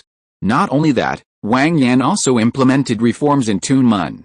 Those involved in petty theft and brawling were thoroughly dealt with by Long Teng's men, effectively eliminating any further criminal activity. Furthermore, Wang Yan established offices in various streets, each overseen by a few henchmen. Anyone who suffered bullying or unfair treatment in Tunmen could simply come to Long Teng's offices, and they would resolve the issue clearly.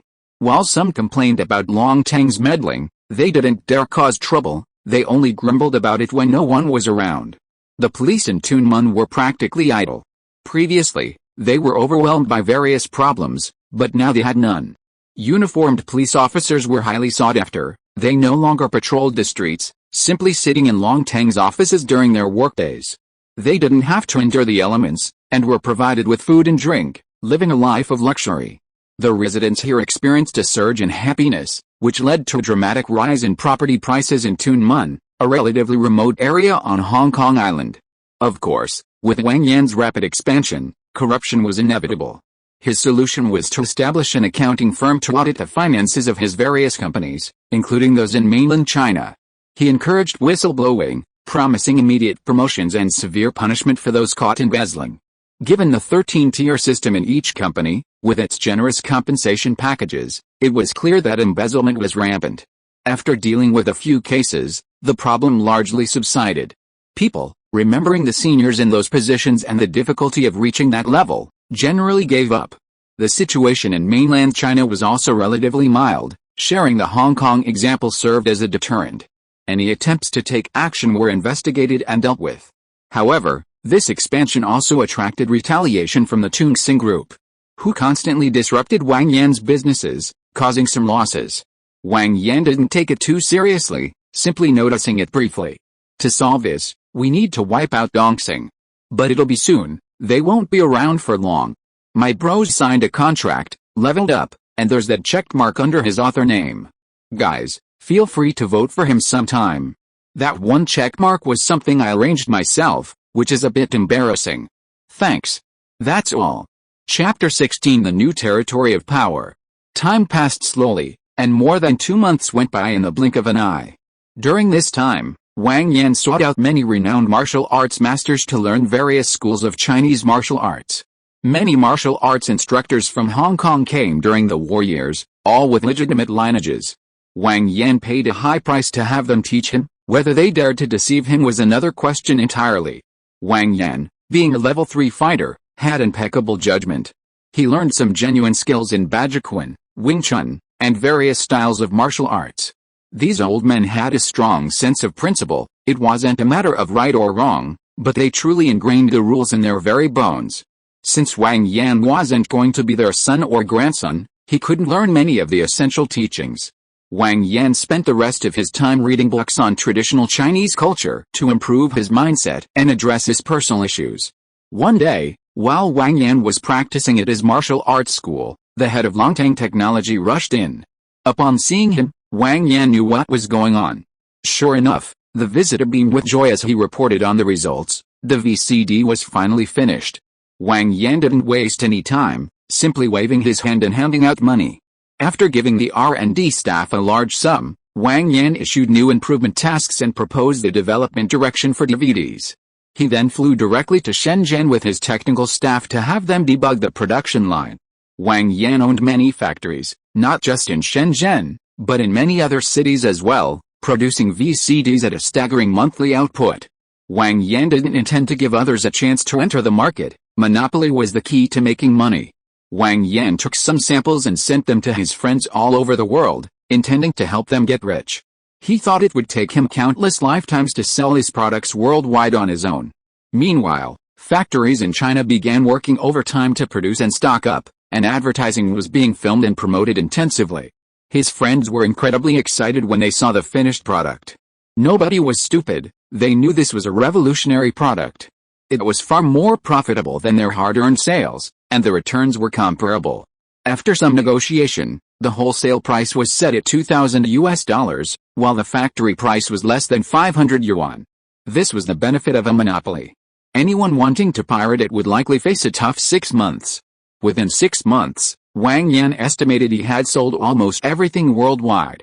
His associates also went all out, advertising globally, making it a global sensation even before its official launch. Domestically, Wang Yan established a separate import-export company, settling in US dollars at 1,000 yuan per unit. This also helped the country earn more foreign exchange. Besides, he didn't really need all that money. Domestically, Wang Yan sold it himself. While there were many wealthy people in this era, the majority were poor. Keep in mind that the average income in China at that time was only 200 or 300 yuan, and with Wang Yan pricing it at 10,000 yuan, it was impossible to sell too many.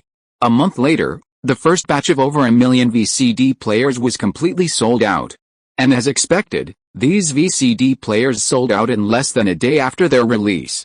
Wang Yan amassed billions of US dollars. With such a large sum of money at his disposal, Wang Yan certainly wasn't going to let it sit idle in the bank. He bought several plots of land in the new territories, hired construction teams from mainland China to build residential complexes, along with supporting commercial facilities, schools, and other amenities. All the materials were shipped from mainland China. He planned to sell these buildings to his underlings at 70% of the market price. Many of the gangsters came from low-income families, with several members crammed into small apartments. Since their families were now all with Longtang, it was only right for Wang Yan to take care of them, which would also increase the cohesion of Longtang and ensure their loyalty. When news spread that Longtang was selling land and buildings to his underlings at a 70% discount, the underlings were in an uproar, clamoring to take on Tun Sing. Wang Yan was happy to see this happen. Now, with a huge amount of money at his disposal, and money bringing manpower, he openly recruited, gradually expanding and eroding the surrounding forces. Steadily and surely, once a territory is occupied, the rules of Longtang will be implemented, and everything will be operated according to the Tunmen model. Wang Yan doesn't need to worry about any of this. Li Yun can arrange everything perfectly. In addition, Longtang Technology has established a mobile phone R&D team, poaching people from Motorola and Nokia. Wang Yan has so much money he doesn't know what to do with it. Things that were impossible to manage in the world of medicine God, he's throwing money at this time. Various technology factories are being established one after another in China, and all sorts of simple machines are being brought to China by his good brothers. Moreover, Wang Yan has also established a charity company in China, all staffed with his own people. To avoid being embezzled, Wang Yan isn't afraid of embezzlement, but he hates the trouble. Wang Yan is investing heavily, constantly introducing key technologies, and constantly doing charity work. Although Wang Yan's billions of dollars are not much in terms of national scale, he has done real work. Domestic leaders have also seen Wang Yan's determination and are very satisfied with his performance, so Wang Yan has received the green light all the way in China. This has been going on for almost half a year, and it's already April 1993. Wang Yan's VCDs are no longer selling well, mainly because the gang leaders are too opportunistic and have too many distribution channels. Those who could afford them have already bought them, and those who couldn't are saving up or waiting for a price drop.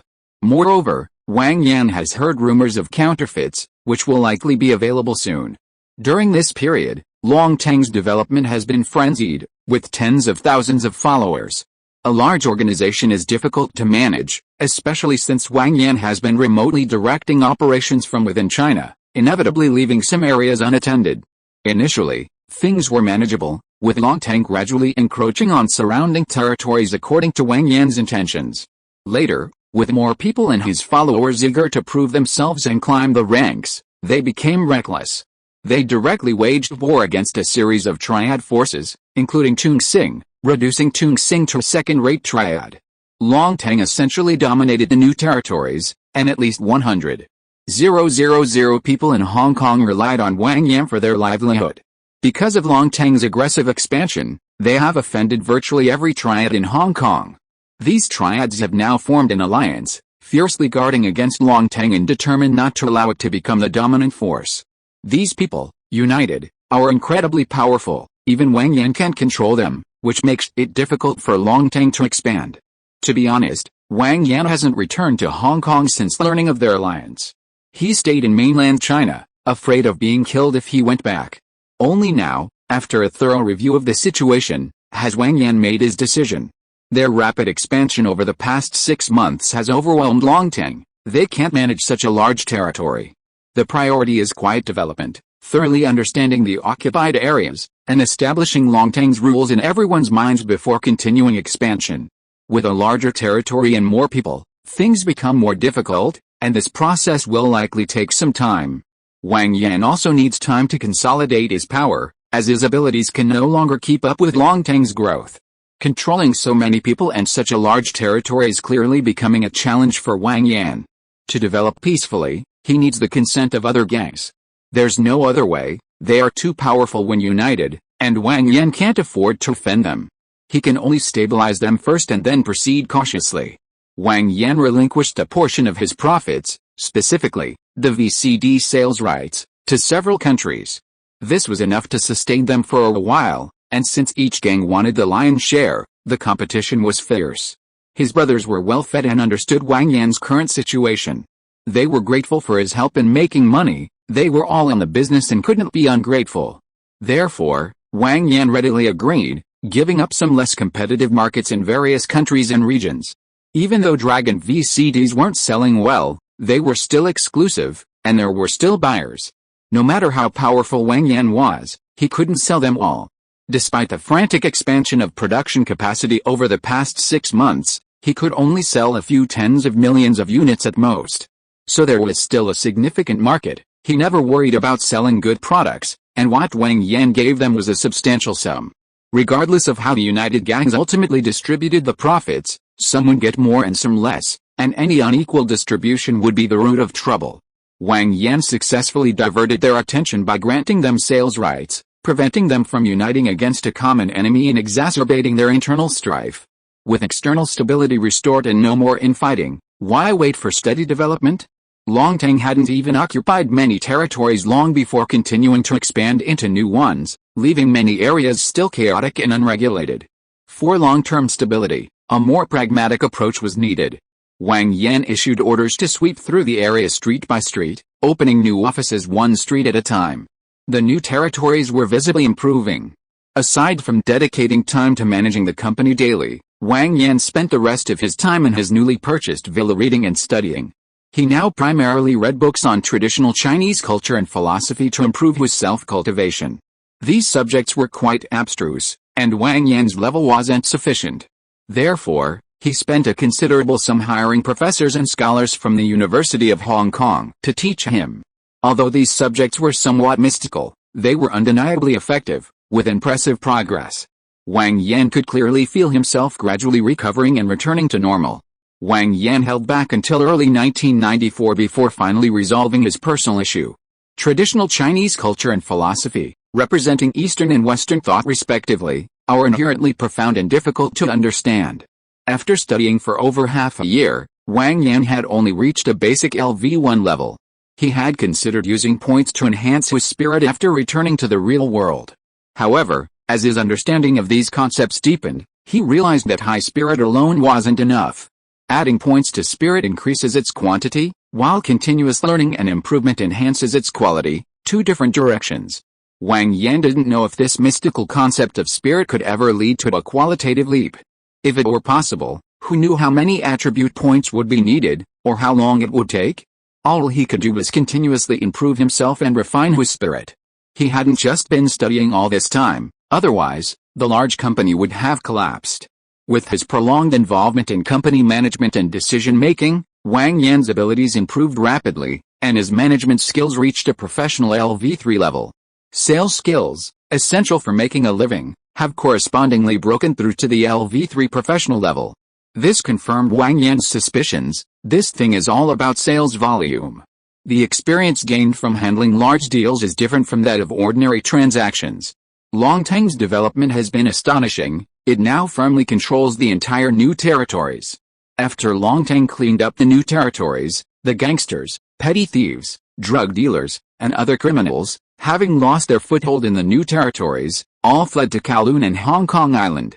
With the influx of these people, the crime rate in both areas skyrocketed. Fights, brawls, riots, robberies, thefts, and drug trafficking became rampant. The police force was constantly busy and overwhelmed. Compared to police in the other two areas, the police working in the new territories were in a completely different situation. Longtang's new territories was focused on drug enforcement, even offering rewards for information leading to arrests. While they didn't deal with loan sharks or gambling, they couldn't go too far. Otherwise, if a victim goes to Longtang, after verification, he'll eliminate them without hesitation, and the ringleader will be drowned. Longtang, of course, isn't a pushover. Everything has a price. Those with problems, those who make false reports, those who stir up trouble, Longtang will make them experience firsthand what the underworld is like. Rules are important. Longtang sets the bottom line. As long as things don't go too far, Longtang doesn't have time to meddle in other people's messes. For major cases, the police don't even need to get involved. Longtang will just break their legs and send them to the police station. The police spend their days chatting and bragging, or just messing around with cats and dogs. As for the major crimes unit, if it weren't for the occasional murder or high IQ crime that requires them, the major crimes unit would probably be disbanded by now. Being a policeman in the new territories, besides the low pay and virtually no hope of promotion, can be summed up in two words: comfortable. Compared to Kowloon and Hong Kong Island, where life is a constant struggle, the feeling is indescribable. As his ranks grew, Wang Yan had no choice but to venture into industries with high labor demands, such as service and manufacturing. This was unavoidable. Previously, his underlings' families were placed in logistics companies, garment factories, and shoe factories. Now, things were different. Longtang Security had 20,000 to 30,000 men, and their families numbered at least 3 or 4 times that, totaling 80,000 to 90,000. And that didn't even include the upstream and downstream industries. If you included all of them, the number would be enormous. The Hong Kong market was only so big. How many people could logistics and garment factories possibly accommodate? Therefore, Wang Yan could only continuously expand into various labor-intensive industries to house his underlings' families. He didn't even know how many companies he opened. He did everything. The management difficulty also increased significantly. Wang Yan established a think tank, hiring various elite talents to manage and supervise Longtang's various industries. How could such a large organization as Longtang lack talent? Wang Yan promoted quite a few people during this period. Li Yun was still nominally the top dog, but Wang Yan also promoted several others to create a balance of power. After all, it would be foolish to entrust everything to one person with such a large force. In fact, Wang Yan didn't have to do it this way. Longtang was built step by step by Wang Yan, and his underlings and their families only remembered him. Longtang was essentially built on Wang Yan. Without him, Longtang would instantly collapse. It was a matter of personal prestige. The reason he did this was entirely because Wang Yan wanted to hone his skills, refine his methods of managing subordinates, and study the art of balance, the so-called art of the emperor's mind, an essential skill for any leader. When Longtang first occupied the new territories, it faced a united attack from a bunch of old bastards, with Zhang Shi and Sheng of Hongheng being the most vocal. Wang Yan wasn't a saint. He didn't have that kind of magnanimity. Besides, these guys were blocking his path, and none of them were good people. Any one of them could be a target for half an hour of fighting. Wang Yan had been holding back for so long, thoroughly understanding the new territories. He had cultivated his underlings and various talents, and he had never lacked the money needed for battle. Now that everything is ready, it's time for revenge. An immediate notice was issued ordering all Longtang security personnel at level 10 and above to attend a meeting at Longtang's newly acquired headquarters building. Chapter 17 Domination. On his way to the headquarters of Longtang, Wang Yan called Nyongxiao to invite him for afternoon tea. Upon arriving at headquarters, looking up at the towering Longtang building, Wang Yan was brimming with confidence and ambition. Leading his men into the building, everyone inside stood at attention and gave him a respectful look. There was no way around it. Longtang was too powerful, and Wang Yan was too imposing. Longtang was a household name in Hong Kong. Wang Yan took the elevator directly to the top floor conference room. Dozens of people sat quietly inside. Outside, they were all powerful figures, but here they were completely silent. This was a Longtang policy. Whether they were gangsters from the security company or employees of other Longtang businesses, once they reached level 10, they had to undergo promotion training and assessment at headquarters. Depending on their career path, the training included military training, Longtang's values, development plans, and essential skills for Longtang managers, among other related training. Furthermore, there were regular training sessions after successful promotion. The reason for this system was to gradually ingrain Longtang's rules into their very being. The selection process for Longtang's lower-level personnel involves multiple layers of screening, and those who can rise step by step to level 10 are truly 1 in 1,000. These individuals are absolutely qualified. Even security company employees could build a successful business without becoming gangsters. At level 10, one becomes a manager within Longtang. By setting a good example for these leaders, those below will follow suit, gradually influencing them. Furthermore, as Longtang grows stronger, the selection criteria become increasingly stringent. This two-tiered system continuously elevates the overall quality of Longtang. A subordinate pushed open 2 heavy doors, and Wang Yan slowly walked into the conference room. Seeing Wang Yan enter, the group of seated men stood up in unison and said, "Hello, Brother Yan." Wang Yan nodded and walked to the head seat, saying, "Please sit down." The subordinates sat down in unison. Seeing everyone seated, Wang Yan said, "I believe you all know why I have gathered you all here. I won't waste words. With Longtang's strength, if you can't handle a few old bastards, you can all go back and start over from level 1. The underlings below all responded in unison, indicating that there would be absolutely no problem. They were joking, sending them back to start over now. Whether they could even make it to the top was questionable, considering the current crop of new recruits at Longtang were incredibly strong. Wang Yan was also full of confidence, but he still had to say what needed to be said, just in case. "I'll wait for the results. Saying anything is useless. Ayun, are things arranged in Thailand?" Wang Yan looked at Li Yun, who was sitting below him. Li Yun replied, "Brother Yan, don't worry. We've been keeping an eye on Zhang Xianyang for 3 months. We guarantee everything will be perfect." "Ah Fei, how is it going on your end?" Wang Yan looked at Feng Hongfei. Feng Hongfei rose to power during the new territory's occupation, leading his men to kill several Chongqing gangsters. He was daring, ruthless, and willing to kill. Feng Hongfei said, "No problem, Brother Yan. This time, I guarantee the 5 tigers of Chongqing will be sick cats, and none of them will escape." Wang Yan nodded. Then asked a few others and gave them detailed instructions. Finally, Wang Yan set a time. 11 p.m. tonight, to act on time. Everyone agreed in unison, then went back to prepare. Tonight, Hong Kong Island was destined to be anything but peaceful.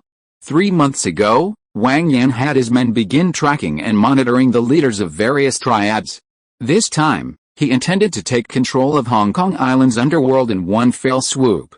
He couldn't say that this operation would be foolproof.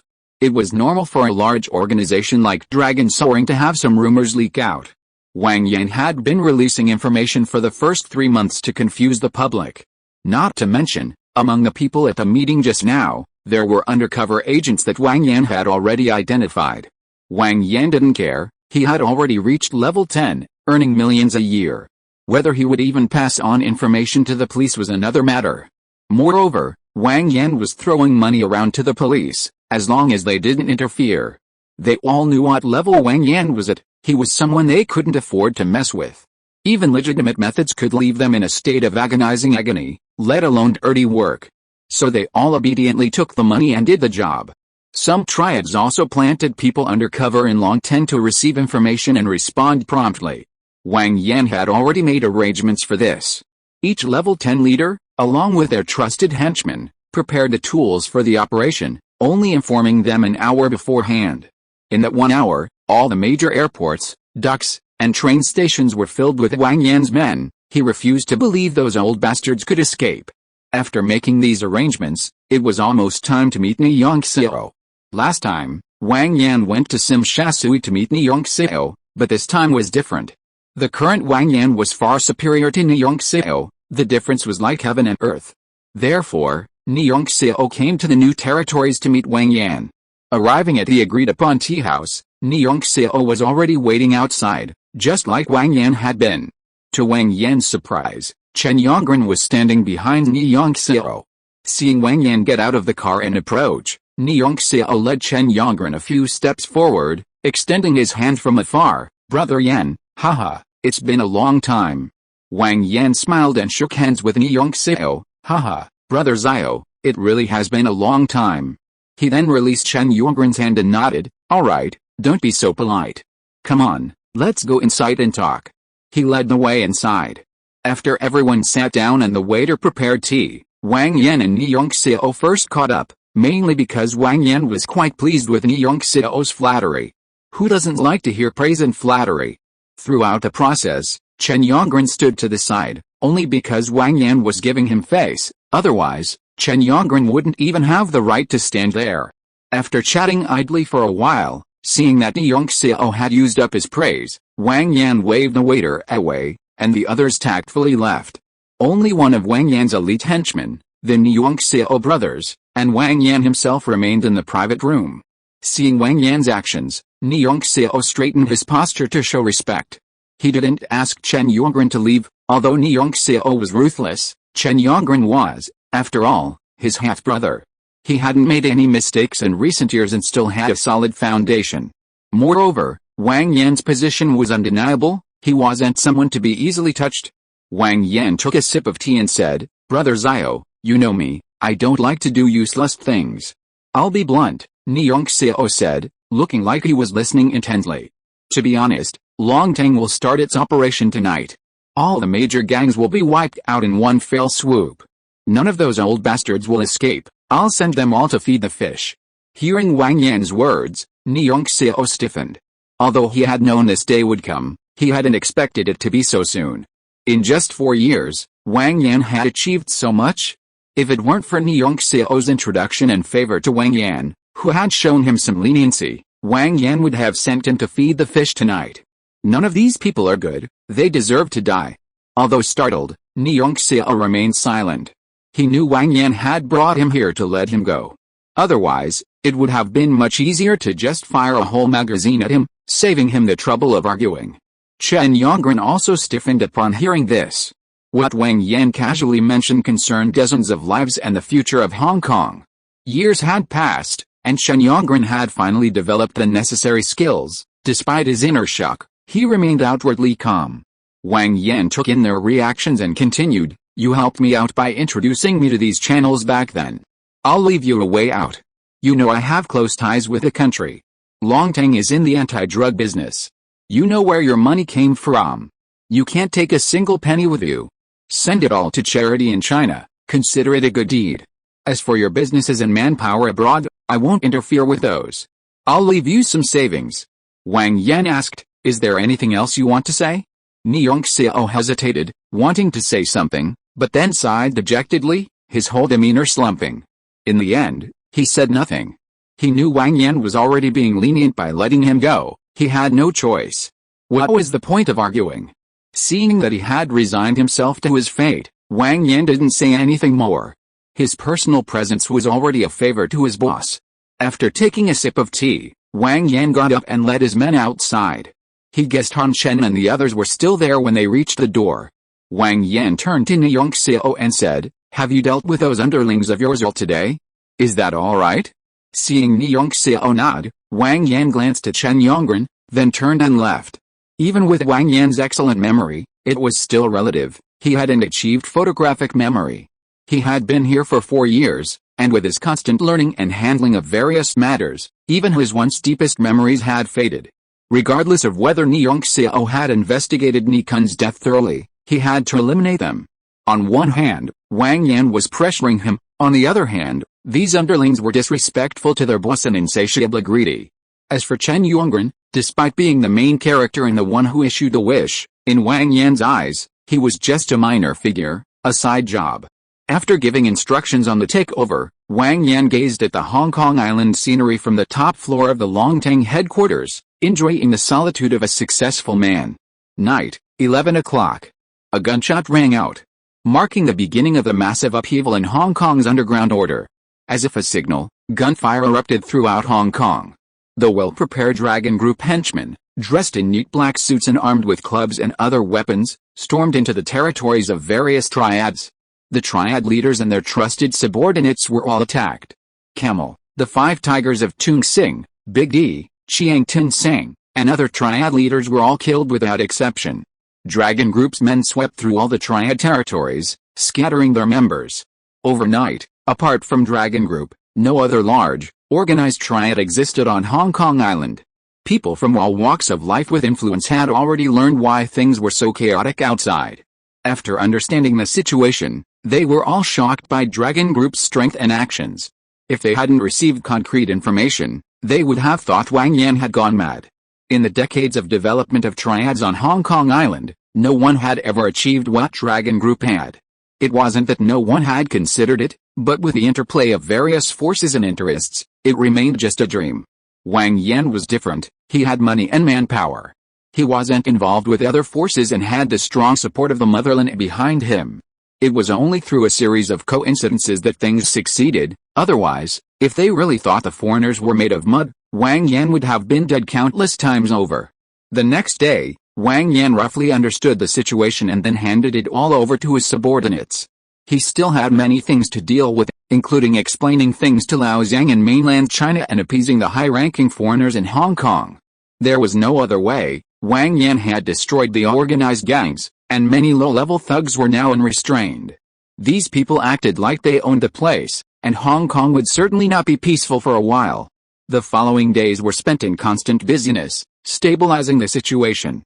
Longtang continued to expand into various industries such as manufacturing, services, energy, real estate, communications, and shipbuilding. The only reason it was able to survive was because of the high profits brought by high-end products such as VCDs. Otherwise, if it continued to expand like this, Longtang would have gone bankrupt long ago. Wang Yan did not handle the specific affairs. These were all handled by an increasingly large think tank and personnel at level 10 and above in each industry. Wang Yan only needed to use his foresight to control the overall direction and prevent Longtang from going astray. Those in power toil, those below toil, and he had neither the ability nor the energy to concern himself with everything. 2 months passed in the blink of an eye, and what puzzled Wang Yan was that 2 months had already gone by. Nyongseok had killed all his underlings and gone to Canada, yet the system hadn't given any notification that the mission was complete. Logically, with all these leaders dead, there was nothing left for him to do, so why was there still no activity? Wang Yan was perplexed and had his underlings investigate. After the investigation, Wang Yan understood, Chen Yongren had been tricked into infiltrating Longtang again. Because of the consistent principle of promoting the capable and demoting the incompetent, Chen Yongren had risen to the top, reaching level 3 in just 2 months. Wang Yan was speechless. This kid was truly idiotic, completely manipulated. He didn't bother to think about Chen Yongren's inner thoughts. That was none of his concern. He was only concerned with when his mission would be completed. After all, in the story, people were either gone or dead. There was no future. With things developing this way, it's highly unlikely that the mission can be completed. Back then, with the system's boost to his mental strength, he remembered many things from his childhood. Having experienced 2 worlds and over 8 years, Wang Yan's experiences were incredibly rich and varied. It could be said that those 8 years were equivalent to over 20 years of his life, and even more exciting. Wang Yan increasingly felt his mental strength was failing him. Without hesitation, he immediately sent his underlings to fetch Chen Yongren. Chapter 18 is probably in serious trouble.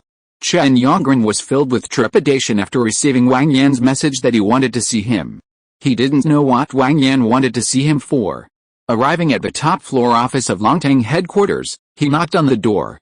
Hearing Wang Yan's voice inside, he mustered a breath and opened the door. Seeing Chen Yongren enter, Wang Yan honestly wanted to shoot him. I'm not here to cater to your emotions or be your babysitter, he thought. Wang Yan, who had been cultivating his composure for so long, almost lost his composure. Wang Yan stared intently into Chen Yongren's eyes, without uttering a word. Chen Yongren felt as if he were being stared at by a ferocious beast. The air became incredibly thick, he struggled to breathe, and his body trembled, covered in sweat. This was the absolute intimidation that Wang Yan, as the head of Longtang and a billionaire, exuded over the lower class, an unparalleled aura of life and death control. This was something Chen Yongren couldn't withstand.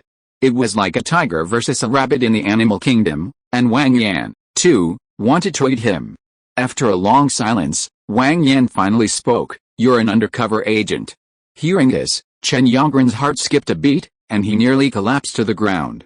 His lips trembled, wanting to explain. Wang Yan didn't want to hear his nonsense. Then what is your purpose? I know you infiltrated the Ni family because you despise their background, and perhaps partly out of revenge for Ni Kun abandoning you and your mother. I understand all of that, it's human nature. I don't understand why you came to Longtang as an undercover agent. Were you fooled by Wang Zichen and want to uphold your ridiculous sense of justice? Or are you tired of living and want to add some food to the ocean's diet? Tell me why? Wang Yan stared intently at the thunderstruck Chen Yongren. Hearing Wang Yan's words, Chen Yongren collapsed to the ground, staring blankly at Wang Yan. He didn't want to say anything more. He thought that Wang Yan, knowing he was an undercover agent, would definitely kill him, and saying more was pointless. Seeing Chen Yongren like this, Wang Yan knew he was terrified. How many people can truly see through life and death? Why has Wang Yan always lived a secluded life, not even bothering to properly explore Hong Kong Island in 4 years? Isn't it because he's afraid of dying? Wang Yan said, "Don't fucking act like you're about to die, I won't kill you." Hearing Wang Yan say he wouldn't kill him, Chen Yongren's eyes regained their sparkle, and he looked at Wang Yan with confusion. "Why don't you kill me, Brother Yan?" Wang Yan said somewhat reluctantly, "I don't want to kill a brainless person. Longtang is a big company now, attracting a lot of attention. I can understand you coming undercover to gather evidence of crimes. But don't you use your brain? Do you think Longtang can be taken down so easily? Putting aside everything else, do you know how many people Longtang supports? What do you think will happen to those who lose their jobs if Longtang falls? Will you support them? Do you know how many undercover agents Longtang has? I found dozens, you idiot. There are foreigners, people from within the country, and people like you sent by your superiors who want to gain merit. Can you go back without some merit? Trying to gain merit is a pipe dream. Even if you find evidence and gain some merit, I bet you won't live past the next day.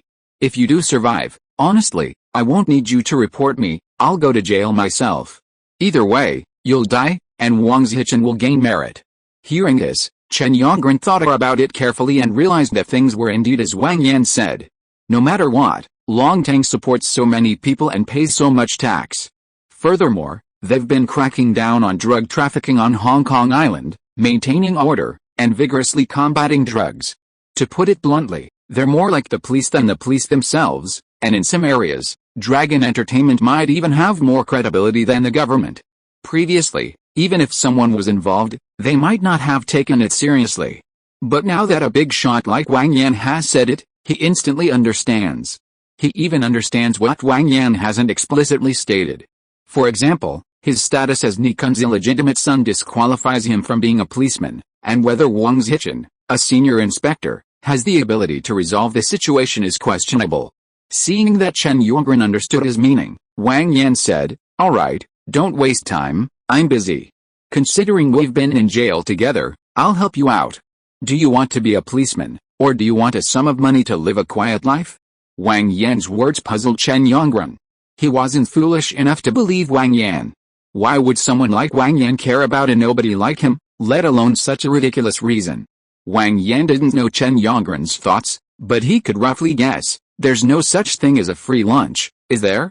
In reality, this was truly a windfall from Wang Yan. Wang Yan couldn't just tell Chen Yongren, "I have a system that received your wish and asked me to help you." That would be insane. Wang Yan was also annoyed by Chen Yongren, even though he was a nobody in the real world. Having experienced two worlds, his mindset was completely different. If he hadn't constantly cultivated his character, he would have been arrogant and lost all sense of self. Considering his current status, being a babysitter for someone who is clearly a brainwashed undercover agent felt humiliating to Wang Yan. Frankly, if it weren't for the mission, Wang Yan would have killed him outright. Chen Yongren thought for a long time before finally coming to his senses. Whatever Wang Yan wanted, his current status clearly wasn't worth Wang Yan's schemes against. He'd take all the benefits he could get first, and deal with the rest later. Chen Yongren looked up at Wang Yan and said, "Thank you, Brother Yan, I want to be a policeman." Wang Yan wasn't surprised by Chen Yongren's choice. After all, it was a dream he'd had since childhood, and now that it was right in front of him, he had to give it a shot. "Alright, I understand. Go back and wait for news." Although he knew it was useless, Wang Yan still said it. "Live a good life from now on. Think about what would happen to you if there were no Long Ten." Wang Yan had a bad feeling. This time, things were really tough. He was planting a seed in Chen Yongren's heart. What if one day Chen Yongren thought of this and compared it to his own life, and then spoke out of emotion? Would that be a happy ending for everyone? Chen Yongren didn't understand why Wang Yan said such a strange thing. Maybe he wanted him to remember Wang Yan's kindness? Chen Yongren abandoned this immature idea. Who did he think he was, that Wang Yan would make him feel indebted? He simply ignored Wang Yan's strange words, sincerely thanked him, and then turned and left. After leaving the Longtang building, Chen Yongren called Wang Zichen. "I've been exposed. Wang Yan didn't kill me." Wang Zichen asked, "What happened?" Chen Yongren then explained what had just happened, wanting to see Wang Zichen's reaction. After listening to Chen Yongren's account, Wang Zichen remained silent for a while, trying to think of another way to send Chen Yongren undercover. The organized crime groups and drug trafficking rings in Hong Kong had all been wiped out by Longtang, and he couldn't think of anywhere else to send Chen Yongren. He could only say, "Okay, I understand. Let's meet in a bit, and you can tell me more details." Chen Yongren said okay and hung up. He was disappointed. Wang Zichen's silence earlier said it all. Sure enough, after they met, Wang Zichen said a lot of reassuring platitudes, without explicitly stating that he wanted Chen Yongren back in the police force. Regardless of Chen Yongren's situation, after Chen Yongren left, Wang Yan immediately made a phone call to a high-ranking foreign officer in the police force. He asked him to arrange for Chen Yongren to become an inspector and to transfer Wang Zichen to an administrative position. Because of Wang Yan, Nyong Xiao hadn't yet uncovered the truth about his father's murder, which was a huge help to Wang Zichen.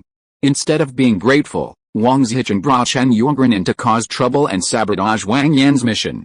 Wang Yan, of course, would use some methods, but not to kill him. That would be pointless.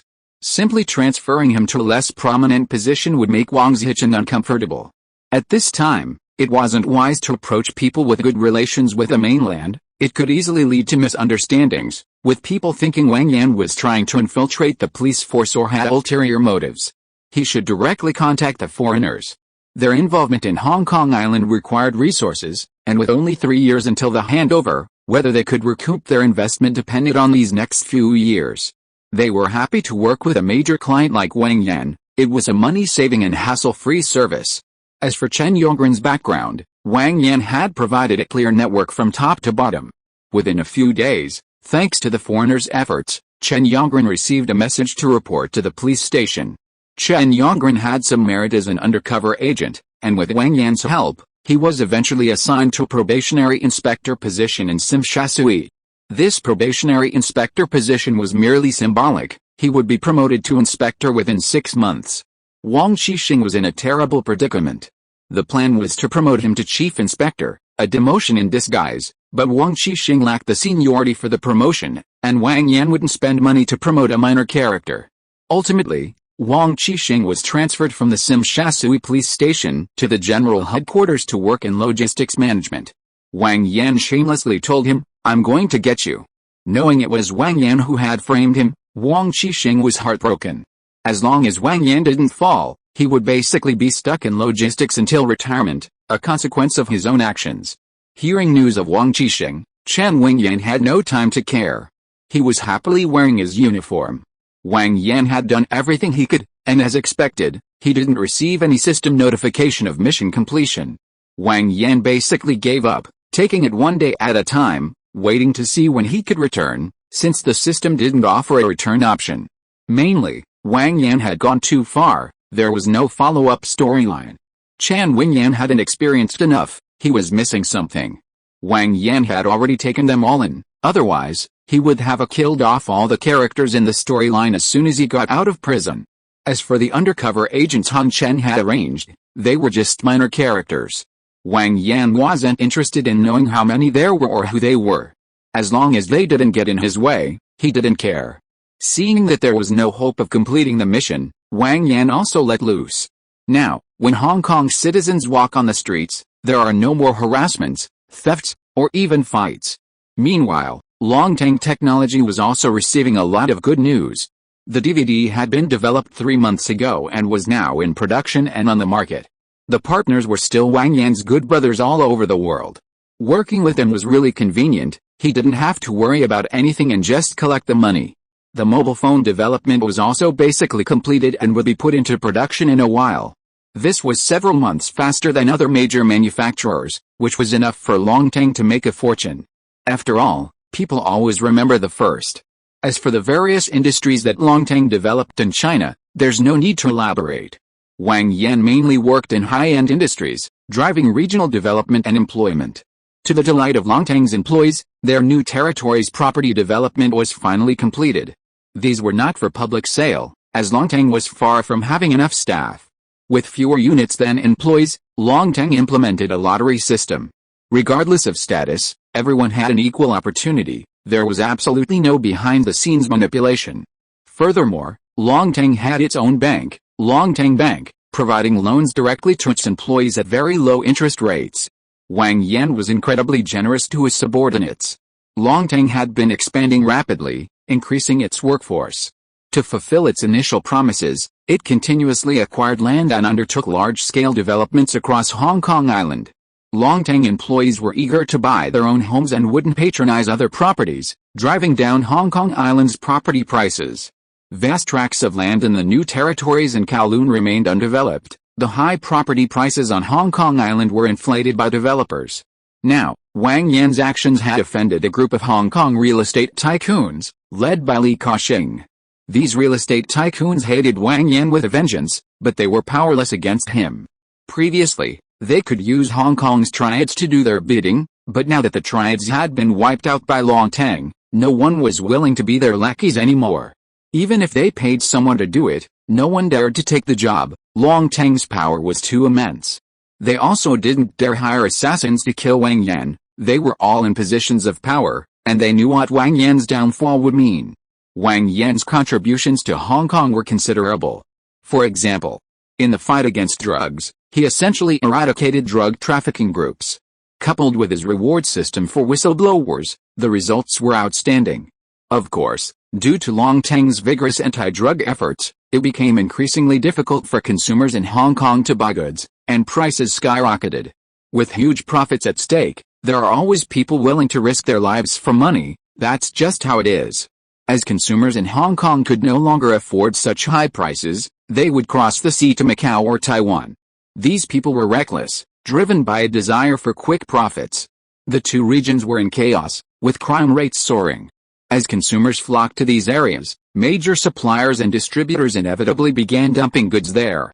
The frequent major cases further exacerbated the difficulty of maintaining order. Wang Yan's street-level government office system could potentially function as a police station or community service center in China. Coupled with Wang Yan's massive investments and philanthropic endeavors in China, he enjoyed unwavering support domestically.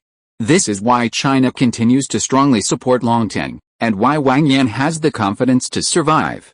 As for the tycoons, they distrust China and only focus on transferring assets. They are helpless against Longtang, unable to do anything about it. They cannot simply watch their wealth drain away, they can only continue transferring their assets abroad, keeping them far away from Longtang. Wang Yan will simply watch, and once the transfer is complete, he will send elite personnel to cooperate with his brothers in kidnapping and demanding ransom. They understood even more clearly just how terrifying Longtang's power was. Offending Longtang meant there was nowhere in the world they could hide. If Wang Yan kidnapped them in Hong Kong, even a fool would know it was him. The damage to their reputation would be terrible. It was much more convenient overseas. Longtang's development had now reached a bottleneck, forcing them to continuously expand outwards. Many of Longtang's members had already begun to infiltrate Macau and Taiwan. Longtang didn't care about the reactions of the local triads. They were content to develop step by step. If anyone blocked their path or tried to confront them head-on, they would be dealt with decisively. These two places were already Longtang's prey. The wise would side with Longtang. The unwise, why were they even in the real world? It's always been a dog-eat-dog world. Those who didn't understand were just adding food to the sea. Chapter 19 Hong Kong Island is to be returned. With the Longtang affair largely resolved, Wang Yan could now focus on its development. When not busy, he would spend his time with a few henchmen roaming Hong Kong. Previously, Hong Kong's power structure was chaotic, and Wang Yan had been the target of concentrated attacks and coordinated attacks. Therefore, he had kept a low profile, cultivating his character. Now that Longtang had completely purged Hong Kong, virtually no one could threaten Wang Yan anymore, and he finally had the opportunity to properly observe the island. As for Chen Yongren's matter, Wang Yan had long since abandoned it. Let it be, he'd given up. Many people had seen Wang Yan, and there were photos of him in public. If it weren't for his status, no one would have even noticed his ordinary face. People were only curious about what a powerful figure who had dominated Hong Kong and changed their lives looked like, so they would glance at him briefly and then forget about him. It wasn't that no one paid attention to Wang Yan, but they needed the audacity to report his whereabouts. In fact, Wang Yan's wealth was no less than those on the rankings, yet none of them ever included him. So Wang Yan walked around without a care in the world. If it weren't for the few henchmen following him, no one would give him a second glance. Wang Yan strolled aimlessly through the streets with his men, buying whatever he saw, sampling food, and appraising passing beauties. This was the most carefree life Wang Yan had ever experienced in his 30-plus years across two worlds. This was the life Wang Yan had always dreamed of. As a child, he was always full of ambition, but as he grew older and experienced more, he stopped dwelling on his past glories. In the end, he just wanted a peaceful life, free from worries about making a living. Fortunately, Wang Yan had struck it rich. With his current abilities, he could live a stable life in the real world without having to deal with those petty squabbles. After a moment of reflection, Wang Yan continued his stroll, eating, drinking, and admiring the beauties. Now, Wang Yan only looked at beauties for aesthetic pleasure. Wang Yan wasn't exactly a saint. Even in the real world, he needed to take care of himself, let alone now. For the past 4 years, despite his reclusive lifestyle, given his status, he lived a life of debauchery. His underlings would rush to offer themselves to anyone with good prospects. And then there were the women he regularly interacted with, women of a certain status, some alone in their beds. Everything happened naturally. It was all perfectly normal. Before, Wang Yan would look at women with ulterior motives. After all, as an ordinary person, seeing particularly attractive women inevitably led to some lewd thoughts. Now, Wang Yan had made great strides, had more energy, and naturally looked at them with pure appreciation. Happy times are always fleeting. Not long after, news came from Longtang Technology that the mobile phone had been successfully developed and was ready for production. Although he couldn't take the money with him, no one would complain about having too much money, especially since the sense of accomplishment it brought was unparalleled. Wang Yan immediately took his engineers to China to debug the production line and start production. It's the same old routine, mailing finished products to his good brothers and launching a massive global advertising campaign. These good brothers have made a fortune with Wang Yan these past few years.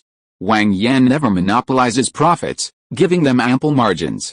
Just in the VCD and optical disc industry alone, they've earned more than they would in a year or two of hard work. It's not that Wang Yan doesn't want a direct sales model. He can't stay in this world forever. Making money is enough. Why bother with so much else? It's more worthwhile for everyone to share the profits. At least Wang Yan has a lot of influence on the world stage. And it's not the kind of influence built on mutual flattery. If Wang Yan needs something, he just says the word, and these people will genuinely support him. No matter what organization it is, to make a living with Wang Yan, they'll definitely give him some face. After all, Wang Yan basically has a monopoly on everything. Didn't you see how, just a few months after successfully replicating VCDs, Wang Yan launched DVDs, causing those who invested heavily in replicating VCDs to go bankrupt. Seeing the lucrative business Longteng held, various conglomerates naturally wanted to seize it for themselves. Yan estimated that if things really came to that, the domestic authorities would step in to protect their own. Wang, wasn't some nobody, he had powerful backers and wasn't easily manipulated. Therefore, both sides exercised restraint, trying to play by the rules. Occasional transgressions were harmless. If one crossed the line, the other would simply follow suit. With international turmoil and internal and external pressures, the capitalists had no choice but to back down. They could sell, but only if tariffs were imposed. This tactic was useless. Longteng didn't care.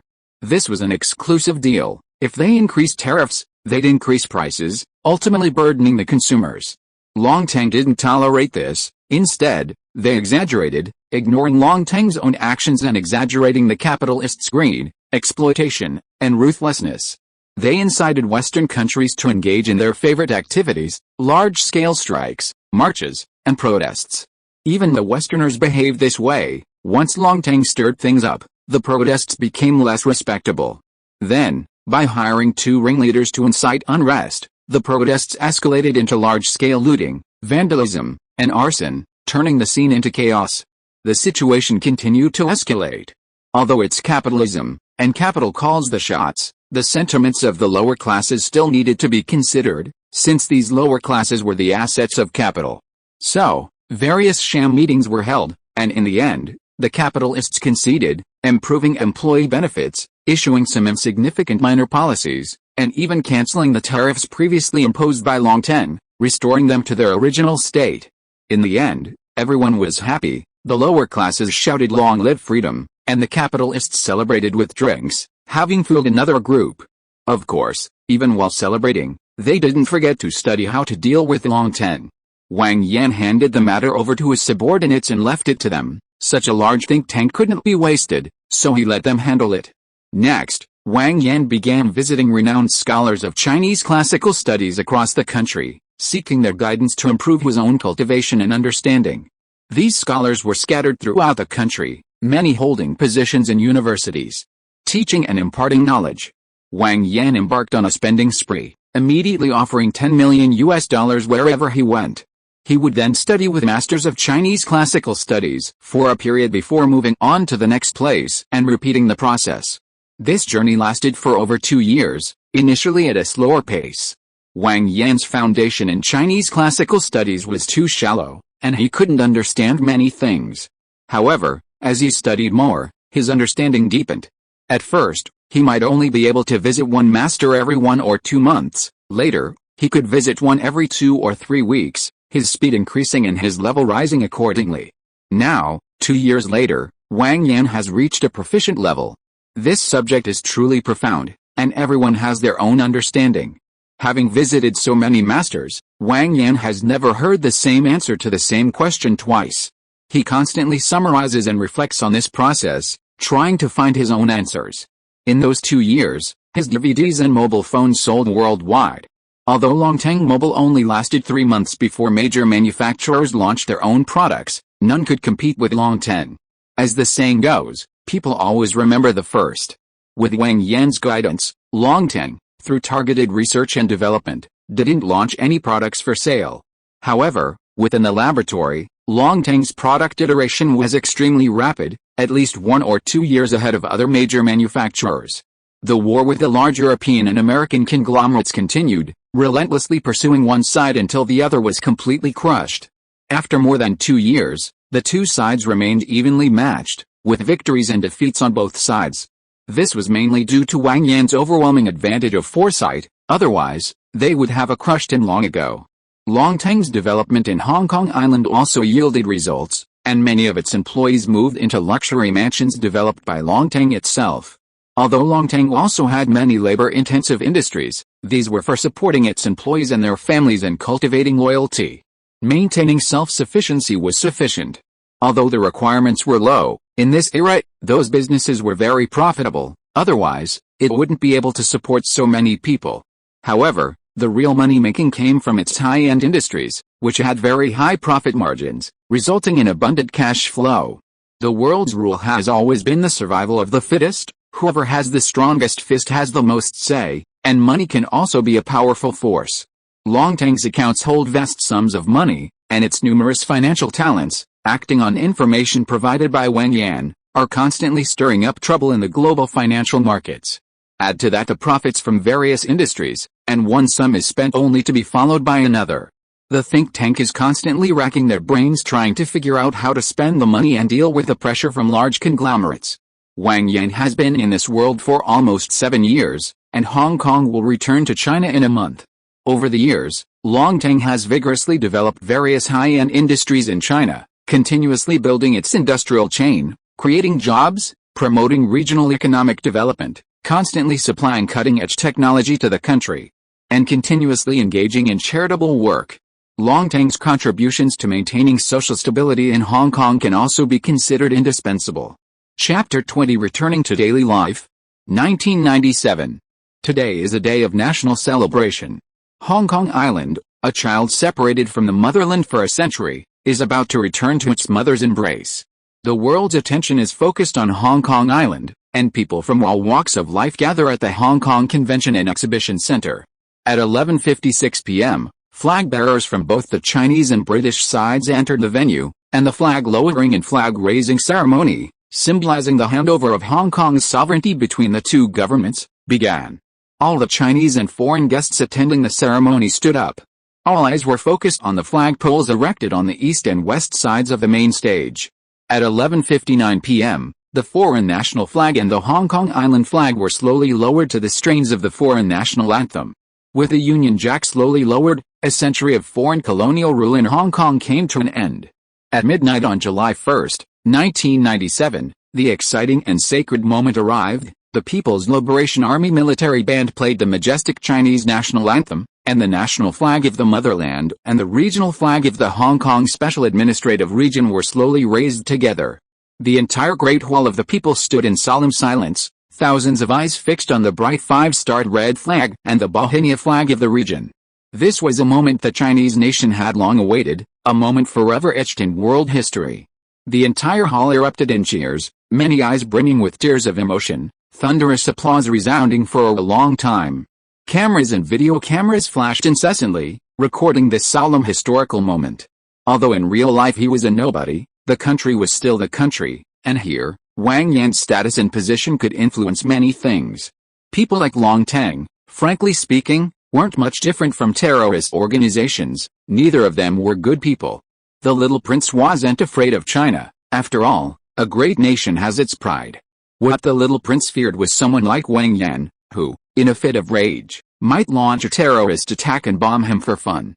Even if Wang Yan was eventually killed, he would be gone too. Life is only once, it's not worth getting worked up over a mere mortal.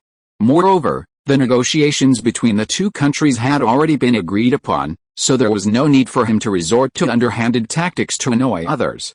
He might end up getting himself killed instead of getting away with it, which would be a huge loss. Therefore, the process went quite smoothly. Of course, the little prince also harbored resentment towards Wang Yan and was determined to join the ranks of those who wanted to destroy Longtang. It was only because Wang Yan's status was rising that his manners were also improving. In the following period, Wang Yan's life returned to normal. Longtang had developed for so many years and naturally had a sound system, so Wang Yan didn't need to worry about it at all. He would occasionally review the group's various reports and promote some outstanding personnel, and that was about it. With nothing else to worry about, he naturally devoted himself to continuous learning. Currently, Wang Yan mainly studies traditional Chinese culture, and he has visited almost all the famous masters of traditional Chinese culture in China. His current level is roughly equivalent to a graduate student in this field. His Chinese language proficiency is now at the professional level of LV3, which is mainly due to his understanding and expression of written language. During this time, Wang Yan also came into contact with Taoism. The masters of Taoism already possessed a certain understanding of this subject, and he learned quite a bit from them. However, these masters were specialists in Chinese classical studies, not omnipotent. Moreover, these masters of Chinese classical studies primarily researched Confucianism and Western philosophy, falling short of the level of orthodox Taoist priests. It was for this reason that Wang Yan began visiting these Taoist masters across the country. Cultured people, after all, have their own circles, and the masters of Chinese classical studies knew those truly skilled inside and out. It was through their introductions that Wang Yan was able to accurately find Taoist priests of sufficient caliber.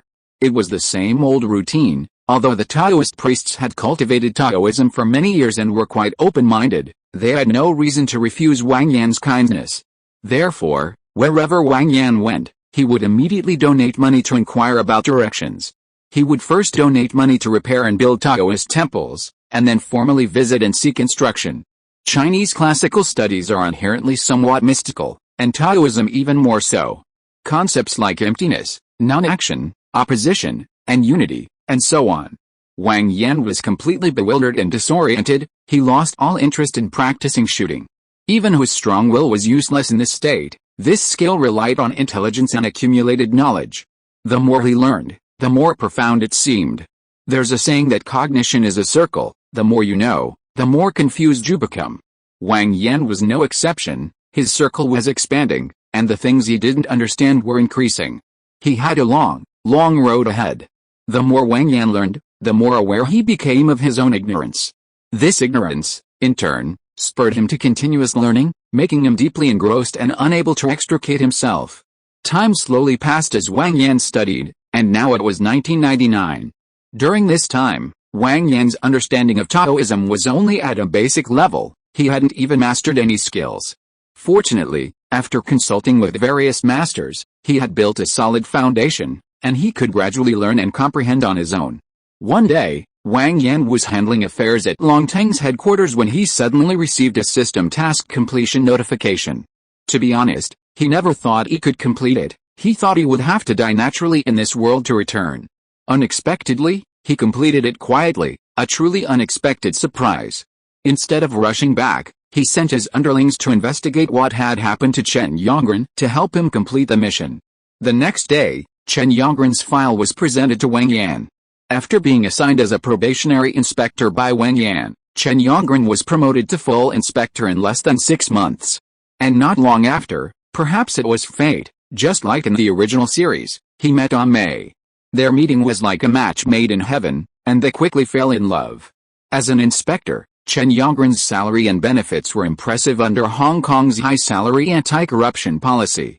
This was different from his original fate. After discovering Ah Mei was pregnant, the two married and had a daughter. Last year, due to some merit, despite having slightly lower seniority, considering that everyone knew Chen Yongren was promoted by Wang Yan, a gesture of goodwill, he was promoted to senior inspector.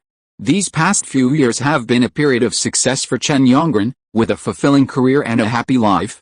Recently, looking at his lively daughter, Chen Yongren recalled the past and felt a pang of emotion. This thought led him to remember what Wang Yan had told him. At the time, he hadn't paid any attention, but now, many years later, Chen Yongren had matured, and many things were no longer done with the same youthful impulsiveness.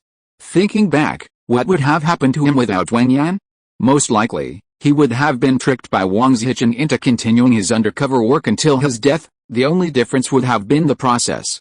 Chen Yongren considered many possible outcomes, and no matter what he thought, the final result wouldn't be good.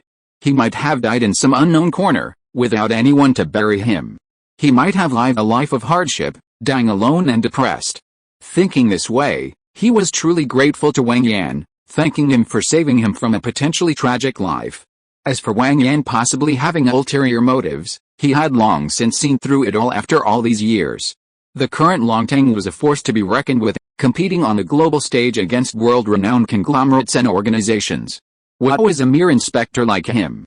Therefore, he understood everything, which the system saw as a form of redemption.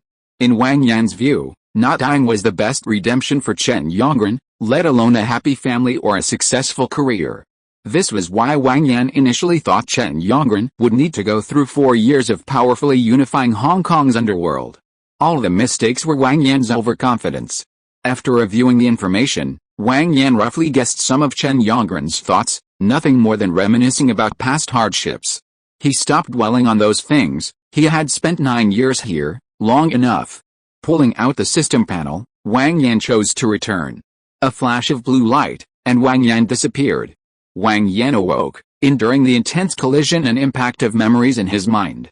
He had spent too long in the world of infernal affairs, experiencing too much and learning too much. As a result, he had to endure an even stronger impact than after returning from the previous world. The last time had tormented Wang Yan to the point of near ecstasy, let alone this time. This feeling nearly drove Wang Yan to the brink of collapse, but the system offered reward attribute points. Wang Yan forced himself to pull out the system panel and frantically clicked on his mental attribute. Soon, a clear spring flowed from the depths of his mind, cleansing his chaotic mental world and soothing the relentless onslaught. In a short while, Wang Yan felt much better. This was because the significant enhancement of his mental strength had raised his tolerance limit. It could be said that it completely offset the memory shock. The remaining side effects of the memory needed to be digested by Wang Yan himself. To illustrate these side effects, how does someone who has experienced the world, seen through its illusions, yet remains immersed in it, continue to face the world? Should they retreat to the mountains, detached from worldly affairs? Or should they continue to drift and sink in the materialistic world? Wang Yan was destined to continue navigating the world, so how would he face it? Having just experienced two worlds, and having absorbed a wealth of traditional Chinese learning, philosophy, and Taoism, he had gained much insight into society, human nature, and life. What would he be like as he experienced and understood more? How to view the world and oneself is a question Wang Yan will have to solve throughout his life. Wang Yan isn't stupid, he's destined to improve. As he learns more and his understanding deepens, his perspective on these two aspects won't remain static, but will constantly evolve. Taking a deep breath, Wang Yan opened the system panel. Wang Yan's attributes: Strength 20, Agility 20, Constitution 20, Spirit 18, Unallocated points 0, Storage space 2M. Skills: English LV3, Combat LV3, Management LV3, Sales LV3, Chinese Classics LV2, Philosophy LV2, omitting a bunch of skills. Most importantly, the storage space has been upgraded, the volume has increased by 1 cubic meter, allowing him to store more things in the future. Strength, agility, and constitution have long been at 20. For many years, he's only focused on daily training to maintain his condition, as further training wouldn't be of much use. The task completion rewarded him with 4 attribute points, which he just added to spirit, bringing his spirit to 18. Memory and logical thinking abilities have been greatly enhanced. It's been 7 or 8 years since he broke through to LV3 in combat, and he's long since become a professional in management and sales. Chinese classics and philosophy are two different things, both at LV2. Wang Yan has studied Taoism for 2 years, and he feels he's almost there. But it's just a feeling, this stuff mainly relies on comprehension. When you reach that comprehension, that's when you've truly entered the realm. Besides all that, he couldn't let all those years go to waste, so he learned quite a few other skills. Psychology, sports medicine, and a whole bunch of other things. Wang Yan learns and reads everything. As the saying goes, having many skills is never a bad thing. In the world of martial arts, having a few extra tricks up your sleeve is never a bad thing. In addition, the system gave him a reward. After completing the wish-granting mission in the next world, you can stay for no more than a year. He sees this as a vacation time. The system probably wants him to relax. He took a deep breath, got out of bed, poured a glass of water, and walked to the bedside to look at the night outside. Having just added to his mental attribute, he's not sleepy at all. On the contrary, he's quite energetic. After calming down for a while, Wang Yan picked up a book and started reading. The night was long and he couldn't sleep, so he decided to read a book to pass the time. Chapter 21 Daily Life. In the following days, Wang Yan lost interest in work, wandering aimlessly through the streets and alleys of Beijing, sightseeing and relaxing to process his feelings of alienation from the real world. After a full week of this, Wang Yan finally recovered completely. Then he began his daily routine of harassing people, casually looking at various real estate developments and luxury homes in Beijing. People need to live. No matter how powerful Wang Yan was, he still needed to eat, drink, and relieve himself. Frankly, Wang Yan was getting tired of the endless harassing phone calls and house hunting in his sales job. He worked hard partly for money, and partly to realize his personal ideals and self-worth through his work. For him now, the real world was a warm haven. He had no intention of causing trouble in the real world. He just wanted a peaceful life. After all, he was already powerful and dashing enough in various film and television worlds. If he messed things up, he might end up with a lot of trouble later. Otherwise, Wang Yan could easily go to the Golden Triangle and find some good brothers. That would be much faster money than selling houses. He flipped through his skills list, looking for one that would allow him to support himself without a regular job. After much deliberation, Wang Yan settled on stock trading. Leveraging his experience from both worlds, including his role as a powerful figure and market manipulator in the film Infernal Affairs, even without actively participating in trading, his exposure to the market was enough to sustain him. His stock trading skills had reached level 2 proficiency. This was an objective assessment of Wang Yan's abilities, based on the system's combination of his honed insight, understanding of the financial markets, and his control over the vast, multifaceted company, Longten, which provided access to information from various industries. He had also heard about the financial market situation recently. But no matter how volatile it was, he knew he would eventually find profitable opportunities. Even with his experience and expertise, he couldn't guarantee a profit. He could only aim to minimize losses and, if losses occurred, cut them promptly to prevent significant damage. That was sufficient. Nothing was perfect. Minimizing losses and maximizing profits was already a stroke of luck. What more could he ask for? Wang Yan used some cash from his credit card to speculate on stocks. He had no money on hand, practically nothing. Moreover, his funds were limited, so he focused on short-term trading, making small profits whenever possible. He still needed to work in sales for a while, as it was risky. He was told he couldn't lose too much, but anything could happen, and no one could guarantee anything. He was heavily in debt and was counting on selling his house to turn things around. Therefore, Wang Yan was busy on 2 fronts. He made frequent harassing phone calls and constantly monitored various information, occasionally trading stocks. To his surprise, Zhang Hai called him. It was a day off, and real estate agents rely on these days for business, so Wang Yan was no exception. There was no way around it. His social standing was what it was. He had no chance of selling villas or other high-end properties. What did he, old Wang, have? Who did Zhang Hai know? To put it bluntly, he wasn't a pretty young woman, and his appearance was average. He wasn't handsome. Perhaps you might think he's a sophisticated person after getting to know him, but people definitely won't listen to his second word. No matter how capable he is, it's all for naught without an opportunity to demonstrate his abilities. Wang Yan was operating as usual, busy bothering others, hoping to persuade a few people to look at houses and close a couple of deals. Just then, Zhang Hai called, saying his classmate also wanted to buy a house, and he introduced Wang Yan to his classmate, asking Wang Yan to help find a suitable one. Wang Yan was extremely grateful. He hadn't expected to get a referral right after selling one house. Zhang Hai also thought Wang Yan was very good, which was why he introduced him to a client. During their conversation, many of Wang Yan's viewpoints were very enlightening for him. The process of their contact and exchange was a collision, fusion, and absorption of their values and personal perspectives. At that time, Wang Yan had just returned from filming Dying to Survive, and his skill level was only about 70–80% comparable to an elite like Zhang Hai, not by much. If they were to contact each other now, it wouldn't be an exchange anymore, it would be Wang Yan giving one-sided pointers. You have to understand what Wang Yan did in the world of Infernal Affairs, building gangs, becoming a big shot, studying Chinese classics, philosophy, Taoism, and all sorts of mystical stuff. The two are worlds apart in terms of skill and understanding. Using the contact information Zhang Hai gave him, Wang Yan called his classmate. He asked in detail what kind of house he wanted, what his requirements were, and so on. They finally agreed to go out for a stroll and look at houses the next day. After the call, he began filtering through properties that met his criteria. Through the phone conversation, Wang Yan had grasped the other party's key needs and selected several houses as his top recommendations. With Wang Yan's expertise, as long as someone had enough money and the desire to buy a house, it was practically guaranteed to sell. Of course, there were exceptions. He couldn't rule out those with special characteristics. It wasn't a big deal if he couldn't sell them. The main problem was that these kinds of people were a bit unpleasant. The next day, Wang Yan took Zhang Hai's classmate and his girlfriend to look at houses. With his expertise and deliberate attempts to please, the two chatted very pleasantly, in a harmonious atmosphere. This guy bought a house, just like Zhang Hai, and got married.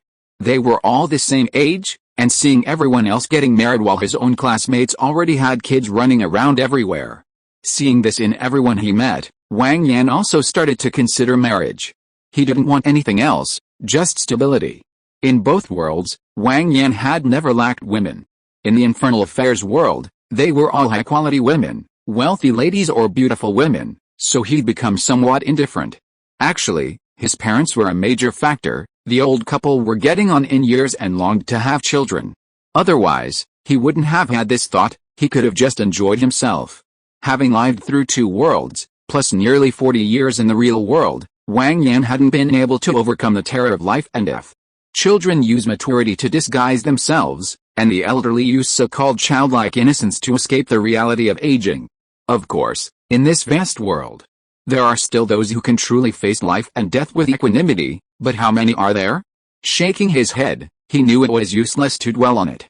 Finding a wife wasn't something that could be solved overnight. He decided to focus on making money instead. Over 3 days, Wang Yan showed his classmate over 10 apartments, finally settling on one similar to the one Zhang Hai had bought. This was understandable, their budgets were practically the same, otherwise, how could they be together and have such a good relationship? Like the last apartment, this one earned him around 100,000 yuan. When signing the contract, the shop owner who had listed the apartment for him looked at him differently. Selling 2 apartments in a little over a month was more than enough. He earned less than 200,000 yuan from those 2 apartments, which worked out to about 15,000 yuan a month. Out of tens of thousands of salespeople in Beijing, very few could achieve this level of success. After signing the contract, Wang Yan treated Zhang Hai and his wife, his classmate, and his girlfriend to a meal as a token of his gratitude, even though Wang Yan was an outsider to them. Under Wang Yan's guidance, everyone enjoyed the meal immensely. Even their girlfriends were intrigued by Wang Yan, a man of ordinary appearance yet possessing a humorous and eloquent manner. They felt an unconscious urge to delve deeper into what kind of person he was. In Wang Yan's eyes, their skills were just average, he wasn't particularly interested, and besides, he was a man of principle, concerned with his reputation. Otherwise, he would have truly shown them his abilities, thoroughly discussing whether manual or continuously variable transmissions were more convenient. With his current physical condition, he could maintain high-speed maneuverability for half an hour without braking. With a few taps on the brakes, dealing with the 2 of them would be a piece of cake. Judging from the harmonious atmosphere at today's dinner, Wang Yan would undoubtedly be the top choice for anyone in their circle looking to buy a house. Recently, through stock trading, Wang Yan had also made some money. The overall economic climate wasn't great, and he didn't have extraordinary abilities. His success was simply a testament to his skill. The money from the house sale wouldn't be in his pocket for several days, but these gains had somewhat alleviated Wang Yan's predicament.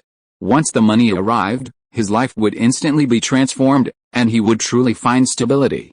He could then sell a couple more houses, accumulating 100,000 or 200,000 yuan, making him truly free to roam. He didn't have any long-term plans for his future life in the real world, nor did he need to. He'd just take it one step at a time. With his skills, what couldn't he do to make a living? In the short term, he did have a goal, to save money to buy a motorhome and travel all over the country. This was a short-term goal for him now, but it had previously been his lifelong dream. Having traveled between the 2 worlds, Wang Yan had visited many places. Aside from Shanghai and Hong Kong, he had only schemed through the rest of the country, focusing primarily on his studies. Everyone is a thinker. This statement may not be entirely true, but it's not entirely wrong either. Humans are inherently romantic. Regardless of age, family background, or education, almost everyone has some degree of artistic inclination. The only difference is that some people recite poetry while others simply express their disbelief. It's just that some people take to the extremes of being artistic. Some people, however, continue to waste their time, only remembering their past thoughts and aspirations when they hear a song, see a story, or stumble upon a news article. My motherland, with its majestic mountains. My motherland, with its vast land and abundant resources. He will one day truly experience this land of China, imbued with the blood of thousands of years of ancestors. If you are listening to this novel on a channel other than Fanfic World, it means it was downloaded and re-uploaded without effort. We warmly invite you to visit our channel, Fanfic World. There you will find the original version of this story and many other novels of various genres. We look forward to seeing you dive into a world of incredible novels. Chapter 22: The New World. Continuing his monotonous routine, he exercised in the morning, researched stocks, made some annoying phone calls, looked at houses, and flipped through books. Day after day, no wonder he couldn't find a partner. None of these things were related to women. Before, life was hopeless, and he had no ambition, basically spending all his free time on his phone watching videos. Now that he had some hope, his time was consumed by busy studies and making a living. This is all due to human greed, showing that people can never truly be free. That day, Wang Yan was in the middle of his usual annoyance when the system notification arrived. Lin Yaoyao from Nothing But 30 Wishes, to be with Su Huanshan. This was a popular drama from before, which Wang Yan had watched. In short, Nothing But 30 was the story of 3 women, and he remembered some of the plot. Wang Yan guessed there were only 2 possibilities for Lin Yaoyao's task: either she genuinely loved Su Huanshan, or her competitive spirit made her want to outdo Gu Jia. After all, jealousy can cloud judgment. The system also gave him a year to stay and see what Lin Yaoyao's choice would be after the fireworks factory explosion. This task was quite interesting. It had been a while, and he'd almost forgotten the plot. He turned on his computer, logged in, and started watching episode by episode. He worked hard to earn money during the day and watched the show at night. It took him 4 whole days to finish watching it all. He also gained a fresh understanding of the entire plot. To put it bluntly, it all came down to money. And this mission didn't even require him to do much. He just needed to get Su Huanshan and Gu Jia to divorce early and prevent others from interfering and causing trouble. With Lin Yaoyao's skills, Su Huanshan definitely wouldn't be able to escape. Wang Yan memorized some stock information, which was key to his profits. He couldn't keep running to the golden triangle, that would be too inappropriate. After memorizing the key information, he drew the curtains, lay down on the bed, pulled up the control panel, and clicked confirm. A flash of blue light, and Wang Yan disappeared from the bed once again. Wang Yan opened his eyes, looking at the unfamiliar surroundings, receiving information from the system in his mind. This system was quite sophisticated, immediately giving him assets of over 100 million and making him a financial elite. According to the system, he was currently in the Junai mansion where Gu Jia lived in the show. He experienced 2 worlds, the first with a net worth of 50,000, the second starting with imprisonment. Compared to that, this was truly like a vacation. After gathering all the information, Wang Yan looked around the house. The system had quite good taste. The overall decor leaned towards a Jiangnan style. There was a large bedroom and a large study. The rest of the space, except for the dining room and kitchen, was all open plan, except for load-bearing walls. Interior landscapes and bookshelves served as partitions, and the walls were decorated with books and artworks. The living room had Japanese-style tatami mats, paired with a low table and several cushions, without sofas or coffee tables. There was no television on the wall, only a large ink painting. Except for a few places, the entire house had solid wood floors. The house was spacious, with sunlight streaming in, creating a comfortable and pleasant feeling. Looking out at the vast Huangpu River and the traffic flowing below, the feeling intensified. Understated and unpretentious, yet with exquisite materials, a tranquil oasis amidst the hustle and bustle. It gave off a feeling of I'm the only one sober in a world of drunks. The style was instantly elevated, and the pretentiousness was perfectly executed. In Wang Yan's opinion, only the decoration was decent, everything else was so-so. Not to mention he'd been a wealthy man before, even in his day job, he'd seen countless mansions, these were all small fry. It was morning, and the sun wasn't scorching. Wang Yan walked onto the balcony, the warm sunlight feeling wonderful on his skin. Looking at the rolling river below, Wang Yan couldn't help but think of Liu Sihu, the time they'd snuggled together watching the Huangpu River. She never said anything, never asked for anything, always looking at Wang Yan with gentle eyes. She had left a deep impression on Wang Yan, but he hadn't been able to marry her. Now, thinking about it, Wang Yan regretted it. He shook his head, letting go of his thoughts of Liu Sihu. These kinds of things would only increase in the future, how could everything be perfect? The Junai mansion had 21 floors, Wang Yan lived on the 18th floor. According to the system's information, this apartment was significantly cheaper due to its floor level. Its value was probably less than 50 million yuan, at over 200 square meters, That's about 200,000 yuan per square meter. In addition, he owned several properties and shops in other cities, even in Paris. Plus, he held some miscellaneous stocks and over 7 million yuan in cash, making his assets over 100 million yuan. The system didn't specify, so Wang Yan didn't know where the plot was at. Since Wang Manny was in the mall downstairs, he decided to check it out first. He immediately turned and went inside, tidied himself up, and went downstairs. Stepping out of the elevator, Wang Yan saw property management staff patiently talking to a family of 3. These 3 were Gu Jia's family, who had just moved in. Seeing them, Wang Yan knew this was the beginning of the plot. Gu Jia had just moved to Junai Mansion. Seeing Wang Yan approach, the property management staff greeted him. Seeing that Wang Yan nodded and didn't leave, the staff understood and introduced them.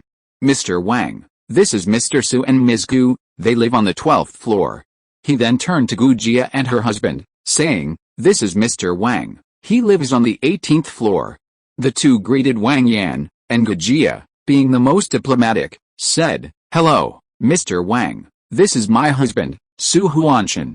My name is Gu Jia. I hope we can take care of each other in the future. Wang Yan waved his hand and politely said, just call me Wang Yan. Let's all look after each other. He then looked at the child behind them and bent down, saying, hello, what's your name? The child was a little shy and whispered, hello, uncle, my name is Su Ziyan, I'm 4 years old. The child had been asked this so many times that he was used to the same routine. Wang Yan was amused and tapped Su Ziyan's little nose, saying, not bad, the little guy can even answer questions first. Glancing at the virtuous Gu Jia standing beside him, Wang Yan said to them, haha, the little guy is quite lively. Alright, I live upstairs. Let's find time to have a meal together sometime and get to know each other. You must have a lot of things to do, so I won't bother you any longer. After saying goodbye, Wang Yan left. Behind him, Gu Jia asked the property management staff about Wang Yan, whom she had just met. Wang Yan was too ordinary. He wasn't strikingly handsome, nor was he the kind of ugly with distinctive features. He possessed neither. If it weren't for the cultivation he received in 2 worlds, and his extraordinary demeanor, even a dog wouldn't give him a second glance. Gu Jia's impression of Wang Yan was that this man was ordinary yet special. His eyes were very charming, but otherwise, he was just so-so. The property management staff told her that Wang Yan worked in the financial industry and was worth hundreds of millions. To Gu Jia, this wasn't anything special. Her family also had tens of millions in assets, so the difference wasn't significant. Wang Yan's looks weren't exactly striking, and there was nothing he could do about it. Without a bit of money, he was definitely doomed. Habit is a powerful force, and what Wang Yan needed to do was make Gu Jia get used to his presence. Even a virtuous wife and mother like Gu Jia, a capable and shrewd businesswoman, couldn't escape the cunning old Wang's grasp. With enough effort, no corner is too high to be dug down. Wang Yan left the building and went to find a nearby shopping mall. The location was easy to find. After a couple of turns, Wang Yan came out and saw the mall. The entrance was so large that anyone with eyes could see it, and Wang Yan walked straight towards it.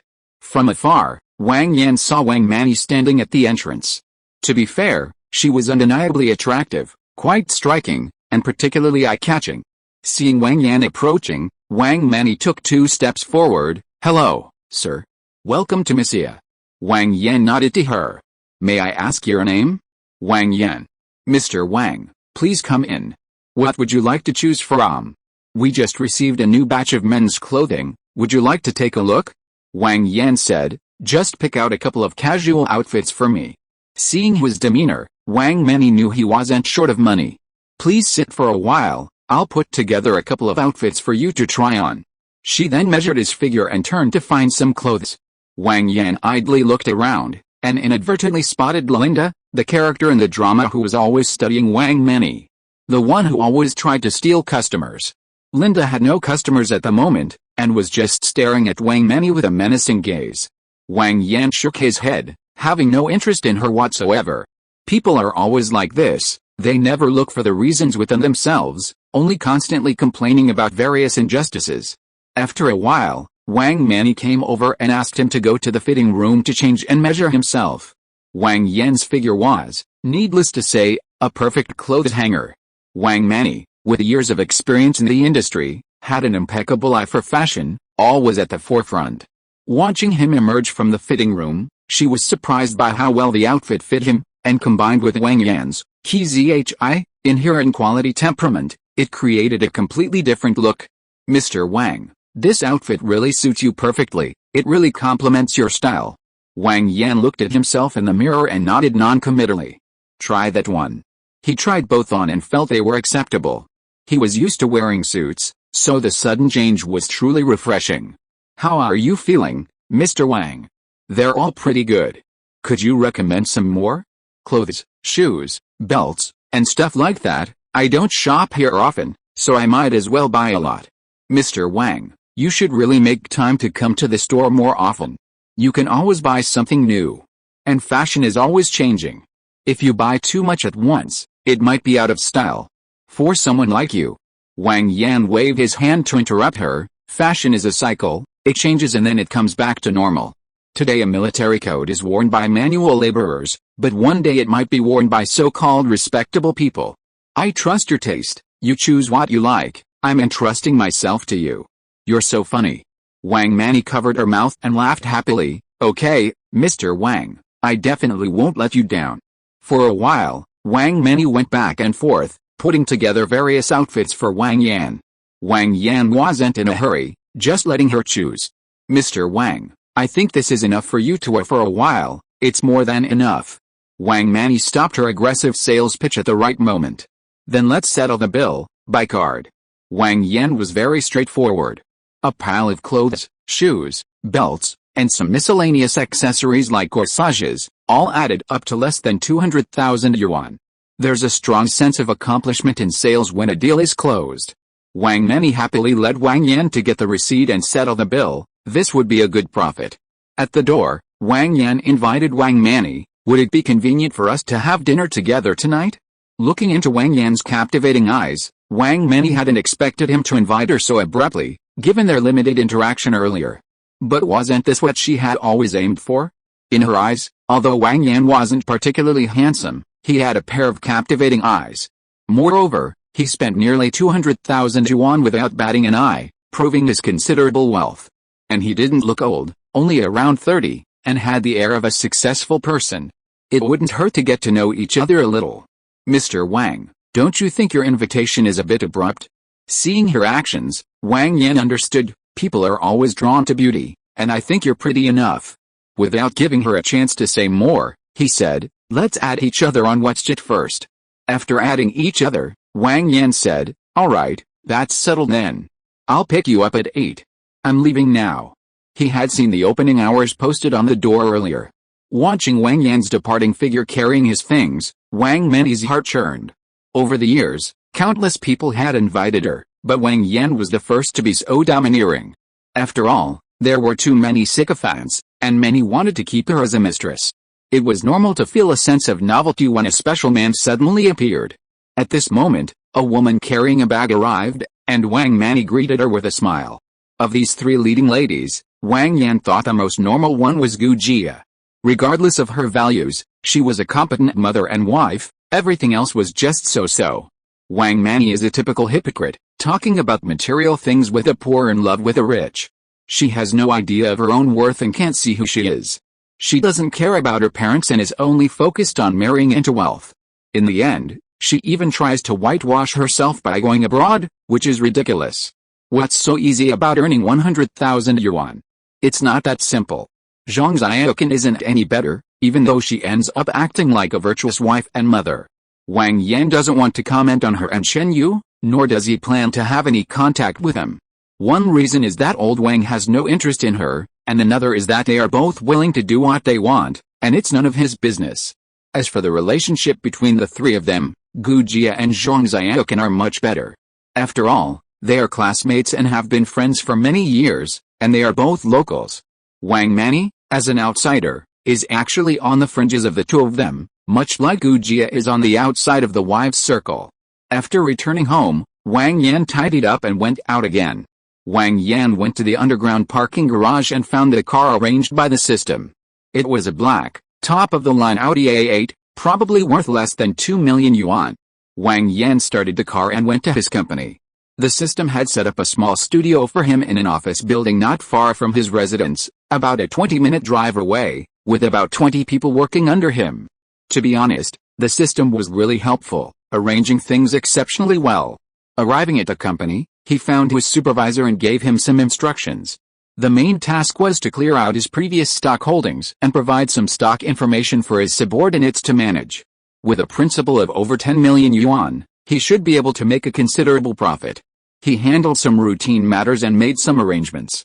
This was a piece of cake for Wang Yan now, as his management, finance, and investment skills were more than sufficient.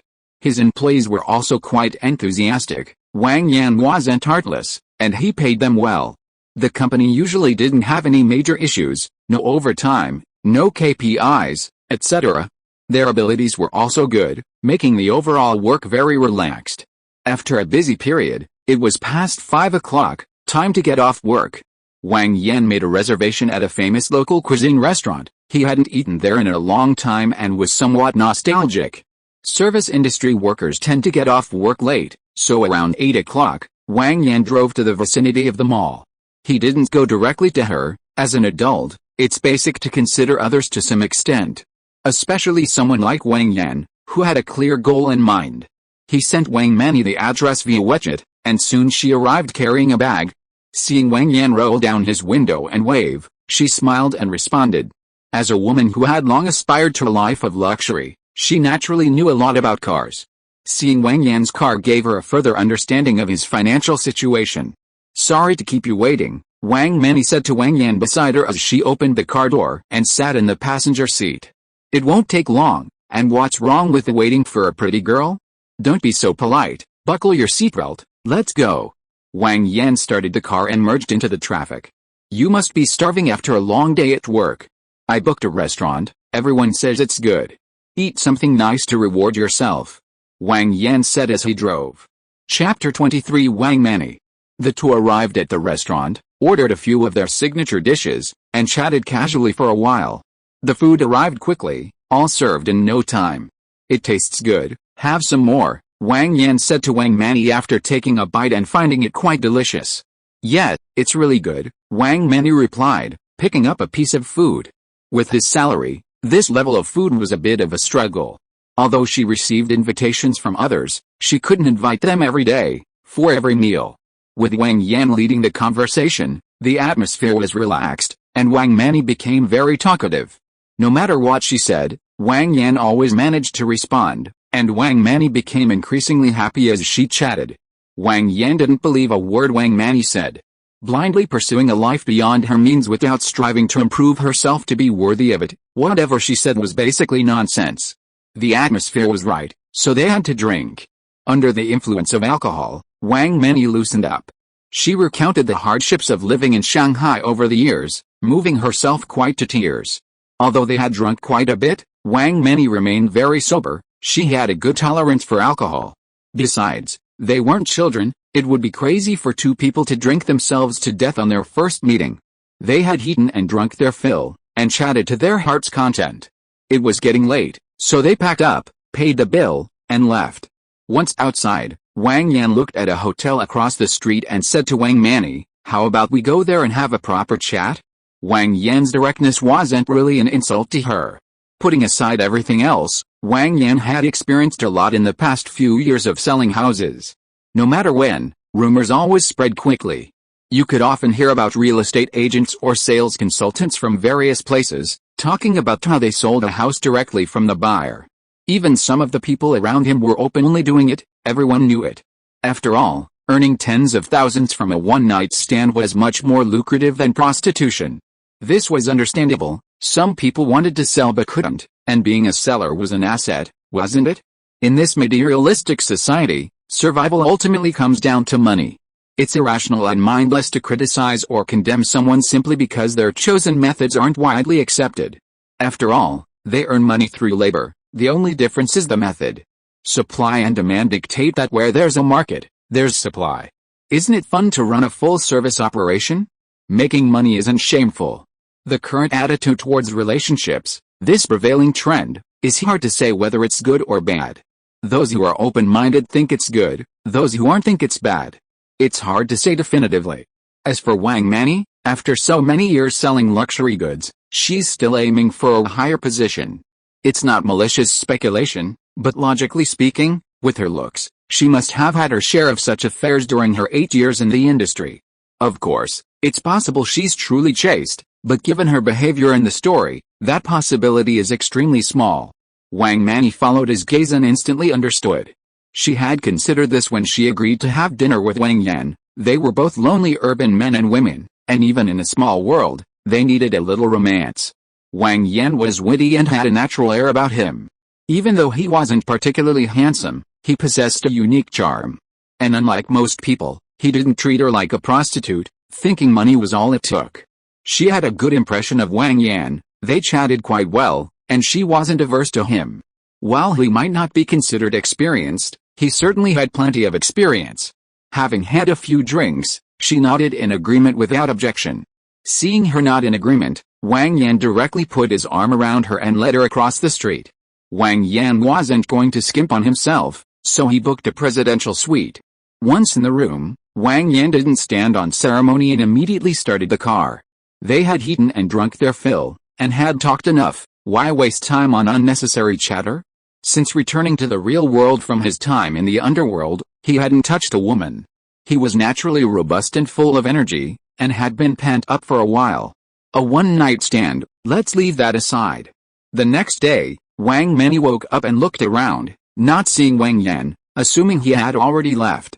A fleeting moment of pleasure, a brief affair, she hadn't thought much of it. This was mainly thanks to Wang Yan's kindness. He had truly touched her heart. She wasn't stupid, she could tell Wang Yan had come with the intention of sleeping with her.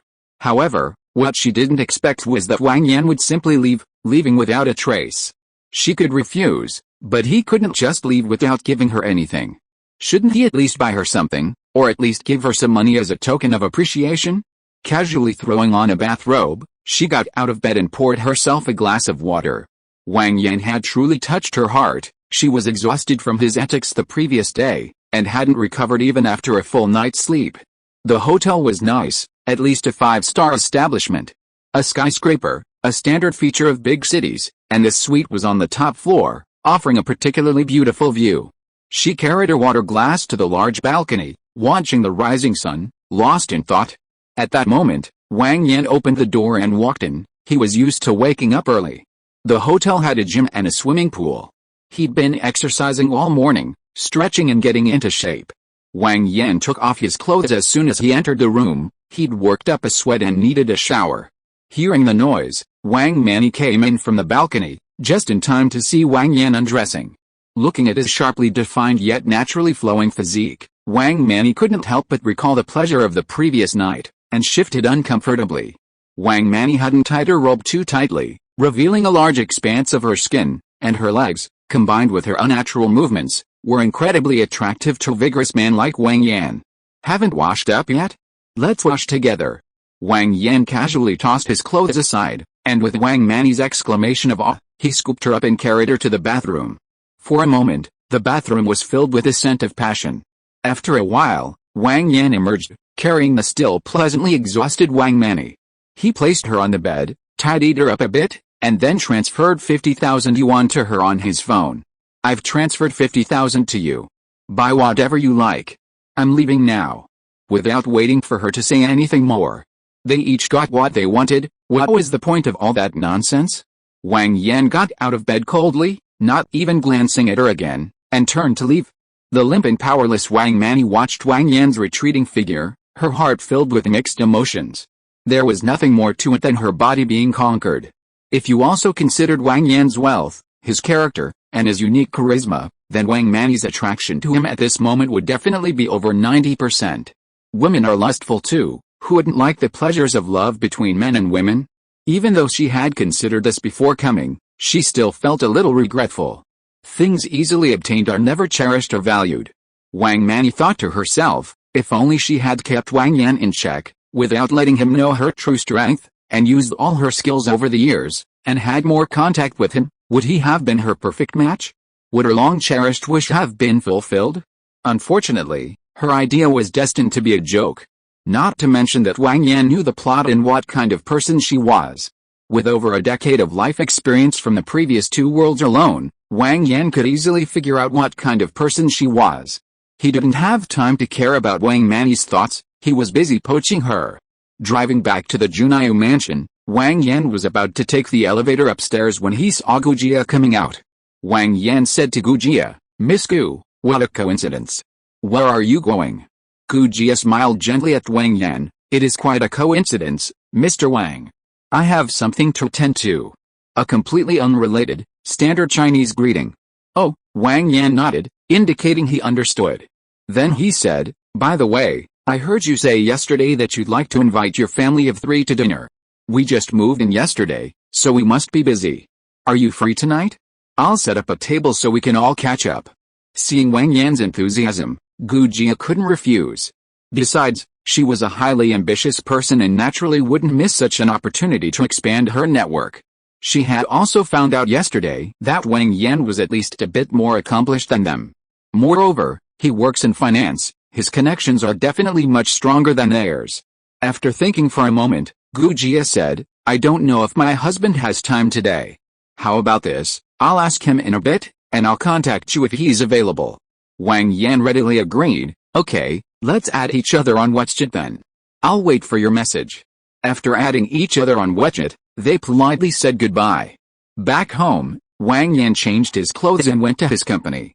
Selling the stocks he held before was no simple matter, it involved tens of millions of yuan. These funds were capable of making waves, and if he withdrew them all at once, causing turmoil, he would not only offend people but also lose a lot of money. Therefore, this required time to complete and couldn't be rushed. After handling some matters, he informed his subordinates of some information about U.S. stocks, gave them some instructions, and put them in charge.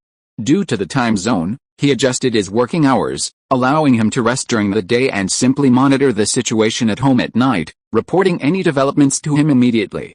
Knowing this employee as he did, Wang Yan wasn't worried about any ulterior motives. It's unlikely he'd abscond with the money, since he's a native of the area. His parents, wife, and children are all local. In this country where filial piety has been a tradition for thousands of years, nobody would do that unless they're crazy. Another option is to buy based on Wang Yan's information, which Wang Yan doesn't care about. If you have the guts, buy it. The opportunity is there, it's up to you to seize it. It's all money from a free country, what's the harm in taking it? Wang Yan guessed he wouldn't dare buy in the first few rounds. Because people can't handle failure, they want to make money but are afraid of the risks, hesitant and indecisive. And once you see others making money, it's basically too late to follow suit. After explaining things, Wang Yan drove back to the Junyu mansion. He hadn't yet experienced the study the system had set up. He glanced at the books on the shelves, they were a wide variety of categories. Now that Wang Yan's mental capacity was at 18, his thinking ability and brain information processing speed had improved significantly, so he read very quickly. Whether he could remember it or not was another matter, he was certain he could understand and grasp the essence of the books. Moreover, his memory has improved considerably. While he can't claim photographic memory, he can generally retain information for a long time if he focuses on it. Wang Yan tries to understand the books thoroughly rather than memorizing them. His mind is already chaotic enough, memorizing too much wouldn't be good. These books will keep him occupied for quite some time. After looking through them, he walked to the large desk. The desk and chair were made of wood, exuding an antique charm. Wang Yan didn't know the material, he hadn't studied it. On the desk was a complete set of the 4 treasures of the study: writing brush, inkstick, inkstone, and paper. Although Wang Yan had seen many antiques, he hadn't really studied this area in detail. Therefore, he couldn't tell whether the set of writing materials was an antique or not. But Wang Yan guessed that the desk, chair, and the set of writing materials were probably not ordinary. After all, the system couldn't be stingy with hundreds of millions of assets. As for calligraphy, Wang Yan had some prior experience. In the world of infernal affairs, Wang Yan learned from many masters of Chinese studies and Taoist experts, all of whom could write calligraphy. After all, this is the most basic skill in that circle, and their level is quite good, with many experts among them. Wang Yan's scrawled handwriting is naturally not presentable, so having these people teach him is not much different from humiliating them. Unable to bear watching his terrible handwriting, these people gave him a few pointers. They mainly pointed out some basic writing skills. Anything too advanced was beyond his comprehension due to his low level. With more guidance and his own practice, he's now showing some promise, passable to some extent. He's proficient in regular script, seal script, running script, cursive script, and clerical script. What Wang Yan truly admires is Emperor Huzong's slender gold style. That old man, aside from other things, is undeniably skilled in calligraphy and painting. However, he practices regular script, which can be considered the foundation of calligraphy. Emperor Huzong himself mastered regular script. After all, if you can't even execute each stroke properly, how can you expect to achieve flowing, powerful strokes? It's like a toddler who can't even walk yet trying to run. He has nothing else to offer but plenty of time. Like practicing martial arts, he studies various calligraphic styles, from Yan Zhangking and Liu Gaoquan to Chu Sulian. Over time, it naturally comes together. After fiddling with his brush for a while, Wang Yan picked up a pen and wrote a few large characters in regular script. He glanced at them, crumpled them up, and threw them in the trash. Even if others couldn't understand them, let alone others, he himself found them distasteful. After sighing about a long and arduous journey, Wang Yan picked up his brush again and began practicing calligraphy diligently and quietly at his desk. He became so engrossed in his practice that he didn't realize it was already afternoon. Wang Yan put down his pen, stretched, and saw it was almost 4 o'clock. He picked up his phone and checked his messages. One was from Gujia, saying that Su Huanshan was fine and they could get together that evening. Another was from Wang Manny, who essentially said she hoped to have another chance to meet him in the future. It's understandable that he'd become addicted after the initial taste. Wang Yan wasn't going to pursue her further, he'd wait until he was less interested. The others were just friends. After all, he was a multimillionaire businessman. How could he not have a few friends? He'd reply to those who seemed agreeable and wanted to discuss serious matters. Those who weren't, he'd just ignore. Their useless chatter was pointless. After replying to his messages, Wang Yan found a reputable private restaurant and made a reservation. Of course, it wasn't a high-end place. Those required advance booking and usually had a waiting list of several days. He didn't have time right now, so a place of decent quality would suffice. He replied to Gujia, sent her the address, and arranged to meet that evening. Chapter 24 Ambiguity. Evening arrived quickly, and Wang Yan arrived early at the restaurant where he had arranged to meet Gujia. It wouldn't be polite to keep the guests waiting. Wang Yan told the staff that they had 2 men, 1 woman, and a child with them, and asked them to make arrangements accordingly. He assured them that leaving this to professionals would ensure everything was handled perfectly. A short while later, Gujia and her family of 3 arrived. Wang Yan was sitting in the private room. Seeing the 3 enter, he stood up to greet them, saying, "Mr. Su, it's nice to see you again. We should have a good chat later." Of course. Mr. Wang, please don't be so polite. My name is Su Huanshan, just call me Huanshan. Wang Yan said, Haha, alright, everyone, please don't be so formal. My name is Wang Yan, just call me by my name. He then looked at Gujia. Come, Gujia, Zayan, please take a seat too. Wang Yan instructed the waiter to prepare some tea. He had already instructed them to start serving the dishes as soon as the 3 entered. After everyone was seated, Wang Yan said, I heard this restaurant is pretty good, with a good reputation. This is my first time here too, so I just let them arrange it. Please don't pick on me, you two. Su Huanshan said, Wang Yan, you're too kind. How could we pick on you? The food doesn't matter, the important thing is to make friends. Gujia, who was taking care of the child, replied. The food arrived quickly. They hadn't even finished their tea and chat before the dishes were served. What's a meal without wine? This table of Chinese dishes had to be paired with baijiu, Chinese liquor, otherwise, the meal would just feel incomplete. Wang Yan ordered 2 bottles of Wuliangai, not using small wine cups. Those were too small and unimpressive, but rather stemmed glasses. He poured wine for Su Huanshan and himself, not intending to pour for Gujia, since she had a child to take care of.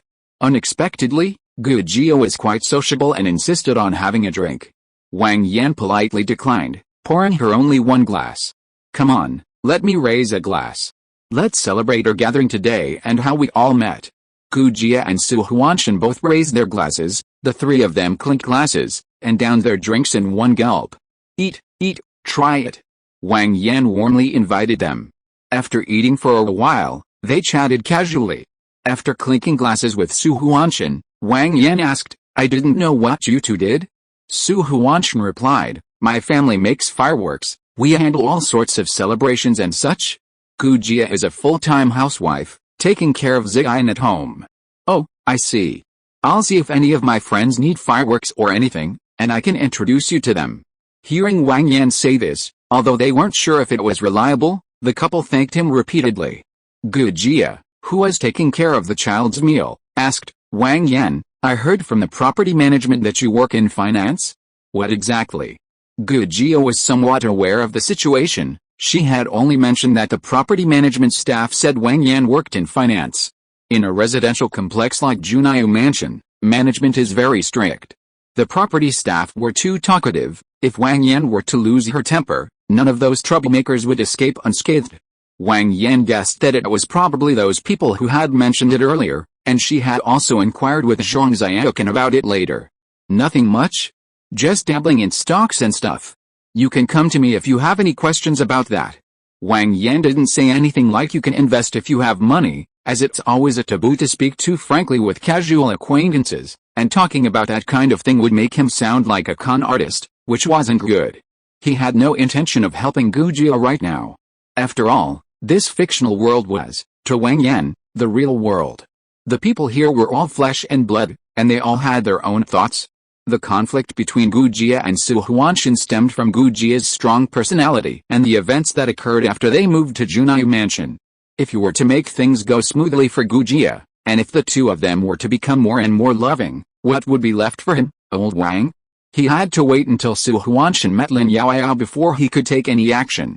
His main task now was to subtly flatter Gu Jia and establish himself in her heart. Therefore, Wang Yan showed no restraint during the meal. He was witty and engaging, enlivening the atmosphere without the awkwardness of a first meeting. Su Huanshan's alcohol tolerance was no match for Wang Yan's. After half a gin, 250 ml, he was clearly a little tipsy. Under Wang Yan's deliberate guidance, Su Huanshan and Wang Yan became close, acting like brothers. At the same time, Wang Yan didn't forget his main target, Gu Jia, and showed extreme affection for Su Ziyan, giving him the right to speak as an equal. Children, with their low profile, especially crave attention and recognition. Children are very sensitive, and Su Ziyan sensed Wang Yan's difference. He addressed him as Uncle Wang with unusual intimacy.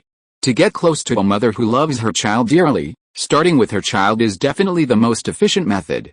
Wang Yan guaranteed that Su Ziyan would talk about him constantly when they got home. Gu Jia could clearly sense Su Ziyan's happiness. For one thing, he usually ate so poorly, but now he was eating 2 bowls of rice. Watching the two of them, arms around each other, rambling on and on, Gu Jia clearly felt a vast difference between Su Huanshan and Wang Yan. In her life, she had never met anyone like Wang Yan. Despite his ordinary appearance, he had expressive eyes. His posture was always ramrod straight, and his words were always pleasant. Sometimes even a casual remark was thought-provoking. Sometimes, a casual glance seemed to reveal a tiger lying in wait, yet upon closer inspection, everything seemed normal, giving him a mysterious air. Compared to him, Su Huanshan was utterly hopeless. He could never control his emotions. Sometimes, in Gu Jia's eyes, he was completely childish. He was stubborn and obstinate, with a naive view of the world, lacking social skills and worldly wisdom. Being with Su Huanshan meant she mostly had to compromise. If only Huanshan were like Wang Yan. She shamelessly pieced together the two into her ideal Su Huanshan. Lost in thought, she became dazed.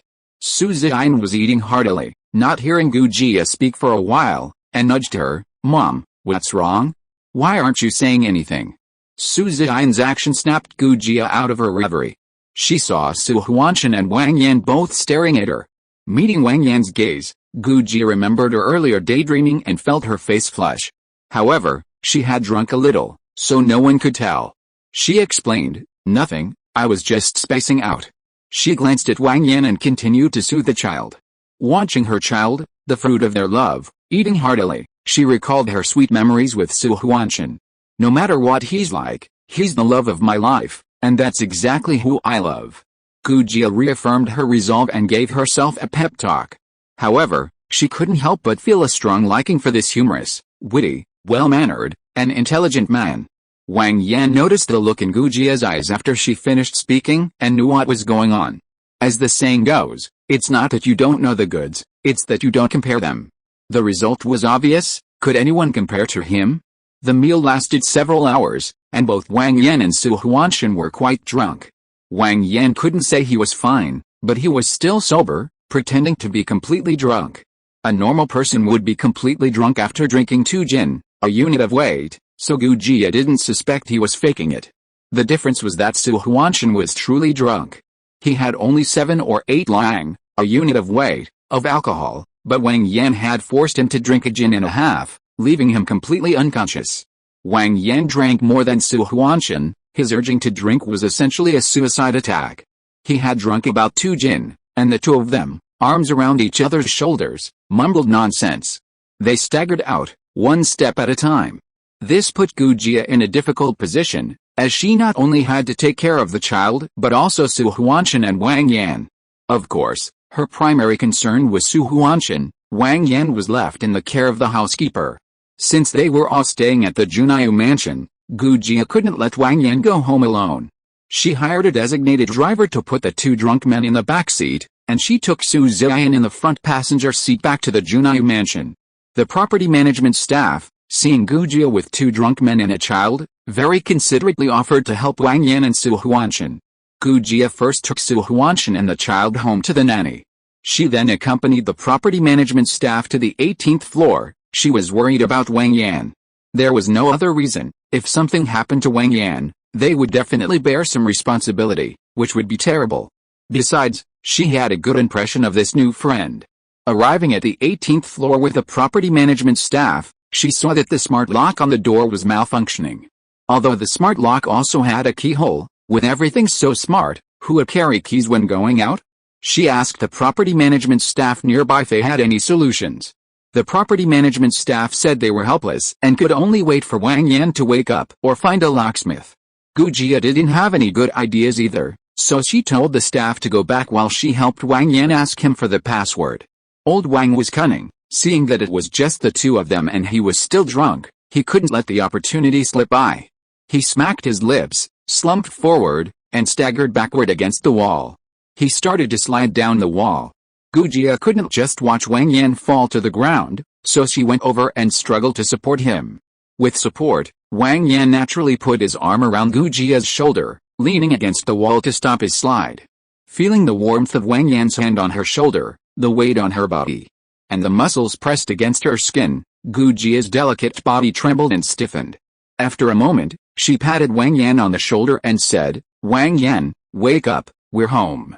Wake up, Wang Yan, we're home. Open the door." Wang Yan groggily raised his head, looked at Gu Jia, then at the door. Letting go of Gu Jia, he staggered to his feet and walked to the door, trying to enter the password. He fumbled around for a while, either pressing the wrong keys or pressing keys outside the password area. Gu Jia watched him anxiously, completely worried. She stepped forward to help Wang Yan, coaxing, "Wang Yan, tell me the password, I'll open it for you." Hearing this, Wang Yan turned his head, his eyes unfocused, and looked at Gu Jia. "Who are you?"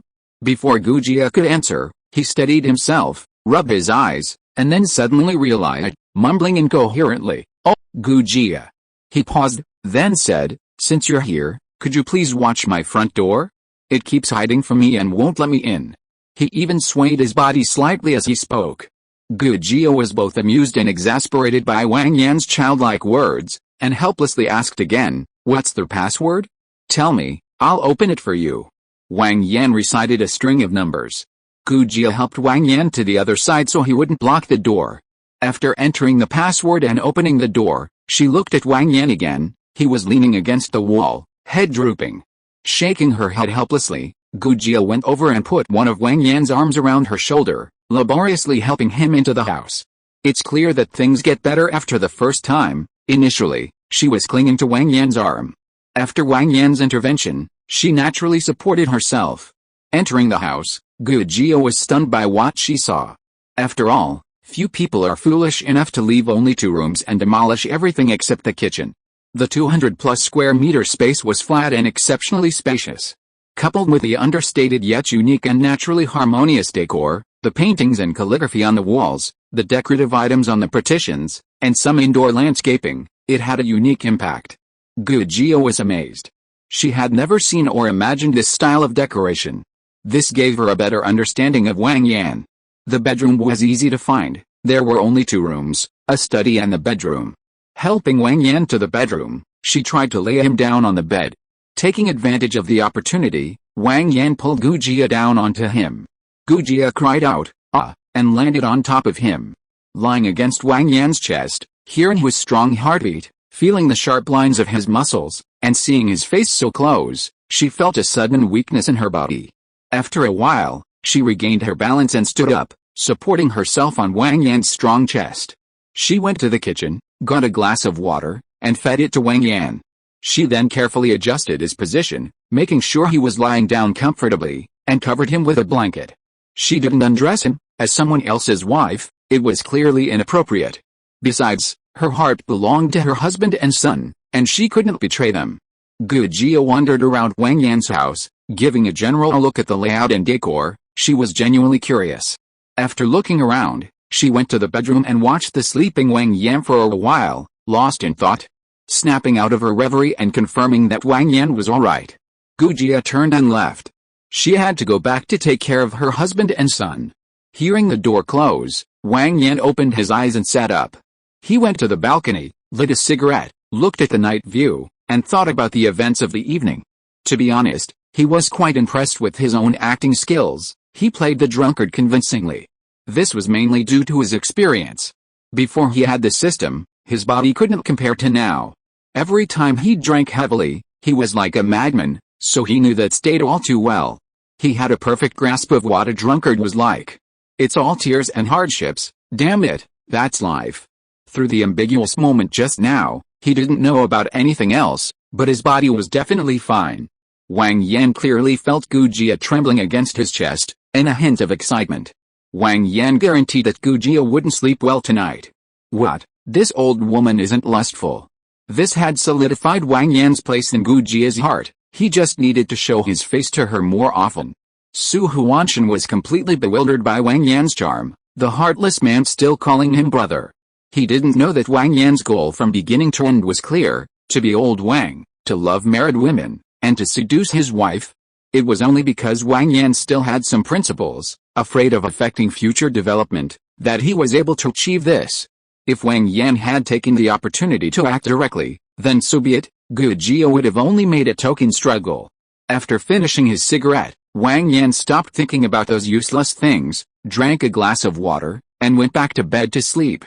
Gu Jia returned home. Su Ziyan was already asleep. Children are prone to drowsiness. If he weren't so sensible and didn't want to trouble Gu Jia, he would have fallen asleep at the restaurant. Su Huanshan was being cared for by the nanny. He had just vomited and was acting drunk, rambling on and on. Gu Jia told the nanny to go to bed, took off Su Huanshan's clothes, and used a damp towel to wipe his body, hoping to sober him up a bit. After all that, she settled Su Huanshan in bed, turned off the lights, and went to sleep. Just as Wang Yan had predicted.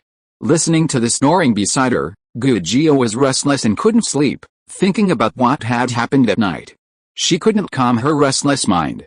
Gu Jia decided to stop thinking about those things between men and women and started pondering Wang Yan. People are prone to overthinking, and once she started, she unconsciously compared him to Su Huanshan. The result was predictable. The more she compared, the more she felt Su Huanshan was utterly hopeless, inferior in every way. Women are prone to overthinking. Gu Jia saw flaws in everything Su Huanshan did. Many of his minor quirks became magnified, old arguments resurfaced, and the more she thought about it, the more unbearable Su Huanshan seemed. Fortunately, Gu Jia was a strong woman, and she was tolerant of Su Huanshan. Gu Jia got up and took a cold shower, suppressing her resentment. Trying to think rationally was useless. After tossing and turning for a while, she finally fell asleep. And this is marriage. Chapter 25, The Ambiguity continues. The next day, Wang Yan messaged Gu Jia to express his gratitude, and then stopped flirting. You can't be too aggressive with flirting. Random teasing can easily backfire. He couldn't act rashly. For the next few days, Wang Yan didn't contact Gu Jia and the others, focusing on his own affairs. At the same time, he kept a close eye on Gu Jia and Su Huanshan's movements, since the plot didn't specify a time frame. He knew it would happen, but he didn't know when. Just like in the original drama, with Mrs. Wang's help, Gu Jia and her family successfully got Su Ziyan into a high-end kindergarten. She also witnessed Mrs. Wang's lifestyle and began her journey of upgrading within the social circle of wealthy wives. In these aspects, Wang Yan had little influence on her.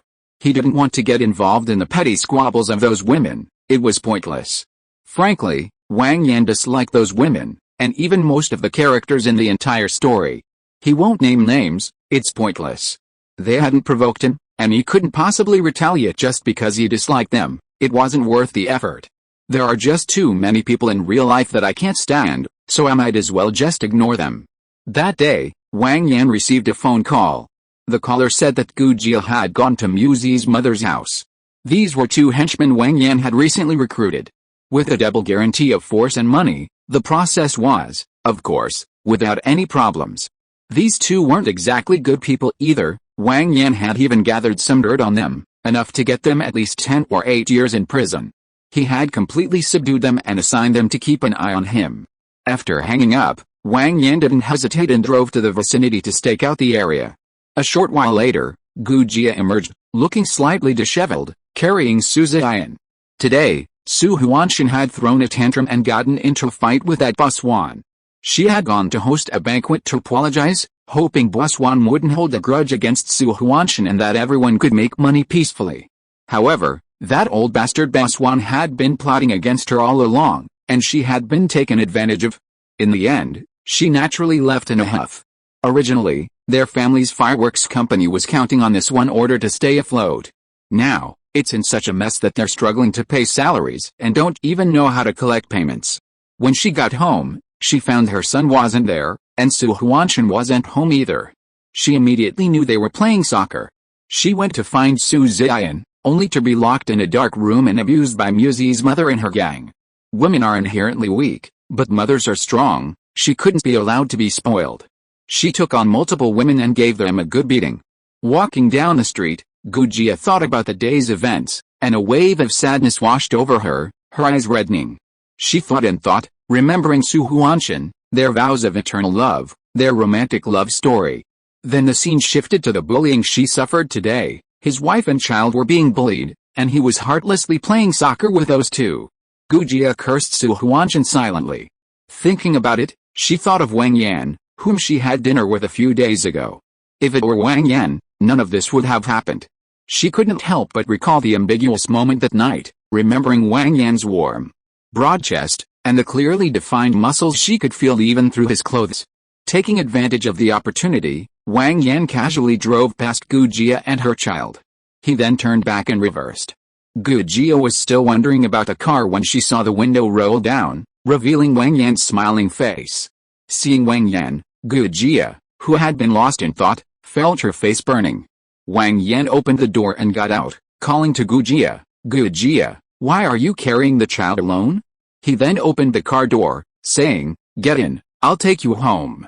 When Gu Jia, carrying the child, approached, Wang Yan noticed her red eyes and slightly disheveled hair. He asked, "What's wrong?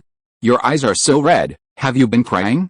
Gu Jia didn't look at Wang Yan, but instead, while carrying Su Ziyan, got into the car, explaining, "It was windy earlier, and something got in my eyes." Seeing that she clearly didn't want to elaborate, Wang Yan didn't press the matter.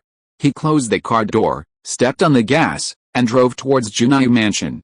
On the way, Wang Yan asked as he drove, "Where's Lao Su? Why isn't he with you?" They couldn't just drink for free, so they addressed each other as brothers. He called Su Huanshan Lao Su, and Su Huanshan called him Lao Wang.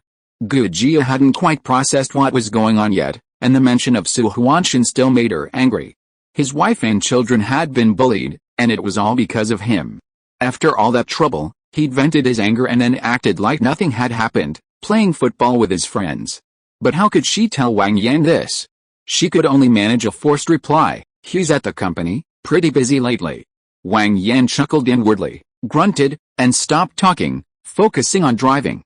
Gujia clearly had no interest in arguing with him. Silence fell between them, and the car was unusually quiet. Sitting in the back, Gujia looked at Wang Yan driving intently in the rearview mirror, recalling the scene she'd just imagined, and a wave of emotion washed over her. After a meal a few days ago, aside from others, Su Ziyan kept clamoring to play with Uncle Wang, showing his fondness for this respectful uncle. Even after Su Huanshan sobered up the next day, he was still constantly calling him Old Wang. Gujia, needless to say, thought of Wang Yan frequently. Coupled with today's events and Wang Yan's timely appearance, he had truly secured his place in Gujia's heart. Gujia's car stop wasn't far from the Junayu mansion, and they arrived quickly. Wang Yan drove into the underground garage and took the sleeping Su Ziyan from Gujia's arms. During the process, Wang Yan touched Gujia's hand, and Gujia hissed in surprise. Hearing the noise, Wang Yan asked, "What's wrong? Let me see." He then held Su Ziyan in one arm and reached for Gujia's hand. Gujia instinctively tried to dodge, but she was no match for Wang Yan's speed, who grabbed her hand. She symbolically pulled her hand away and then gave up. Wang Yan looked at Gujia's hands and noticed that some areas were broken and bleeding, while others were bruised. He then rolled up her sleeves and saw some scratches. Thinking about it, it made sense. Gujia had been holding several men, and even with her training, she was just an ordinary woman, not a professional fighter. How could it just look like scrapes? Su Huanshan only noticed the hand injuries, which was rather insensitive. Wang Yan casually asked, "How did this happen?" Before Gujia could even try to make up a story, he continued, "Alright, stop making things up. If you don't want to tell, then don't." Gujia smiled shyly, remaining silent, only looking at Wang Yan tenderly. "Let's go to my place. I'll get you some medicine to apply. It wouldn't be good if it left a scar, so we need to get it treated quickly." Before Gujia could refuse, Wang Yan forcefully picked up Su Ziyan and turned to leave. Gujia opened her mouth behind him, wanting to say something, but ultimately remained silent, following Wang Yan into the elevator. Upon reaching the 18th floor, Wang Yan opened the door, carried the child to his bed, and helped him settle down comfortably. He poured Gujia a glass of water, telling her to look around while he went to find the medicine. Gujia had already seen the renovations, the novelty wore off quickly. This time, she was looking at the interior decorations. A few days ago at Mrs. Wang's house, she had been truly amazed by the water lily painting. Seeing the various paintings and calligraphy hanging in Wang Yan's house this time, she was also filled with curiosity. After all, she had only glanced at it briefly last time, so this time she examined it carefully. When Wang Yan came out with a medicine, he saw Gujia looking at a landscape painting on the wall. "You know a thing or two about these things?" Wang Yan asked. I don't know, I was just curious to take a look." Gujia said. "Wang Yan, you've hung this all over the house, do you really like these things?" Wang Yan, wasn't one to pretend to know what he didn't. "It's alright, I just think these things look natural and comfortable hanging in the house. I actually know nothing about these things, it's just cultivating a hobby, a little bit of affectation." Gujia was surprised by Wang Yan's frankness. "These things must be very expensive, right? Several $100,000 for each piece, mostly works by relatively unknown artists," Wang Yan replied. These were all things the system had told him, there were no famous works. "Alright, forget about those things, your injury is more important." Wang Yan urged, "Hurry up, let me treat it for you." The two sat down on the cushions in the living room, and Wang Yan began to treat Gujia's wound. There were no miracle cures or anything, just some common household items. It wasn't anything serious, just some ointment. Watching Wang Yan carefully applying the ointment, feeling the warmth of his hands touching hers, Gujia couldn't help but start overthinking again. She quickly shook her head, making conversation by bringing up Mrs. Wang. She said, "Mrs. Wang, do you know? She lives on the top floor." Seeing Wang Yan nod, Gujia continued, "A couple of days ago I went to her to handle Ziyan's schooling, and I saw Monet's water lilies at their house." Wang Yan didn't even look up, continuing to treat his wound, and replied without hesitation, "That's fake. I don't know much about paintings. I've only heard of Monet, I haven't specifically looked into him. But I know quite a bit about the Mrs. Wang family you mentioned."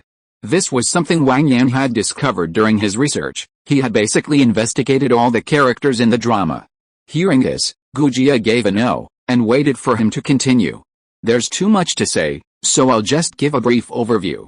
Mrs. Wang's family mainly runs a real estate business, a decent one, maybe 100 or 2 billion. They also have some other miscellaneous businesses, but none of them are systematic and have no future. I won't go into details. Mrs. Wang's husband is named Wang Yan, a notorious womanizer. He has, well, quite a few women outside. He gave Gu Jia a look. Mrs. Wang is old and faded, you know what I mean. Gu Jia instantly understood. Although Mrs. Wang was the legal wife, the first wife, and had a lot of money, she ultimately lived off a man. Not to mention the issues of cash flow and capital chains. Even if she could afford it, she understood the principles of antique collecting, it would definitely appreciate in value. The key is, if you have that money, buy some cheap paintings or invest it in real estate, the returns would be much higher. If her husband knew what she was doing, he'd kick her out. Thinking of the ambiguous look Wang Yan had given her earlier, Gu Jia blushed and dared not look at him. Gu Jia's appearance at that moment was somewhat alluring. Gu Jia also sensed Wang Yan's unusual behavior, but she didn't dare to make a sound, and the two of them continued their act. After a long while, they finally finished treating the external injuries. Alright, that's about it. Judging from your condition, your body probably isn't fully healed either. Wang Yan said, I can't help with those. Let Lao Su take care of them when we get back. Ignoring Gu Jia's flushed face, Wang Yan finished treating the medicine and said, bring Ziyin to play with me sometime. I really like this child. I won't keep you any longer, otherwise Lao Su will worry. Go back quickly. Gu Jia hurriedly fled with the child in her arms. Back home, Gu Jia, her face still flushed, casually brushed off the nanny's concern. After settling Su Ziyin, Gu Jia quickly took a bath. She didn't have the mind to think about the bullying she had suffered today, she needed to calm down. After her bath, she applied some medicine to her body herself when Su Huanshan returned.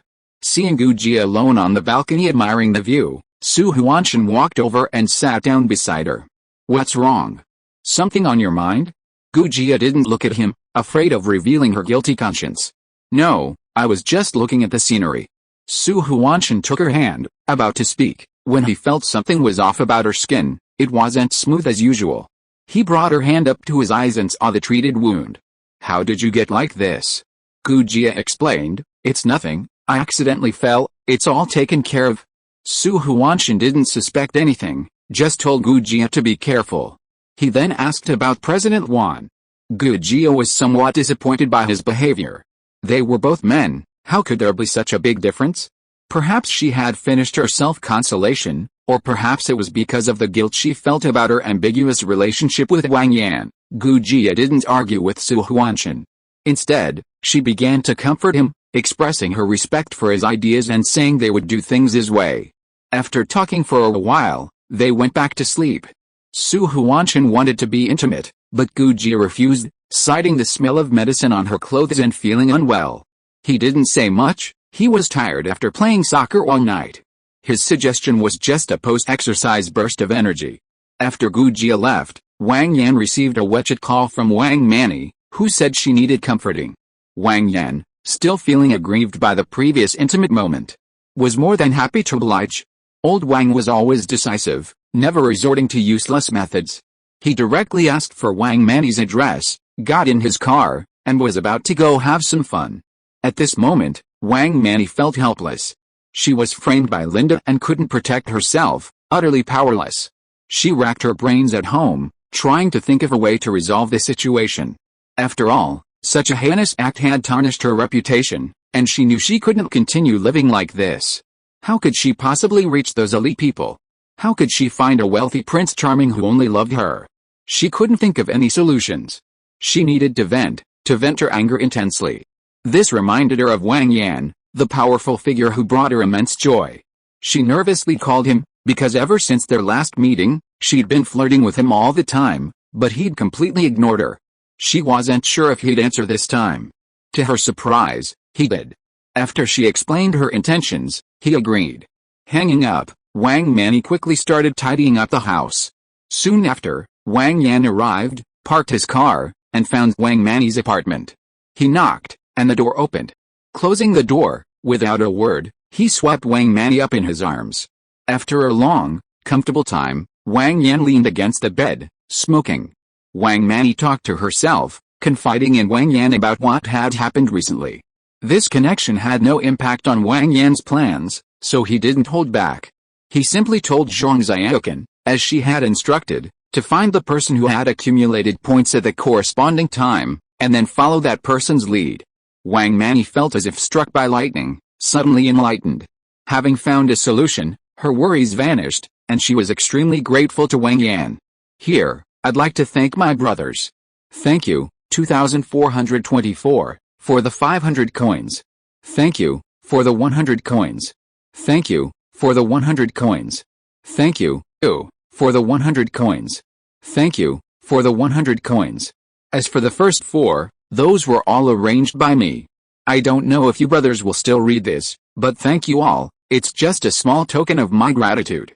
End of this chapter. Thank you so much for reading until the end. Don't forget to give it a like. Looking for more exclusive content and immediate access? Subscribe to our Patreon. Remember, every like, subscription or donation encourages us to continue. Thank you all, see you in the next video.